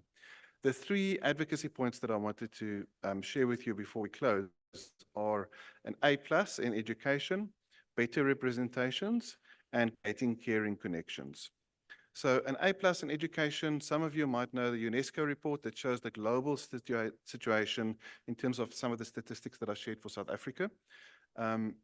I've spoken a lot about that now, so I'm not going to spend much more time on it. It's basically to do two things. The one is to improve boys' engagement in education, but also transform the education that boys are exposed to, so that it is more friendly towards boys, but also more gender transformative.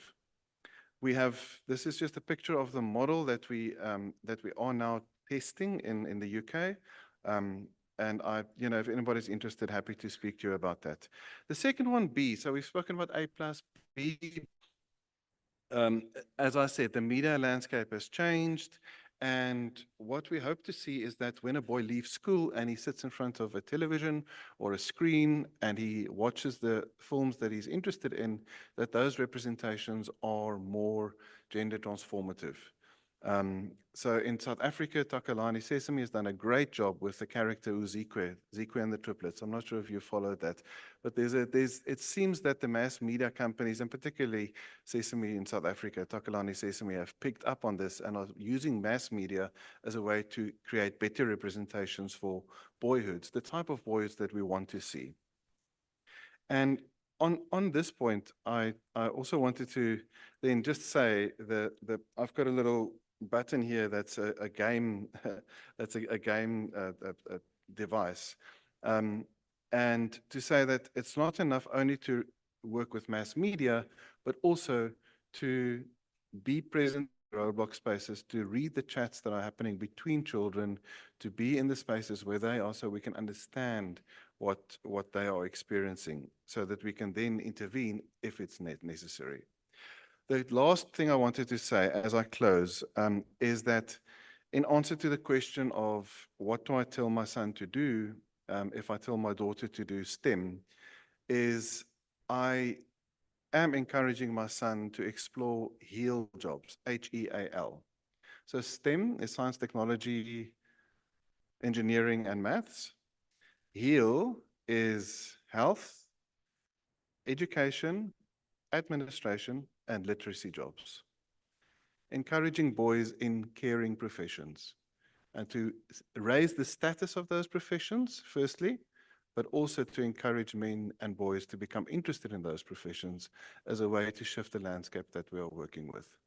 Thank you.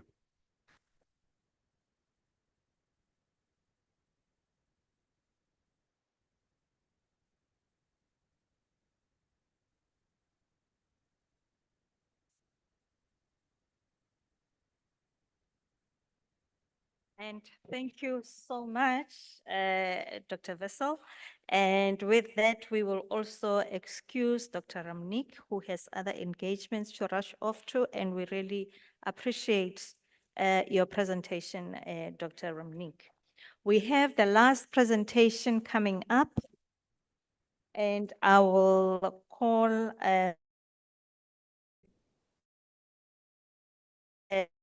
inclusive and diverse sexual gender identities.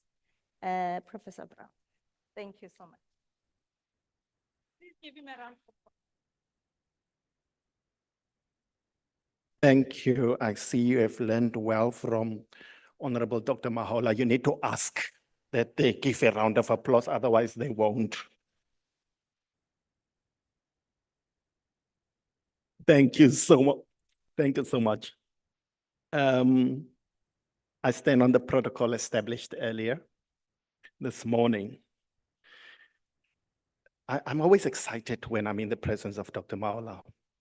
And I want to say thank you for choosing Durban, because I want to greet you in the language. I had to learn how to greet. They said when you greet in isiZulu, you say sawubona. And when you greet a collective, you say sanbonani. And it made me to think a little bit deep. When I asked a couple of Zulu-speaking people, and this is to my international community here, dear friends, when you ask someone what sawubona means, they will say hello, but it's actually not. Sawubona means I see you. I see you. I acknowledge you. I embrace who you are. And the theme, it's about transformation that stems from diversity. And until we see, acknowledge, and embrace diversity, we can't have transformation.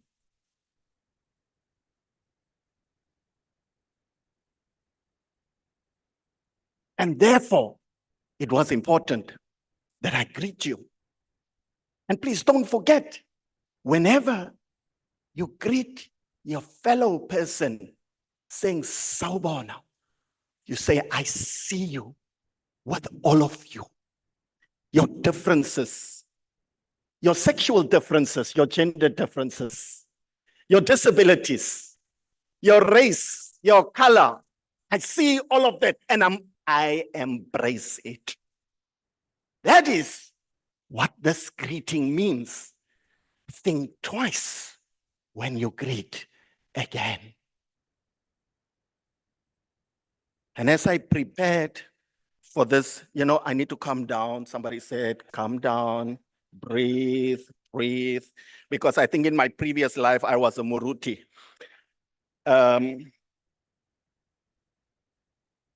So I'm breathing.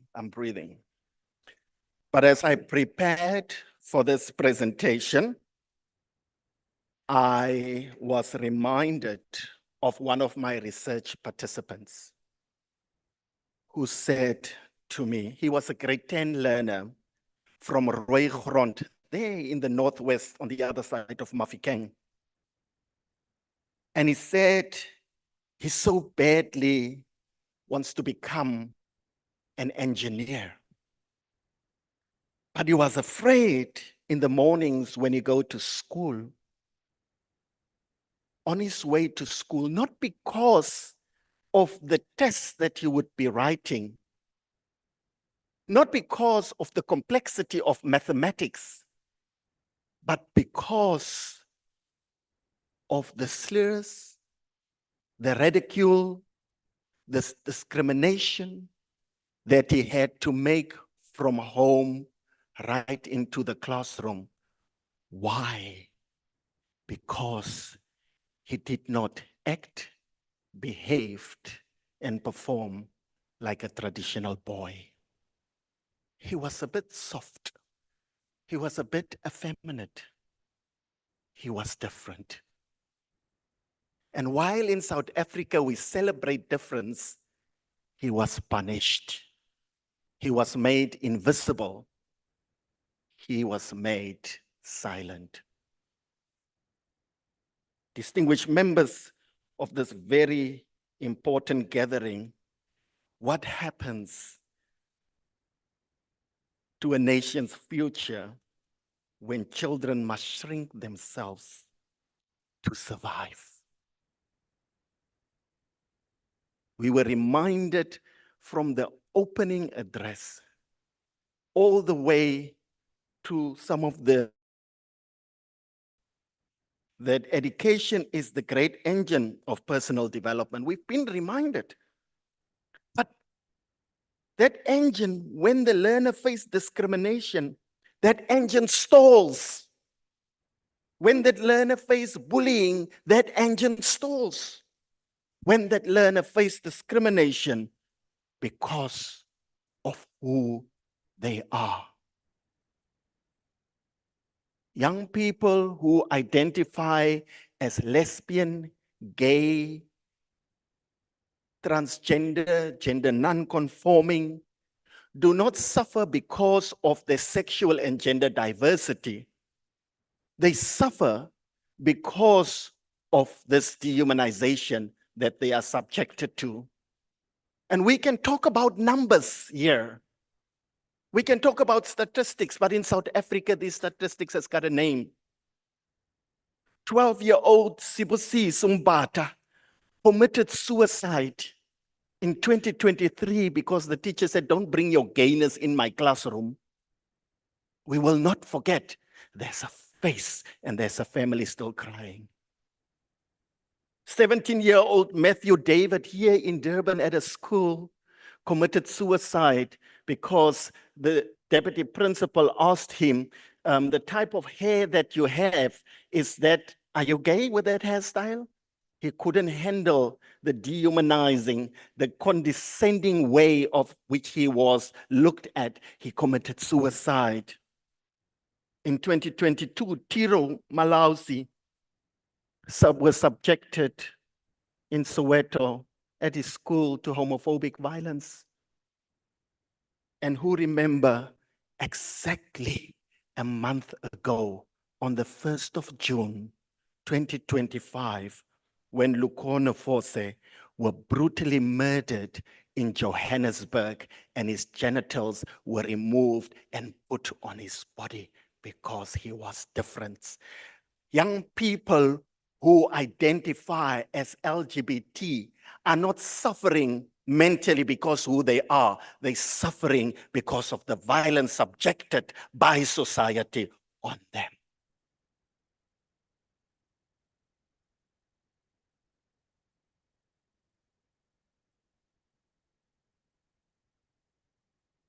But I want to say, I am privileged to be in South Africa and to serve the ministry, the basic department of education. Because in South Africa, we don't promote homosexuality, we promote humanity.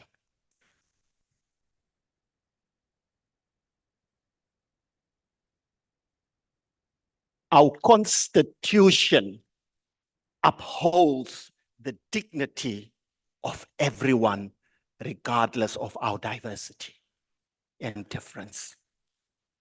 It is in Section 9 of our Constitution that it acknowledges sexual orientation, sexual diversity, and gender diversity.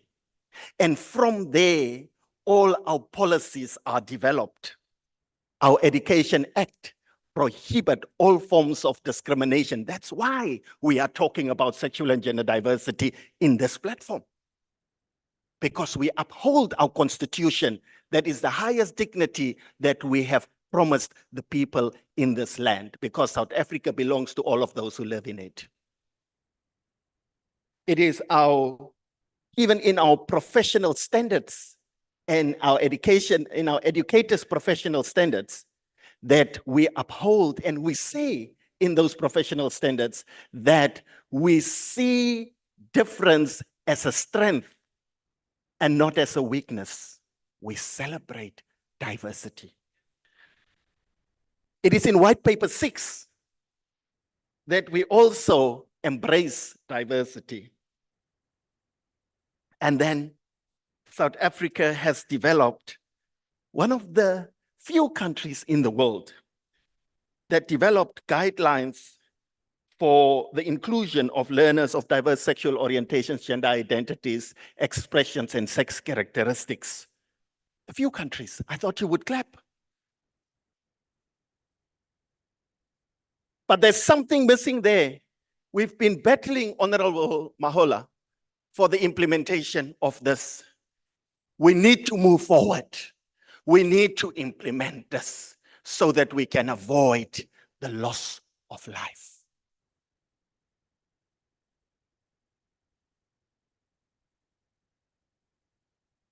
Also, another important guideline that we have is the Care and Support for Teaching and Learning Framework. Amazing document that was actually a SADC initiative. And in this document, we don't only acknowledge the needs of learners, but we also acknowledge the needs of educators. Because it's not only our learners who are diverse, we have our educators and the entire school community who could be diverse. And how do we support them? And there are very good guidelines, 12 pillars that shapes how we should respond. And so these policy frameworks create an opportunity for us to create a safe, enabling, inclusive environment, because an inclusive education system prepares for an inclusive society.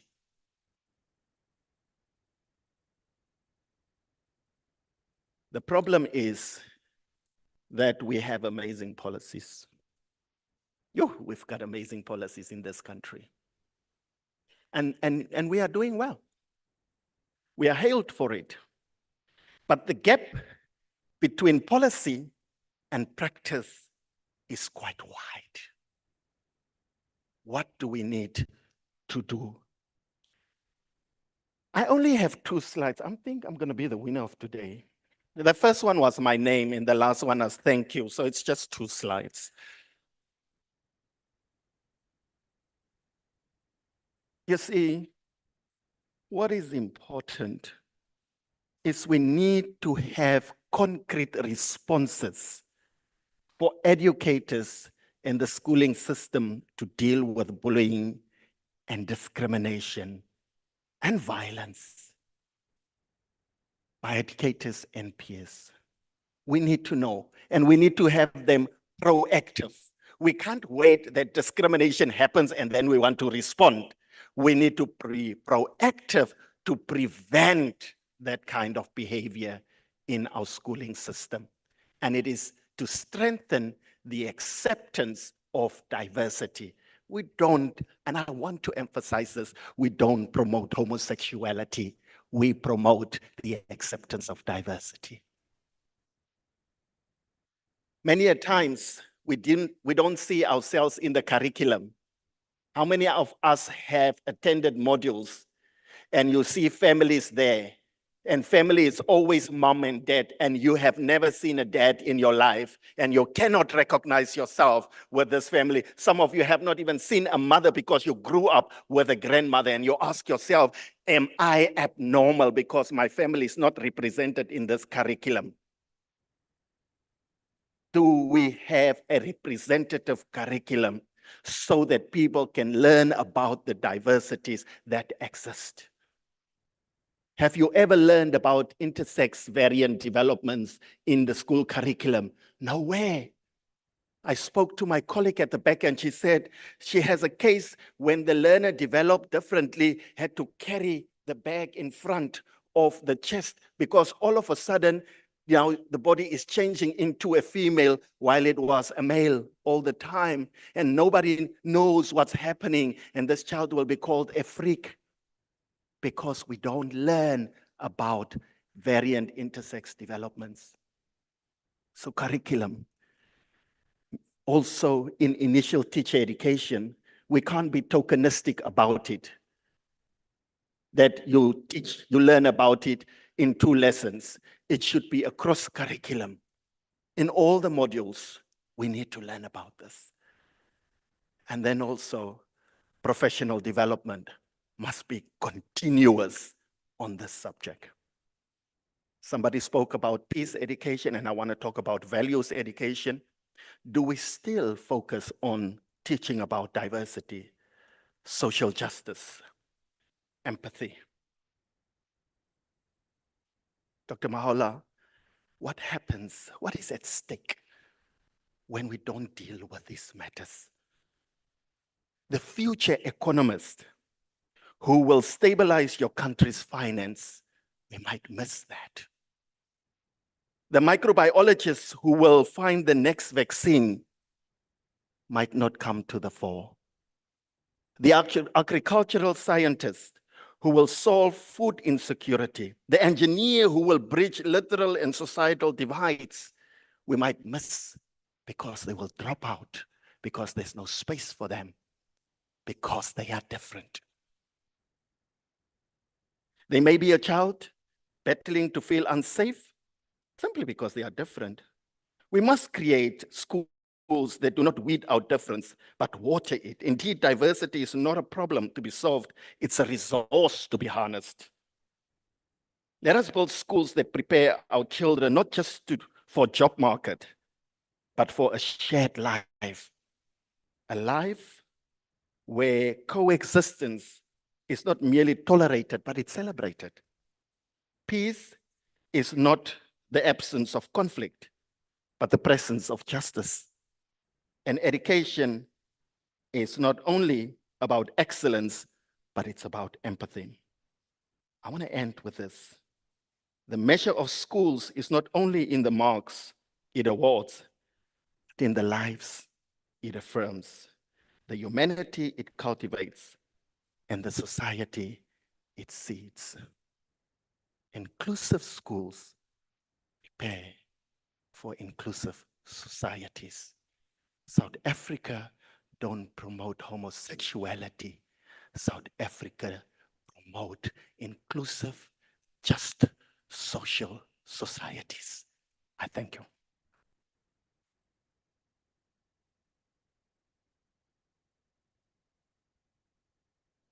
Wow. And that's how we end this thematic on a very, very, like wake up call. Like if you were feeling a little bit, losing us, but thank you.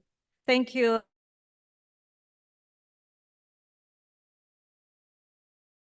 Inclusivity means. We started with, I'm wrapping up because we still have another panel. We started with Dr. Ramnik, who highlighted the 10 priorities that we needed to consider, that we need to consider before we can even start talking about gender equality.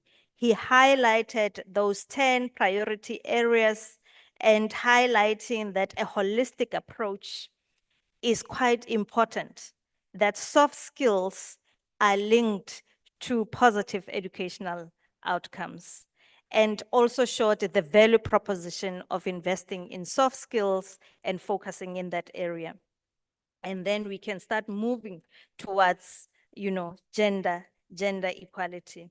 We also had Ms. Teresa Omondi, who took us through innovative approaches or African-led innovation on policy influence and really gender-responsive schools, and what shared their experience as an organization. And also highlighted some of the next steps that they will be going towards in ensuring that they move towards a towards gender-responsive schools. We then had Dr. Vessel, who took us through the vulnerabilities of boys and young men.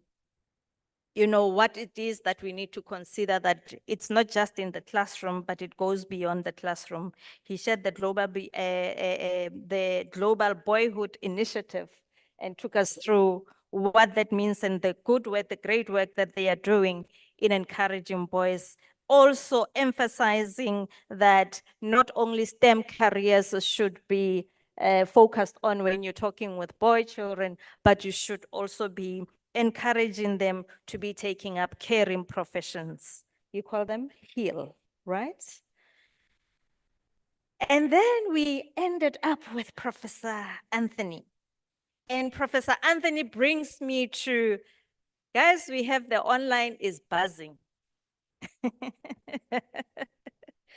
Online is buzzing, and we are going to, I think what Professor Anthony has just spoken about has really helped frame and also echo the sentiments that are expressed from the previous comments that were made.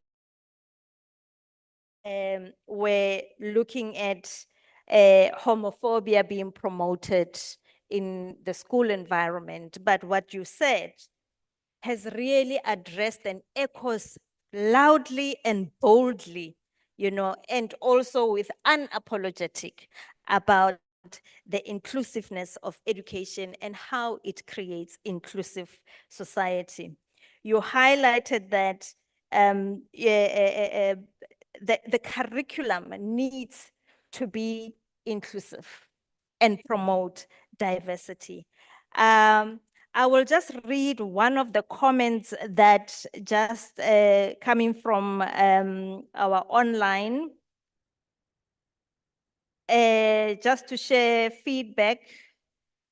And this is based on the comment that was made, and it is only proper to address these comments. I promise that we will go back to online and address the comments that have been shared online. And I will just read, thank you all for sharing very important feedback.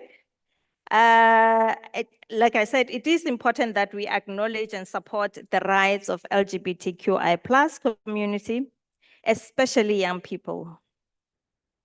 The individuals who speak of the need to not promote homosexuality clearly confuse promotion with inclusion. Let's set the record straight. Including LGBTQI+ people is not about promotion. It's about justice, dignity, and basic human rights.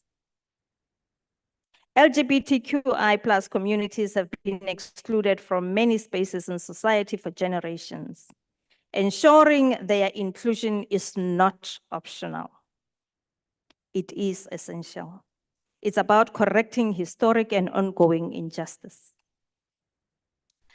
And we are called to account and really normalize and challenge any exclusions that are expressed, that we should not be silent about this, we should be loud about it. And also considering that the constitution in this country is inclusive and recognizes the human rights for all.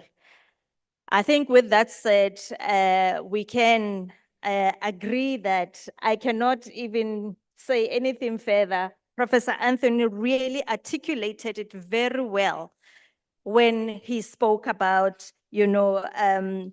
the promotion of humanity and upholding the dignity for everyone.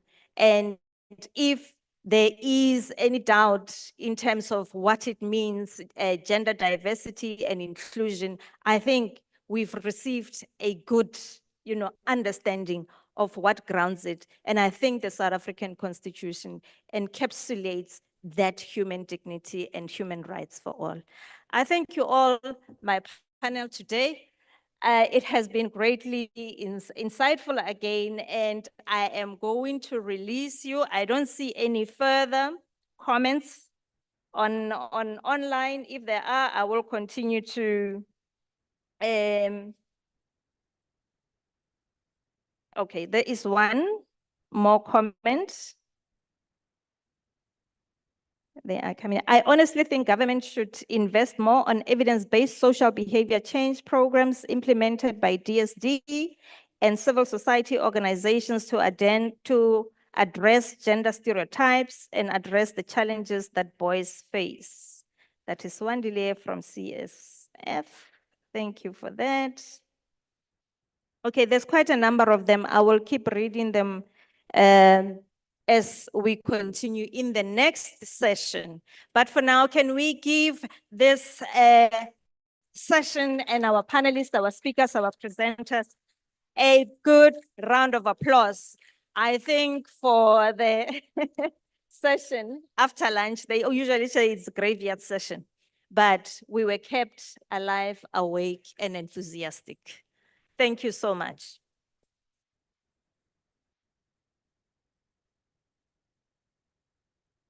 I am tempted, colleagues and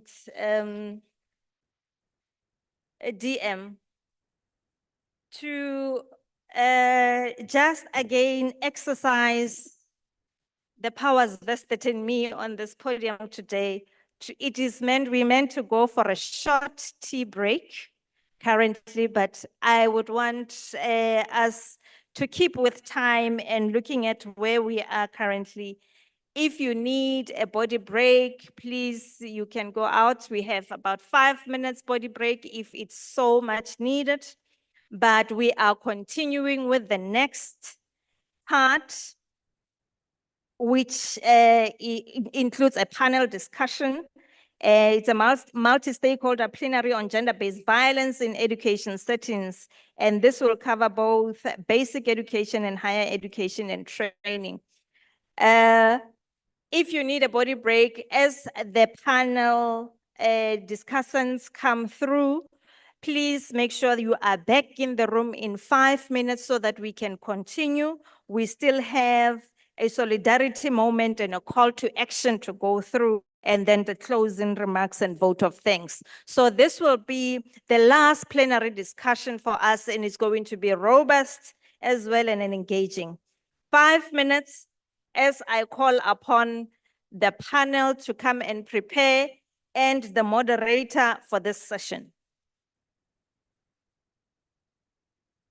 Our first panel member is Dr. Andile Dube, Education Manager at UNICEF South Africa. Please give her a good round of applause.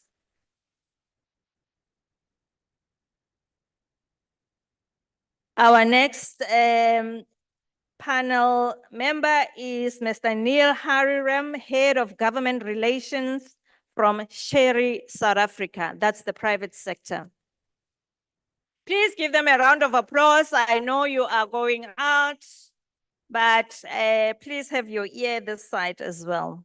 We also have Lethiwe Masinga, a student representative, GBV in basic educational settings, University of KwaZulu-Natal. We also have Professor Relebohile Moletsane, Professor and the J.L. Dube Chair in Rural Education in the School of Education in the University of KwaZulu-Natal. We also have Commissioner Philile Ntuli from SA Human Rights Commission. We also have Tulani Chefuta, C20 South Africa chairperson.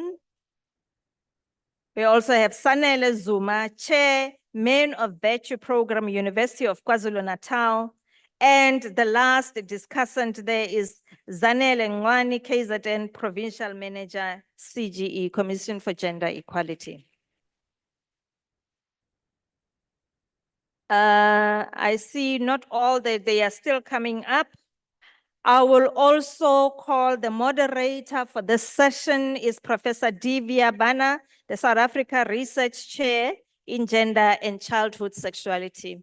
Ladies and gentlemen, please give them a round of applause. It is quite a number of discussants, and I hope they are not going to make us underperform how we've been doing on time. Vivian, welcome, and I'm handing over to you. You have, it's 12, 15, 29. Do you think you can do it in 40 minutes? 40. I'm trying to. It's not going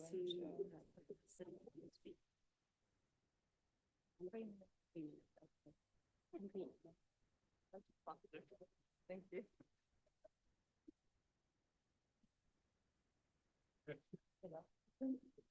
Thanks very much. My name is Divya Bana. I'm from the University of KwaZulu-Natal, and I want to echo some of the sentiments expressed earlier, Anthony and Vessel. Anthony, it is indeed such a privilege to be a South African. I'm a South African based and born here in Durban. It's been a privilege that G20 was hosted here in the city of my birth, but also in the city where I was educated in 2 different universities, catering for 2 different races, and then became the University of KwaZulu-Natal, which I have to say is such a privilege to support the work that we do in gender and education and gender more broadly. So it's a real honor to be here, and I thank the authors and the organizers of this entire day's event to promote gender equality in educational settings. So before we move on to the kind of questions that we will pose to the panel and the experts that are here, the issues around gender violence in educational settings are now well rehearsed. Depending on which statistics you want to use or which organization you want to lean on, whether it's UNICEF, whether it's WHO, or whether it is UNAIDS, the statistics are very clear.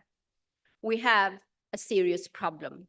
And this problem is not only a South African problem, but it is a global problem where women and girls in particular face the scourge of gender violence, sexual violence, and inequalities. But this, as Vessel rightly pointed out, does not exclude men and boys. And so when we understand gender, we also understand it as an experience of genders and sexualities, but also including boys and girls, young men and women.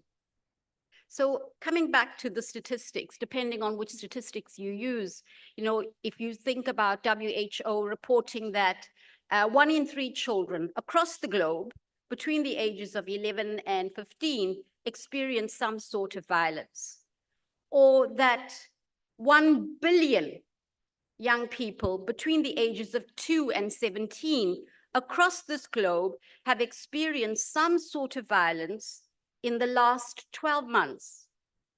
Violence is a complex term, tricky. It could be physical, sexual, it could be emotional. And depending on how we use violence, 1 billion children have experienced some sort of violence in the last 12 months.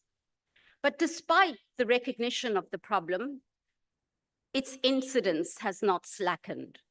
And today we have a preeminent group of scholars and people working in the field to guide us through what we know is a fundamental issue. And that is to tackle violence in educational settings requires a multi-sectoral approach. And that is the kind of term that G20 has used, solidarity. It requires solidarity across sectors because no one institution can solve this complex problem.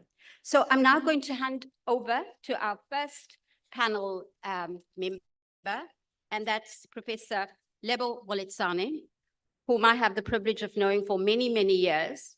And the first question, Lebo, to you is, and to start with you, is about this global picture on this issue, and to ask what education systems can do to keep children safe. How can we intervene early to keep this generation and the next safe from gendered violence?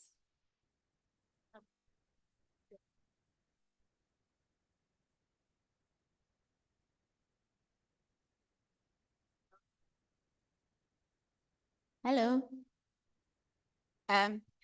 Sanbonan, really Sanbonan, in the real sense.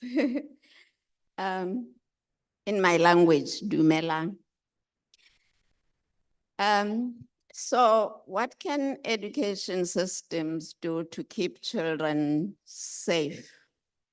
With a recent UNESCO report estimating that 272 children and young people who should be in school are out of school, suggesting obvious threats to member states reaching targets, SDG 4 targets by 2030.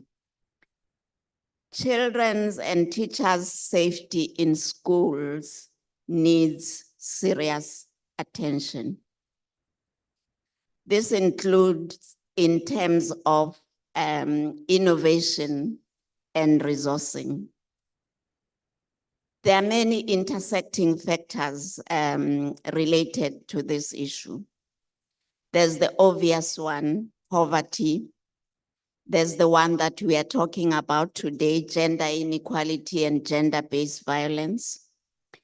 And linked to these, there's early marriages, forced marriages, and cohabitation.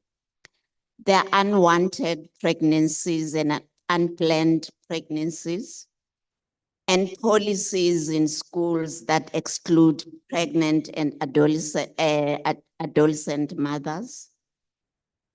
STIs, including HIV, and as we are learning in rural South Africa, the re-emergence of syphilis, which we thought had long been addressed. And of course, inequalities in education that include a decontextualized and biased curriculum that an earlier speaker referred to. So what would I suggest education systems do?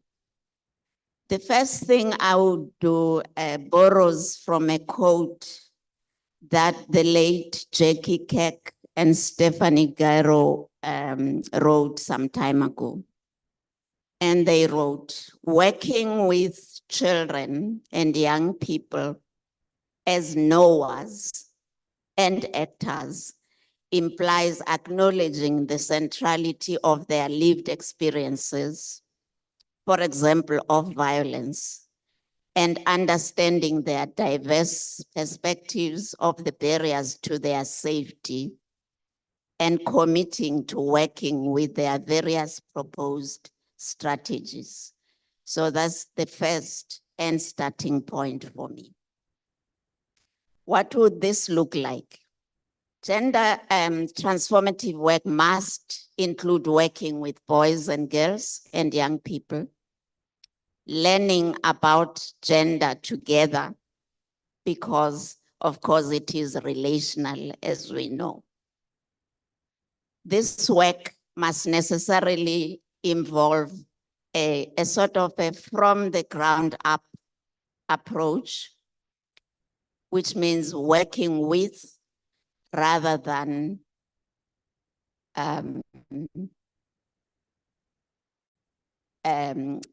teaching or a didactic approach to teaching about gender. A participatory approach that listens to the voices of children and young people. This would require equipping teachers with skills and tools for listening to these voices.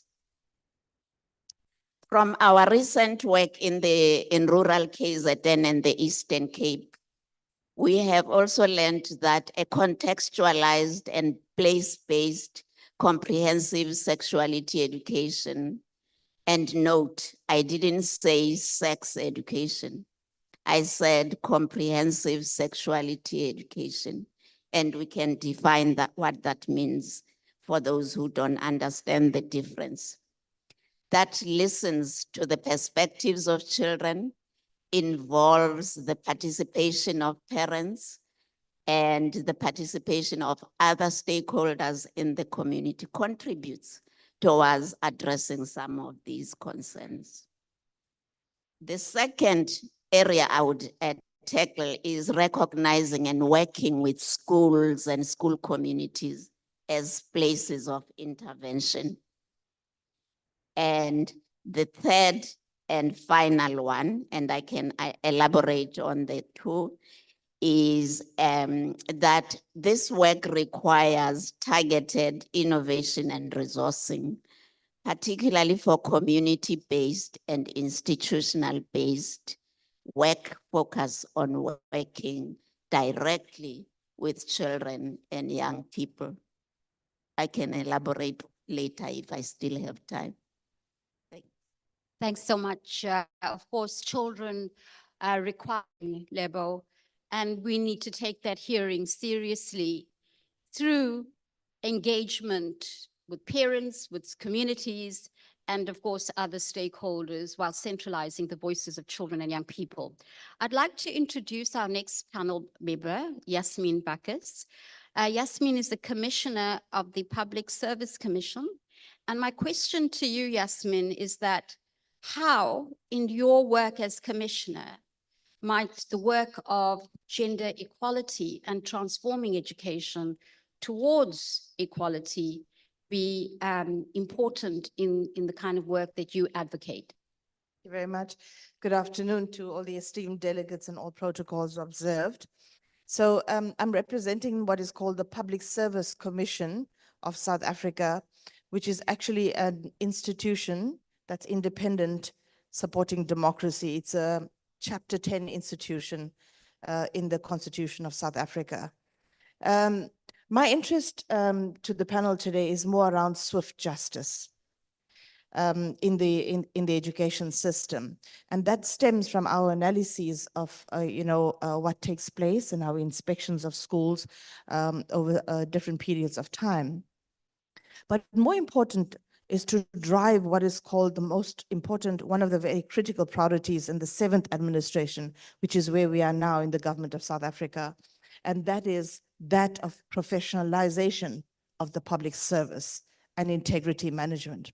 And so in the education space, this is so important. And I'm going to hinge from my experience recently when we looked at suspensions of public officials around the country. And when we as the Public Service Commission were asking, why is the number of suspensions so high and it's not abating? And when we drill down into certain provinces, we found that educators who had violated learners in various methods of sexual harassment, rape, etc., were actually suspended, but sitting at home, collecting salaries, which we taxpayers contribute to, for months on end. And there's no swift justice. And that gave me such a startling shock to say, these people are sitting at home, quite comfortable, while the victims are suffering, the families of the victims are suffering. Sometimes behind the scenes, there's negotiation for damages, the payment of damages. And there is no swift justice. And when you dig further into it, you find that there are explanations that say, and I'd like to use the word quite respectfully, explanations in inverted commas, that say that the presiding officers were not available to take the disciplinary proceedings forward. People could not be contacted. And so the victim gets completely frustrated, traumatized. Worse still, the victims are not given such an easy transfer to another school to start to deal and heal with the issue, let alone psychosocial support. Now, my other background is in security and policing. And we know that we have a very progressive arrangement in the South African Police Service, which has set up what is called FCS units, Family, Child, and Sexual Offensive Units. So these family, child, and sexual offenses units exist, but they are mostly supported by NGOs, nonprofit organizations, etc. And I know in many instances, police officers have really been getting a lot of training, a lot of orientation in how to handle victims, and they are trying their best under the circumstances of the limited capacity that they have and the dwindling numbers of the officers in the National Police Service. But the call for swift justice is important in the sense that I believe the violation of a learner by a teacher or by anybody else is one of the most profound breaches of trust. And really, it is, something that is also an extreme abuse of power against a defenseless child or learner. So I think that we need to then start to ask ourselves, where does the administrative system coincide with the justice system? Do we have special courts? Yes, but how swift are they in meting out justice so that the victim can then have trust in going back to school, in being able to further the education, not dropping out, not taking their lives, not seeing themselves as stigmatized, but trying to pull back pieces of their lives together and go on with life with the necessary support from the various agencies that should be working, engaging, collaborating in this network of support for the educators and the learners as well.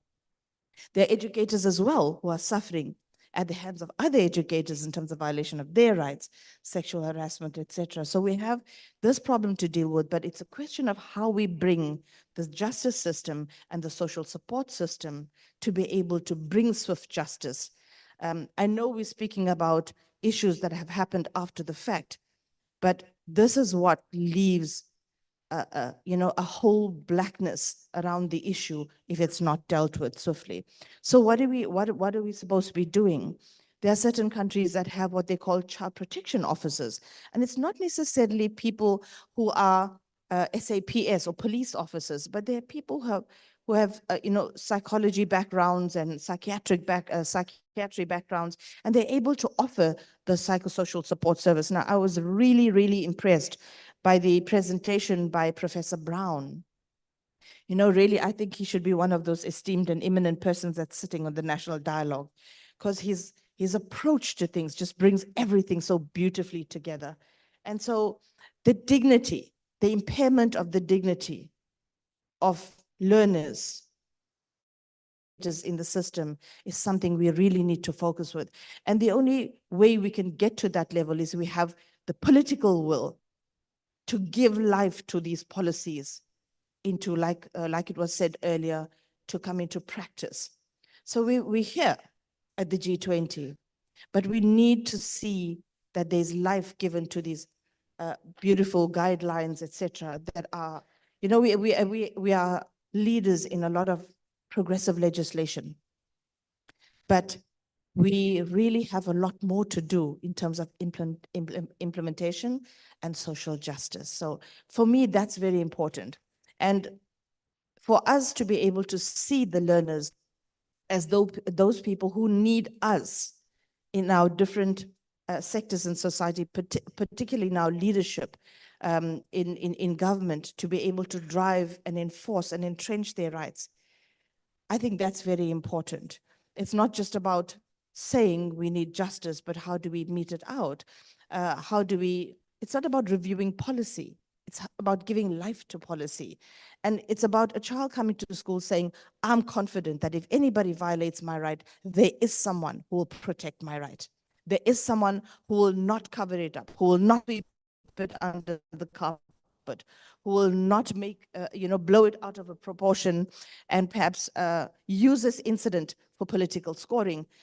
We have groups that go out and stand at the courts at their own expense, really fighting for justice. But how swift is that justice? Even though we watch them on television, we see them standing physically there in the rain, in the sunshine for hours on end, waiting for the trial to begin and to stand in support of the victims. But how swift is justice? So I think these voices need to be heard. And for me, it's a question of how do we bring this network together? How do we give life to policy? And how do we stop making excuses for those who are suspended in the system? How do we have a register of teachers who have committed this kind of misconduct? How do we ensure that they're not recycled within the system? They leave a school here, they resign here, they go to another school. And we have immense real life examples of how this has been happening within the education system. And so I call for the professionalization of the public service. I call for integrity management. And really, I really hope that we can drive this in every aspect of where we are working, in every center where we are working. And we call this collectively from different pressures in different societies, different sectors of society.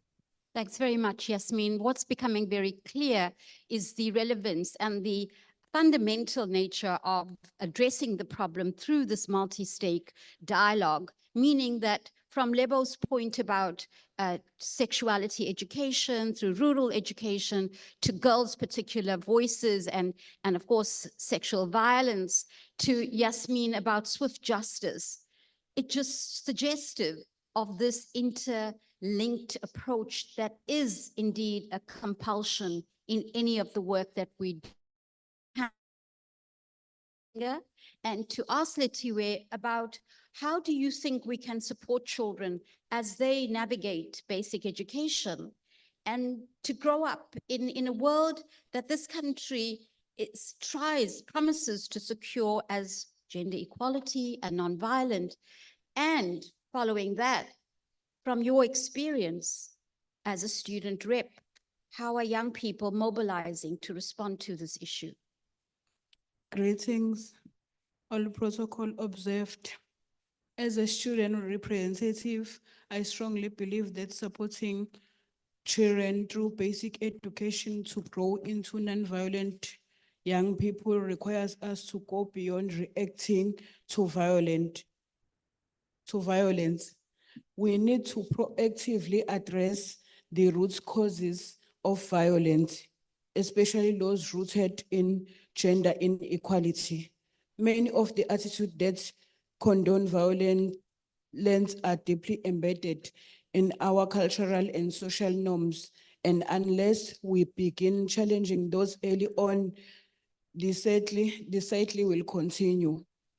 So in our basic education system, there is a need to introduce comprehensive gender transformative education that teaches children about equality, consent, emotional intelligence, and respect for others from an early age.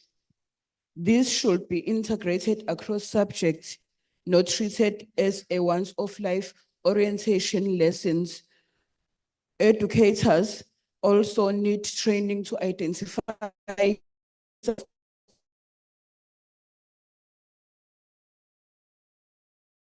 intervene.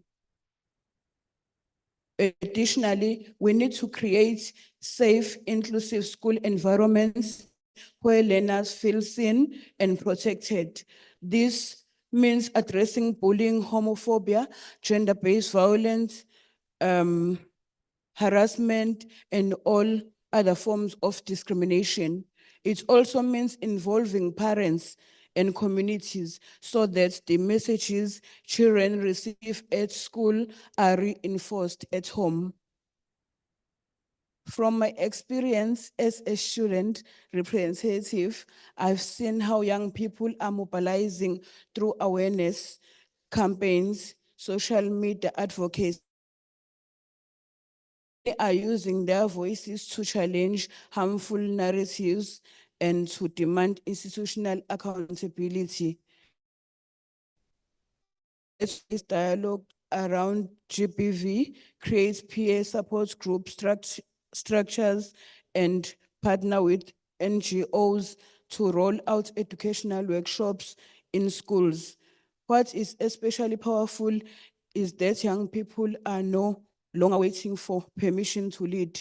So we are mobilizing, we are engaging policymakers, and we are building solidarity across schools and universities. The energy is there.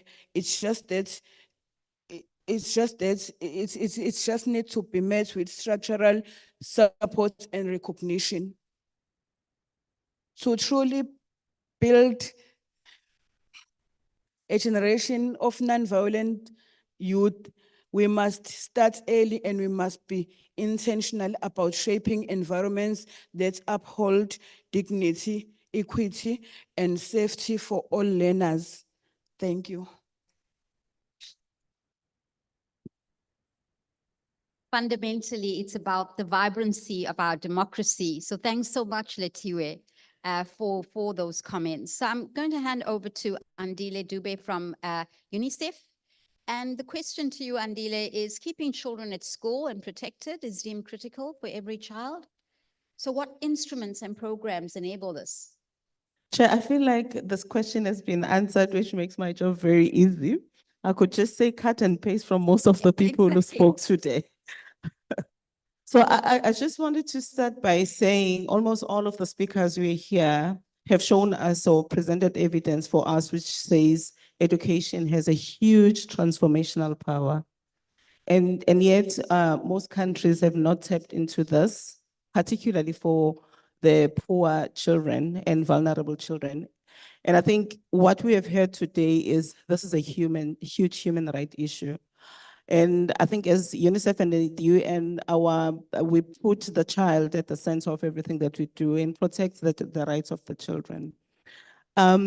We have learned, I think the Premier earlier also spoke to the fact that when girls learn and learn in a safe environment, societies thrive. And it can't be that we cannot tap into such a very critical and important factor. If you want societies to thrive, it means that we would have to protect each and every child from each and every background in all the locations and provide the same quality of education that is required for every child. And we have heard today that provide for that, whether it's the SDGs, we talk a lot about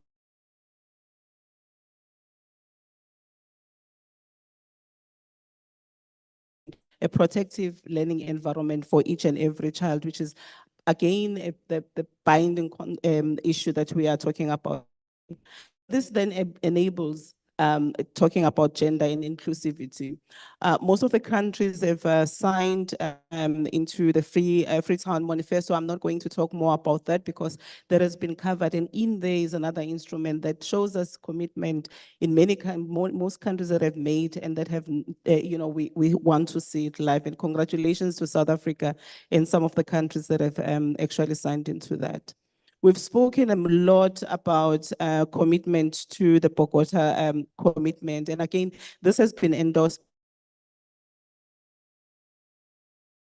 violence against children. Shared here that one child is too many. We have to be thinking about how do you move from a commitment to implementation. Today, we've spoken about legislative environments. We've spoken about the protocols, which I'm not going to mention. I think Sisbuisiwe and Liv also covered a lot of those for South Africa. And it's a policy-rich environment, and yet action is required to move the needle. And this needle, we want to move from societies that needs to move from the gender exploitative, from gender blind education, from gender sensitive education, from gender responsive education to gender transformative education. And it's a huge continuum. I mean, I think most countries are still stuck in the two beginnings of that. And I think the conversation and how we bring this to forward is moving from the needle from the beginning to the end. We've made a number of commitments, and implementation plans still remain a problem. Budgets, when are cut, issues around gender transformative education become one of the most affected areas. And it can't be that when we are driving towards quality education, yet we are affecting enabling factors for that qualitative education. We've also spoken about boys and boys' vulnerability, and SADC countries have endorsed a framework on boys and boys' vulnerability, and we need to be beginning to balance the score, because we have had evidence that shows that more and more boys are left behind. And so as we deal with gender transformative education, we have to be inclusive, and I think we've had examples about that. In a few years, I think 2022, most countries endorsed Education Plus initiative. When the Deputy Minister spoke to earlier, she spoke to the Education Plus initiative. And this, again, is a call for renewed commitments to education through progressive and incremental budgets. We need to see plans, we need to see monitoring mechanism, and we need to talk more about what does accountability look like. I'm not going to talk to the care and support for teaching and learning framework, which was mentioned earlier, but we do want to also think about what are the practicalities, what are these game changers. And I'm glad that we've got political leadership in the room, because in there is the matching orders, and we've heard most of the examples that have been shared around how political leadership, how leadership is critical to this area of work. We also know that we need capacity building, capacity at all levels, from the highest, from in the classroom, in the communities. We've engaged with parents in a number of interventions who really want to protect their children, but they do not know what to do in the face of some of the crises that happen. When my child is raped, when my child is pregnant, is in 14, what do I do? Or when I go to the police station and the partner comes and say we had a relationship, what do I do? So how do we ensure that we've built enough mechanisms, we've built enough structures, but we have educated, capacitated, we advocate, and we bring a lot of people who would otherwise not have all of this information that we have today to the fore. How do we then monitor that after we have capacitated those people, we actually support them throughout?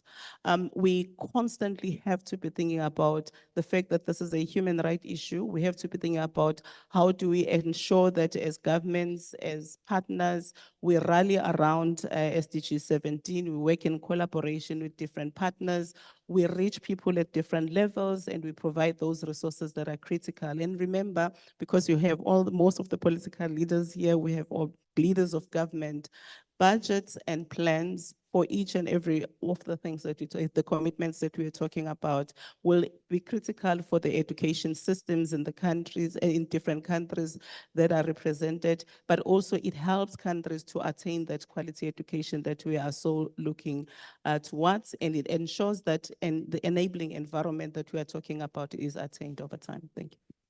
Fabulous, Andile. That indeed was in such a multi-sectoral approach. But I also liked the comment about political will, and I think we having it here in Durban and members of political parties that are present, suggestive of the political vibrancy and the power of gender equality and our human rights constitution, which we are so proud of here. So I guess I could just say quality education for gender justice, or gender justice and quality education are inextricably bound up together. So over to you, Talani. And Tulani, is Tulani here, right? No? Name? Sandile. Sanele Zuma. So Sanele, the role of men and boys is, of course, it's been well rehearsed now. It's been brought up in the panel today, is crucial to this conversation. How can we support boys and young men through education to become nonviolent citizens? Okay, greetings everyone, thank you.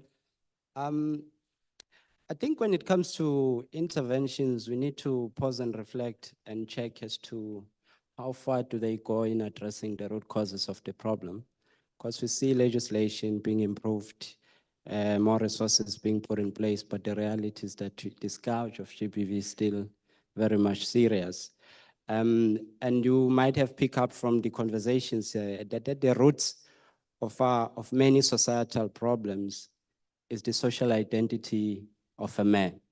And these men as breadwinners, as providers, which is not really changing with the shifting socio-economic realities that we exist on. And if you think it defines a man at my age, you're wrong, because we have first-year students who have to worry about providing for their fellow girlfriends when they are solely relying on state funding, because there's that social expectation. Men are strong, men, we can express all positive emotions, but for some reason it's criminal to express your negative emotions. And even you bottle all of this inside, but at the same time to even go out and seek for help is a sign of weakness. It undermines your manhood. It's no brainer then that we have stats that will see a lot of men committing suicide, you know, and recently I posted on my WhatsApp, I was just asking my contacts to reflect on what they considered in their childhood as, what's in their childhood that they judged harshly, but now they have a completely different perspective. And one young man posted something that really sat with me, and I quote, he said, "The older I get, the more I understand what my father was going through silently, his temperament and his pride as a man. I look at my hands now, they're more like his," unquote. So that speaks to these harmful gender norms that are being passed from generations to generations. We also have men in situations where they are defined by a lot of privilege, because we subjected to these different standards of morality and we dealt with differently. No wonder that you find a first boy who can't even fry an egg because you've been king all your life, you know, you can't even wash your dishes and things like that. And that privilege translates to abuse eventually because you're bigger. In extreme cases, you end up thinking you even own other people because you've been worshipped all your life. So how can we intervene, which is the last part of it? I can pick from an organization that I've been very privileged to lead at the University of KwaZulu-Natal, Men of Virtue program. So this is a program driven by men for men. So it's staff members who are committed to the fight against gender inequality, GBV, and femicide. And we do this targeting boys, and the goal is to provide psychoeducation for us to be in conversations among ourselves to redefine masculinity, to reflect on these gender identities and begin to have honest conversations about those parts of this identity that are harmful, limiting, and hurtful, not just to us, but to others as well. So we have a lot of talks around that, but we also teach boys on what really GBV is, because trust me, if I were to put in scenarios, we can still debate, highly educated and informed as we are here.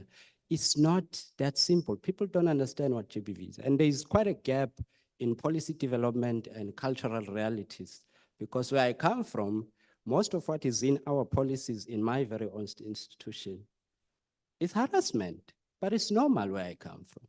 So we try and close that gap also. But we also support men who are victims of gender-based violence, because we can't expect as a society to see men taking a stand against GBV, if we going to be hypocritical and look the other side, when they are victims of abuse. So we stand up for that as well. So basically it's been that, and we've been doing it so well. From 2021, we've had over 40 programs in residencies where we have these dialogues with men. Which include a pledge event. We designed our own pledge. We started taking it in 2021, supported by the university executive. But we've also seen departments within the institutions, for example, Reward Services Department will come on board and say, hey, we want to take this pledge and have it posted in our spaces as well. So we've also strong on community outreach programs. We've collaborated with a few departments, your correctional services at Westville, where we got there, I think twice already, addressing inmates there on these gender identity situation. We do a lot of school visits as well for boys engaging in that space. So as I close, the goal really is to expand this project of mobilizing men to be at the front of it. Let's call each other out, but let's also support each other. And we want to see it being adopted in a number of institutions. Next week, there is a lady from the wellness who's managing wellness at CPUT. We're meeting, they want to benchmark that. That's what we want to see. Other institutions mobilizing men to champion this, but also want to say as I close, university taking a very intentional stance in building communities. We know that those spaces are primary spaces of teaching and learning. They are focused on knowledge generation, they're generating knowledge, but we exist at a time where our communities are really in need of our interventions. I feel like we know more, but we do so little. So we need people who will be intentional. Go back to your school, impact there. Go back to your community, impact there. Thank you. Thanks so much. We know so much, but we do so little. Time to get to zero. Just listening to you, I'm already converted. And I can imagine how many men you have converted just by this beautiful sort of prose in terms of bringing men into the work towards ending violence. Thank you so much. And then our final panel member, Neil. So we have a question for Neil. What is the perspective, Neil? What is the perspective, Neil, of the private sector on this issue of gender violence in schools? How can a quality education that educates boys, girls, and children in all their diversity, how can the private sector support a non-violent context and keep children safe, benefit and impact the wider workforce? Thank you, Madam Chair. You know, when I got this question, I'm like, should I come to this event or not? Let me break it down in a few parts. Firstly, I would like to give people context. Why is a Chinese automobile company sitting here? And why am I sitting here in that case? So Chery International is one of the fastest growing automobile brands in the world. We have three core pillars: technology in terms of our vehicles, people in terms of children, which our main partner is UNICEF. So we are a strategic partner with UNICEF, with Andile and her team globally. And this is a critical value for us to enter different markets around the world. It's not about bringing our product to the market. It's bringing our ESG values to the market. And our third value is nature, and we are partnered up with IUCN. So in the South African context, we've re-entered the market now for 3 years, and we have over 60,000 customers, and we're in fifth in the market share currently in the passenger market. So it just puts us just behind Hyundai. So it shows a lot in terms of our performance. Now that boils down to our staff. Now, coming back to our specific question that we're speaking about, I read an interesting fact a few days ago that China has 1.4 million people, second biggest economy in the world. India has 1.4 million people, fifth biggest economy in the world. And Africa has 1.4 billion people. And to see the way China is and India in terms of the technology motorization rate and the education systems compared to Africa got me thinking. And then coming back to where we are now with my staff, my team, and I have angry staff. I have highly competent people,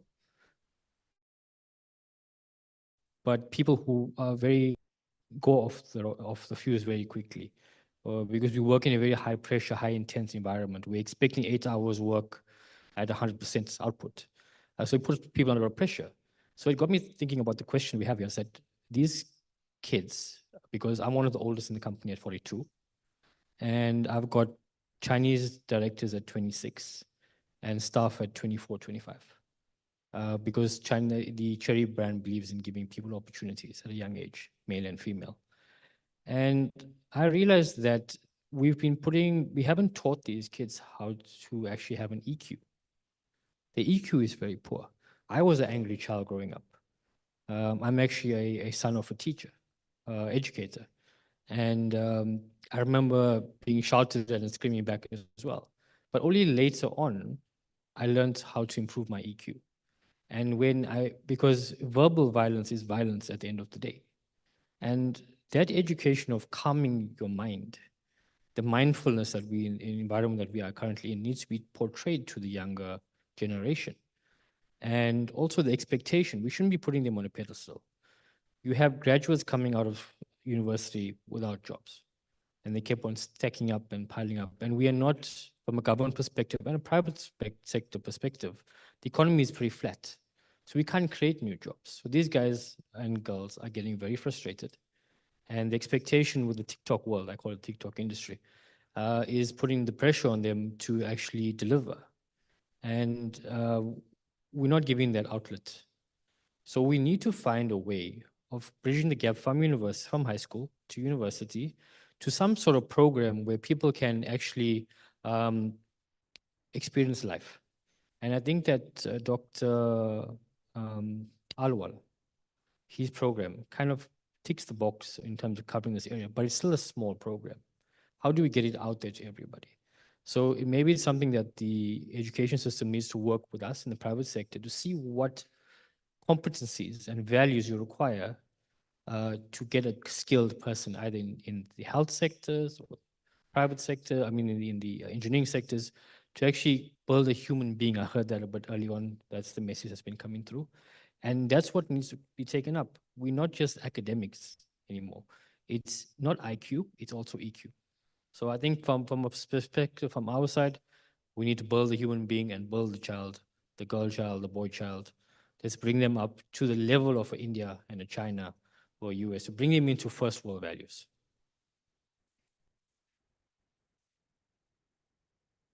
It does mean that you're just one sherry sector. And how many other sectors do we need to become involved in this ongoing part towards gender equality? And then our final question is to you, Sanele.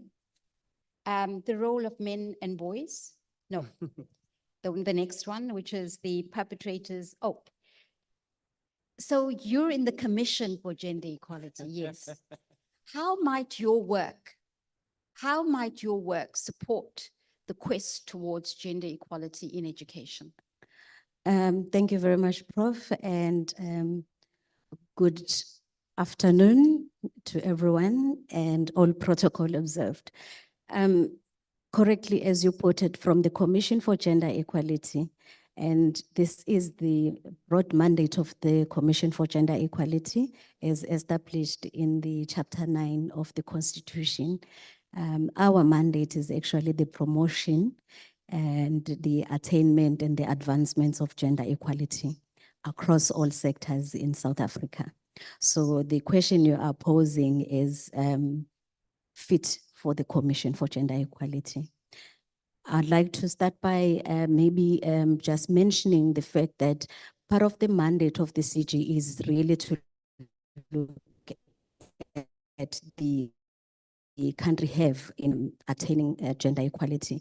So if we look at institutions of higher learning as a starting point, I'll refer to the legal work that the Commission has been involved in, starting from from 2014 up to 2024. We've just done an analysis of that work where we've been holding universities accountable, universities and TVET colleges accountable into gender transformation. And the results that that we've put forward is that there is some good work that is happening in different institutions, but there's a lot of work that still needs to be done. We've identified that there's a slow pace in actually the transformation, where we are looking at appointments of gender diverse within the universities. There's also in some institutions, we still find that there's still gender pay gaps, which is very, very embarrassing for a country that has the constitution and policies that are meant to address those issues. But we've also seen that there are some institutions that have intentionally taken steps to addressing those disparities. We also have identified gaps in terms of gender-based violence policies and sexual harassment policies. I would invite delegates to also visit the website of the CGE to also get into touch with some of the reports from our findings.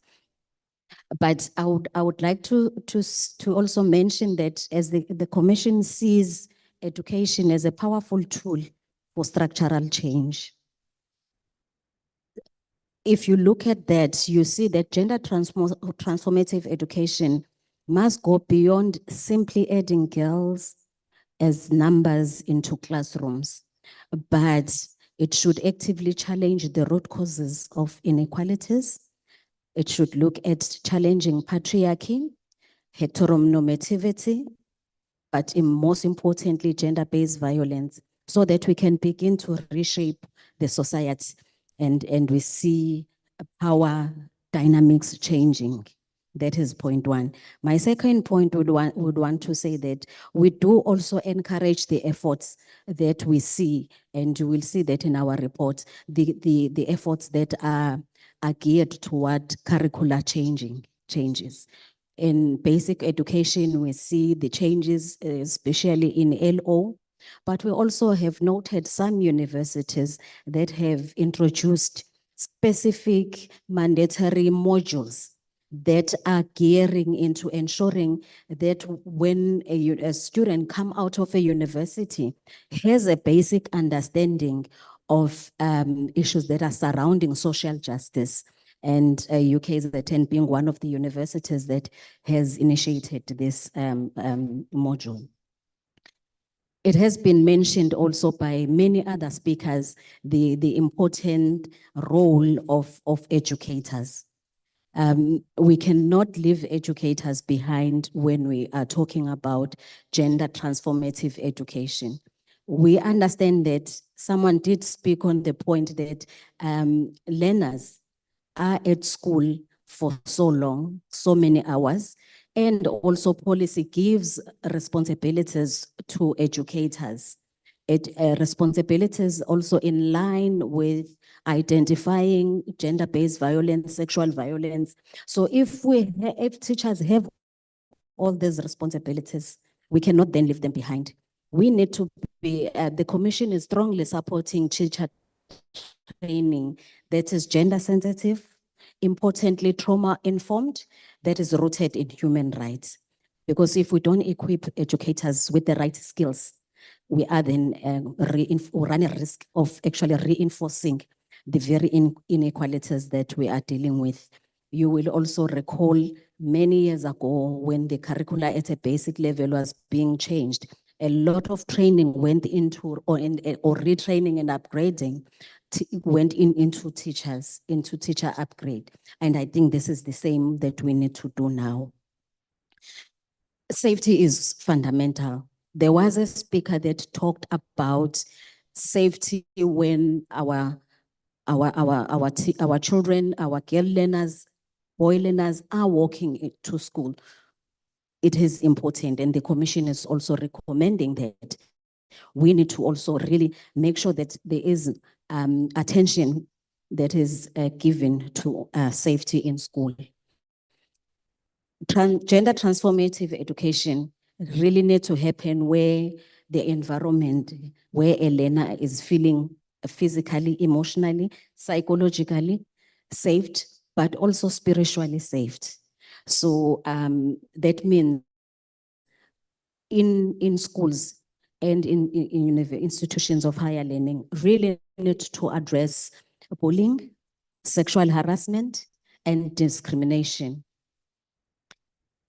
Finally, it is important really to also reiterate what has been said in terms of also looking at SDG 17 and where we are highlighting multi-stakeholder collaboration. This work cannot be done in isolation.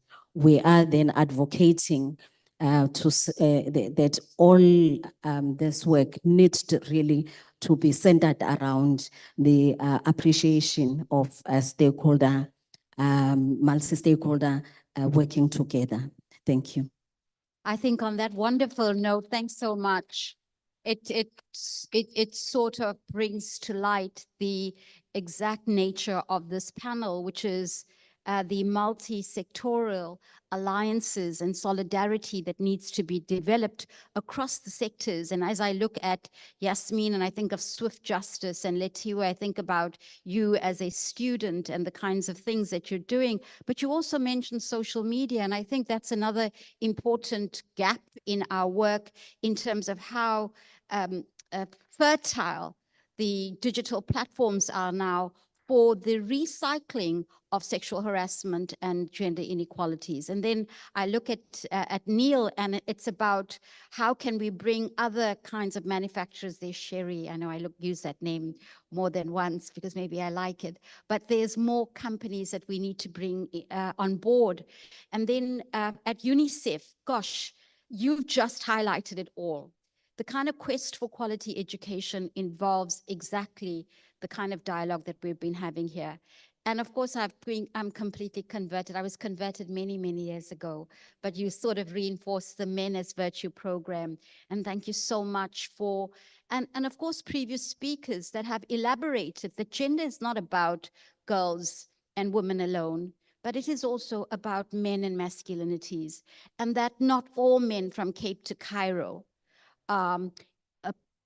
parading and invading this continent as perpetrators of rape and sexual violence. And then to you, Zanele, thank you so much for informing us about the work at the Commission and why our policies, and again, the vibrancy of our human rights law that underpins all our work. And thanks, Lebo, to you in terms of encapsulating rural education, girls' voices, the voices of children and young people, comprehensive sexuality education, community stakeholders, parents.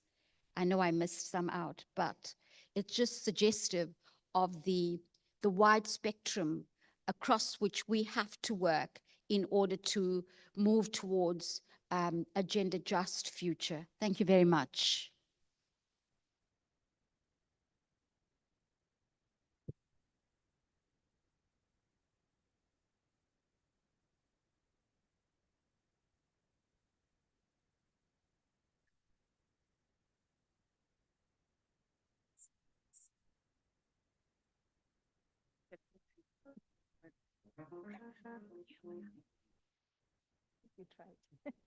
Thank you so much, Professor Devyabana, for taking us through that last segment and discussion. Really, really, interesting, discussion and what came out of this session, the recommendations, reiterating some of the discussions from the previous panels as well.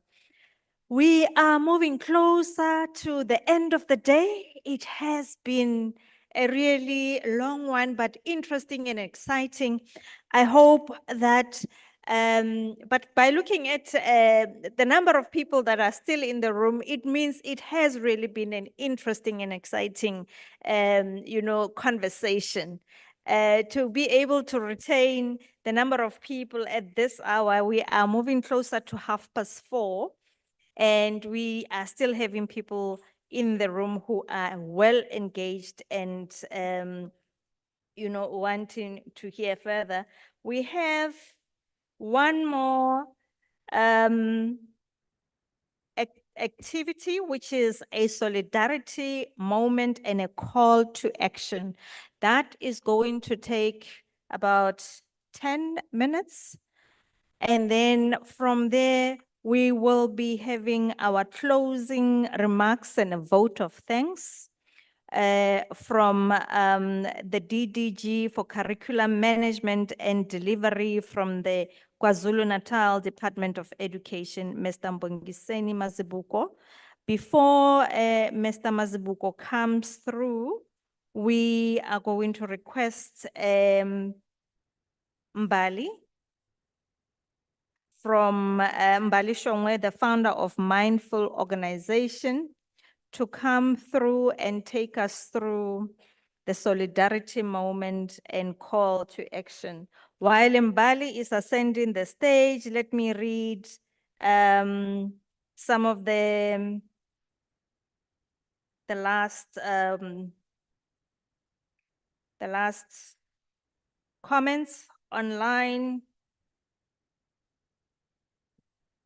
Okay, one comment. The issue is the sheer scale of addressing the challenge of ensuring gender equality in what are many varied contexts and countries. To address this, we often first need to challenge harmful cultural norms, and in this respect, win a difficult step and engage and work with local social groups, including religious groups, to first address social, cultural, and religious practices and sensitivities.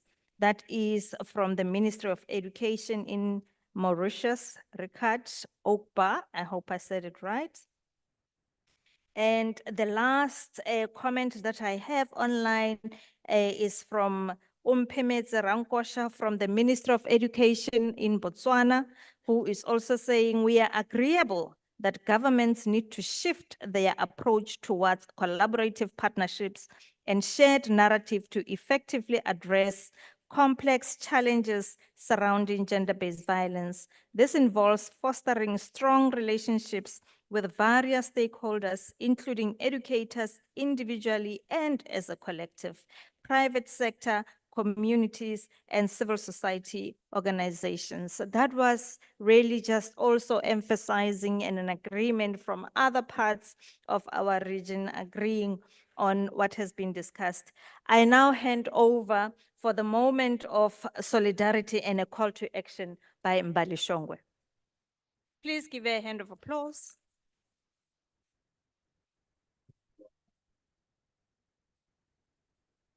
Thank you so much. I think it's such an honor to close the day on a gentle note. I haven't really seen a lot of spaces end in a solidarity circle, but since engaging with the UN Girls Education Initiative, it's something I've grown very fond of. And I think that it's something that's incredibly powerful. As previously mentioned, we've all been here all day, engaging in very riveting conversation, but also often challenging, often emotionally complex. And I think that doing this work and working in change is very difficult for one's emotional state. So what I want us to do now is just join in a moment of peace, in a moment of regulation, and just hold space together before we leave the room. So I'm going to invite everybody to stand. I know that this is not typical, but just open yourself to the process.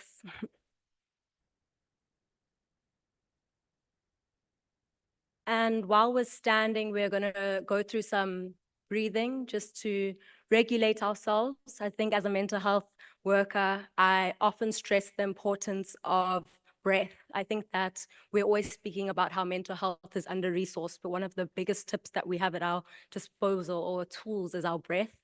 And when we center our breath and we center ourselves in our bodies, we often have peace and are able to move through whatever we're interacting with a bit differently. So I'm going to invite everyone to breathe deeply with me. I'll lead you through the first few and then encourage you to continue on your own. But we're going to begin by taking a deep breath in. Hold it for 2, 3, 4. So that's breathing in for 4 counts. We're going to hold it for 4, and we're going to exhale loudly for 4. So breathe in, 2, 3, 4, and we hold, 2, 3, 4, and exhale, 2, 3, 4. Again, breathe in, 2, 3, 4, hold, 2, 3, 4, exhale, 2, 3, 4. Last round, breathe in, 2, 3, 4, hold, 2, 3, 4, exhale, 2, 3, 4. And I think that's something that was present to us in the beginning of the day by the DG was what we've been speaking about at Angai. And that's that earlier of this year, Angai worked with 30 adolescent girls in Malawi, South Africa, Zambia, and Zimbabwe to dream up what their perfect school looked like. And I think that together collectively today, we've also been dreaming about that. And so I want to encourage some reflections from the room. If we were speaking about our dream school, what are some of the things that would come up? What are the things that we're hopeful for? We can have it shouted out across the room, or you can use your mics. But please, can we all engage together and share what have we been inspired by today? What are we hopeful for moving forward? What are we leaving with energized about?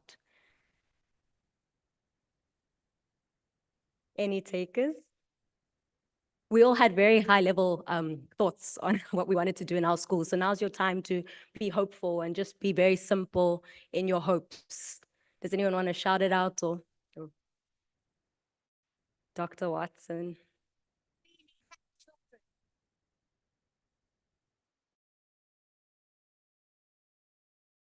Oh, thank you so much.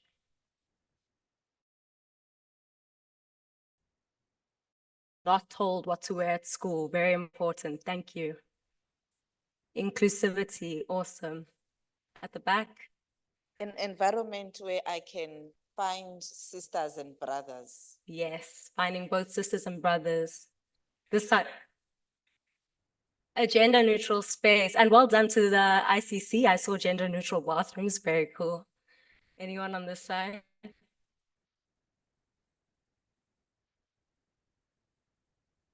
Yes, shared emotions for boys and safe spaces for children.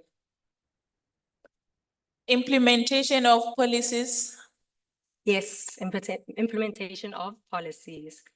Swift justice. Swift justice. Upholding human dignity. Upholding human dignity, essential. Solidarity.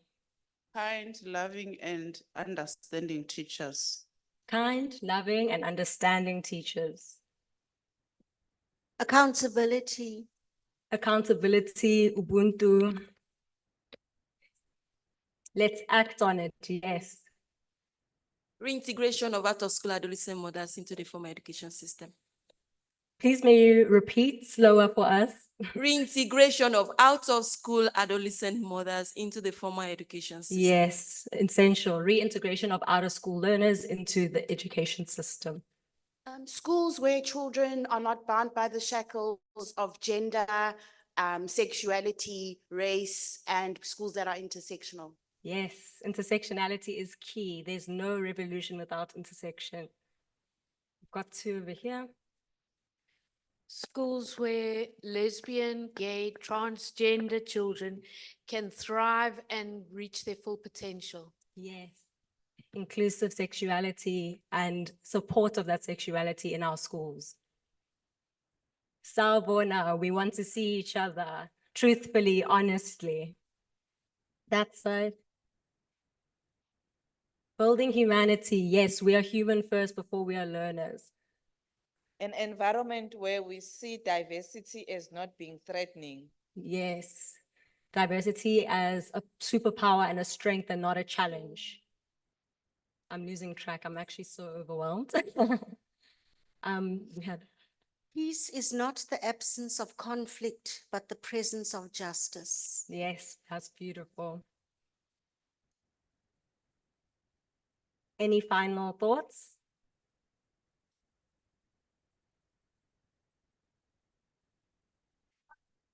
Yes, a free Palestine.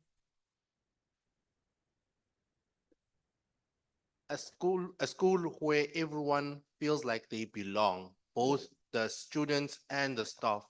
Mhm. Commitment to creating nurturing environments for everybody present. Not only staff when you talk about teachers, but staff, whole school staff and everybody involved. Thank you. More seminars like this one. Yeah. What a great day. I think there has been so much that we've learned.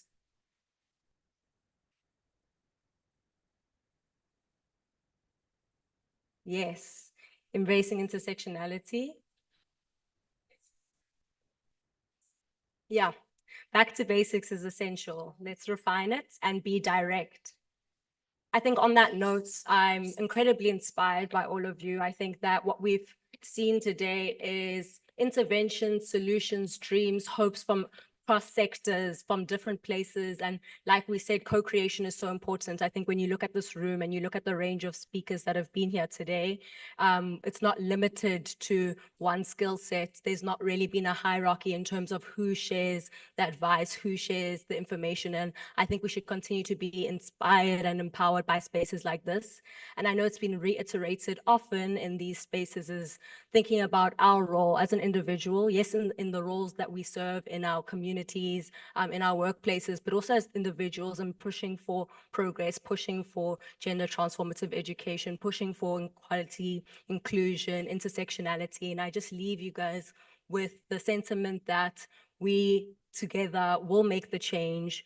We have all seen what it looks like when people are invested and committed to being a part of that change. And I really commend you for being a part of this dialogue, for giving up your time to share your knowledge and to share your thoughts with everybody. And I hope that we see each other in spaces like this again soon. Go forward with love and share that love and get home safe. Thank you, everybody.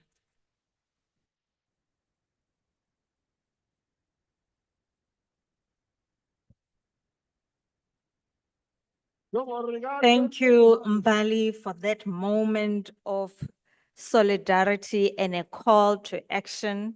Really, really inspiring to hear the reflections in the room and you know what you would like to see, your dream school, what it looks like, what it should include in advancing gender transformative education. We are now at the end of today.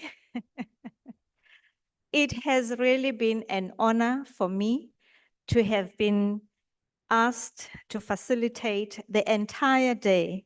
I must say it was daunting at first looking at the packed program, but I think we have all passed with distinctions. Can we give all of ourselves a round of applause on ensuring that we engage in all these sessions, and we did not even, limit a lot of the discussions, but people adhered to time, but ensured that the quality of engagement, the quality on conversations, the recommendations that we have had, the political commitment and leadership that has been demonstrated today, and the policy recommendations that have been made by the various speakers in moving this agenda forward has really moved and strengthened our partnerships, our collaborative spirit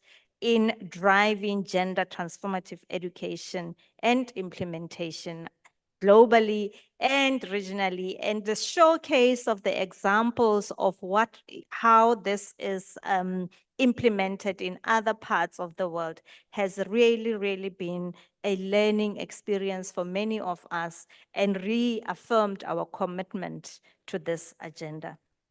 With that said, I would like to thank you profusely, and I hope that we will meet, our paths will definitely meet again. And to do the closing and vote of thanks, may I call upon Mr. Mbongiseni Mazibuko, who is the director, the Deputy Director General for Curriculum Management and Delivery for the KwaZulu-Natal Department of Education. Ladies and gentlemen, officials from the different government departments, colleagues, and everybody, it has been an immense pleasure and honor for me. Thank you.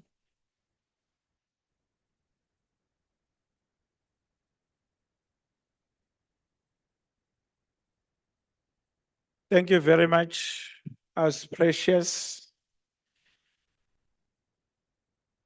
to all the distinguished guests who are with us. Can I also request you that you give Sis Precious another big round of applause for the good work. When you say it was a daunting task, seated down, I saw you cruising. And with you cruising, then the seminar then was cruising. Allow me, Program Director, to greet the Honorable Premier of KZN in absentia, the two Deputy Ministers in absentia, Dr. Regina Mhaule, Mr. Puti Manamela, the Minister of Education from Sierra Leone, who is still with us, Honorable Conrad Saki, the Director General of Basic Education, Mr. Matanzi Mamweli, who is still with us here, the esteemed members of the Education Portfolio Committee who are with us here, Your Excellencies, students, young people who are in the seminar, ladies and gentlemen, and those who were participating online. I am both privileged and to be given this responsibility to come here to say thank you very much. Can you give yourself a big round of applause? We were here, all of us, to look at the issue around the G20, an issue that sits at the heart of sustainable development, peace, justice, and gender transformation in education. And with that, we did a very good job. And I'm here to call upon everyone to say thank you very much for the job well done. As we gathered here today and throughout of this day, of today, we were and were still united by a shared vision of inclusive growth and equity, and which is an important driving force for all of us. And for us in this seminar, we were amongst others enjoined by the Africa Union's Agenda 2063, together with the Global Sustainable Development Goals, which are very clear. And therefore, as this seminar and as South Africa, we cannot achieve true development without gender equality. And we cannot achieve gender equality without transformative education. And for anyone who is here and who was also following this seminar online, if you forget everything that was said since this morning, but you must always note that we are here about gender equality, which will then translate into transformative education.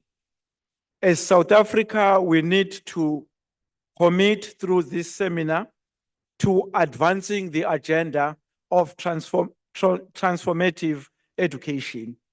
We need to acknowledge that our national policies have been and are continuing to be reshaped to align with the principles of gender equity.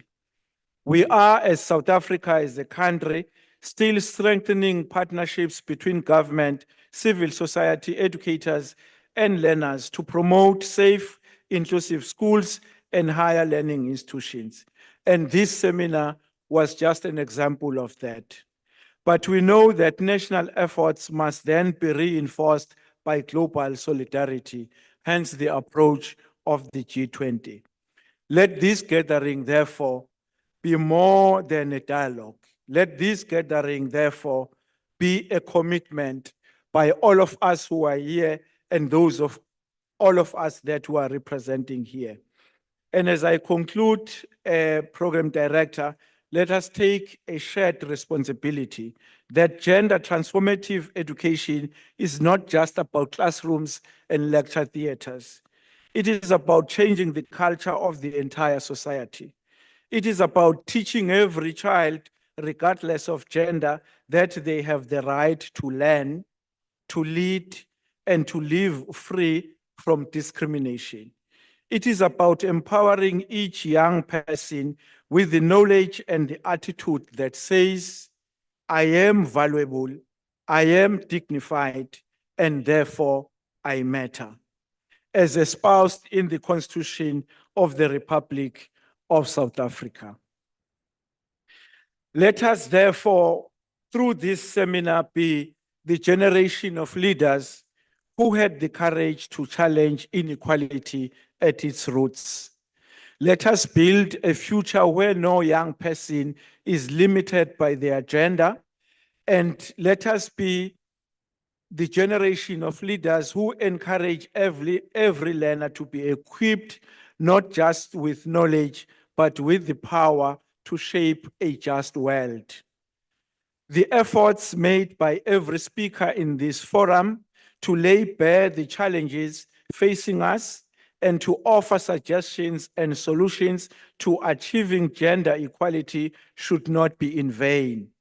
As this seminar and also as South Africa, let us commit to making gender transformative education a reality in our lifetime. And together, I believe we can. Lastly, thank you very much to everyone that participated and those that participated and followed this seminar online in making this event a success. Those who were busy with the organization, may your efforts bear the fruits that you intended during the planning session. As I close, I thank you very much. Nihambe kahle, travel safely.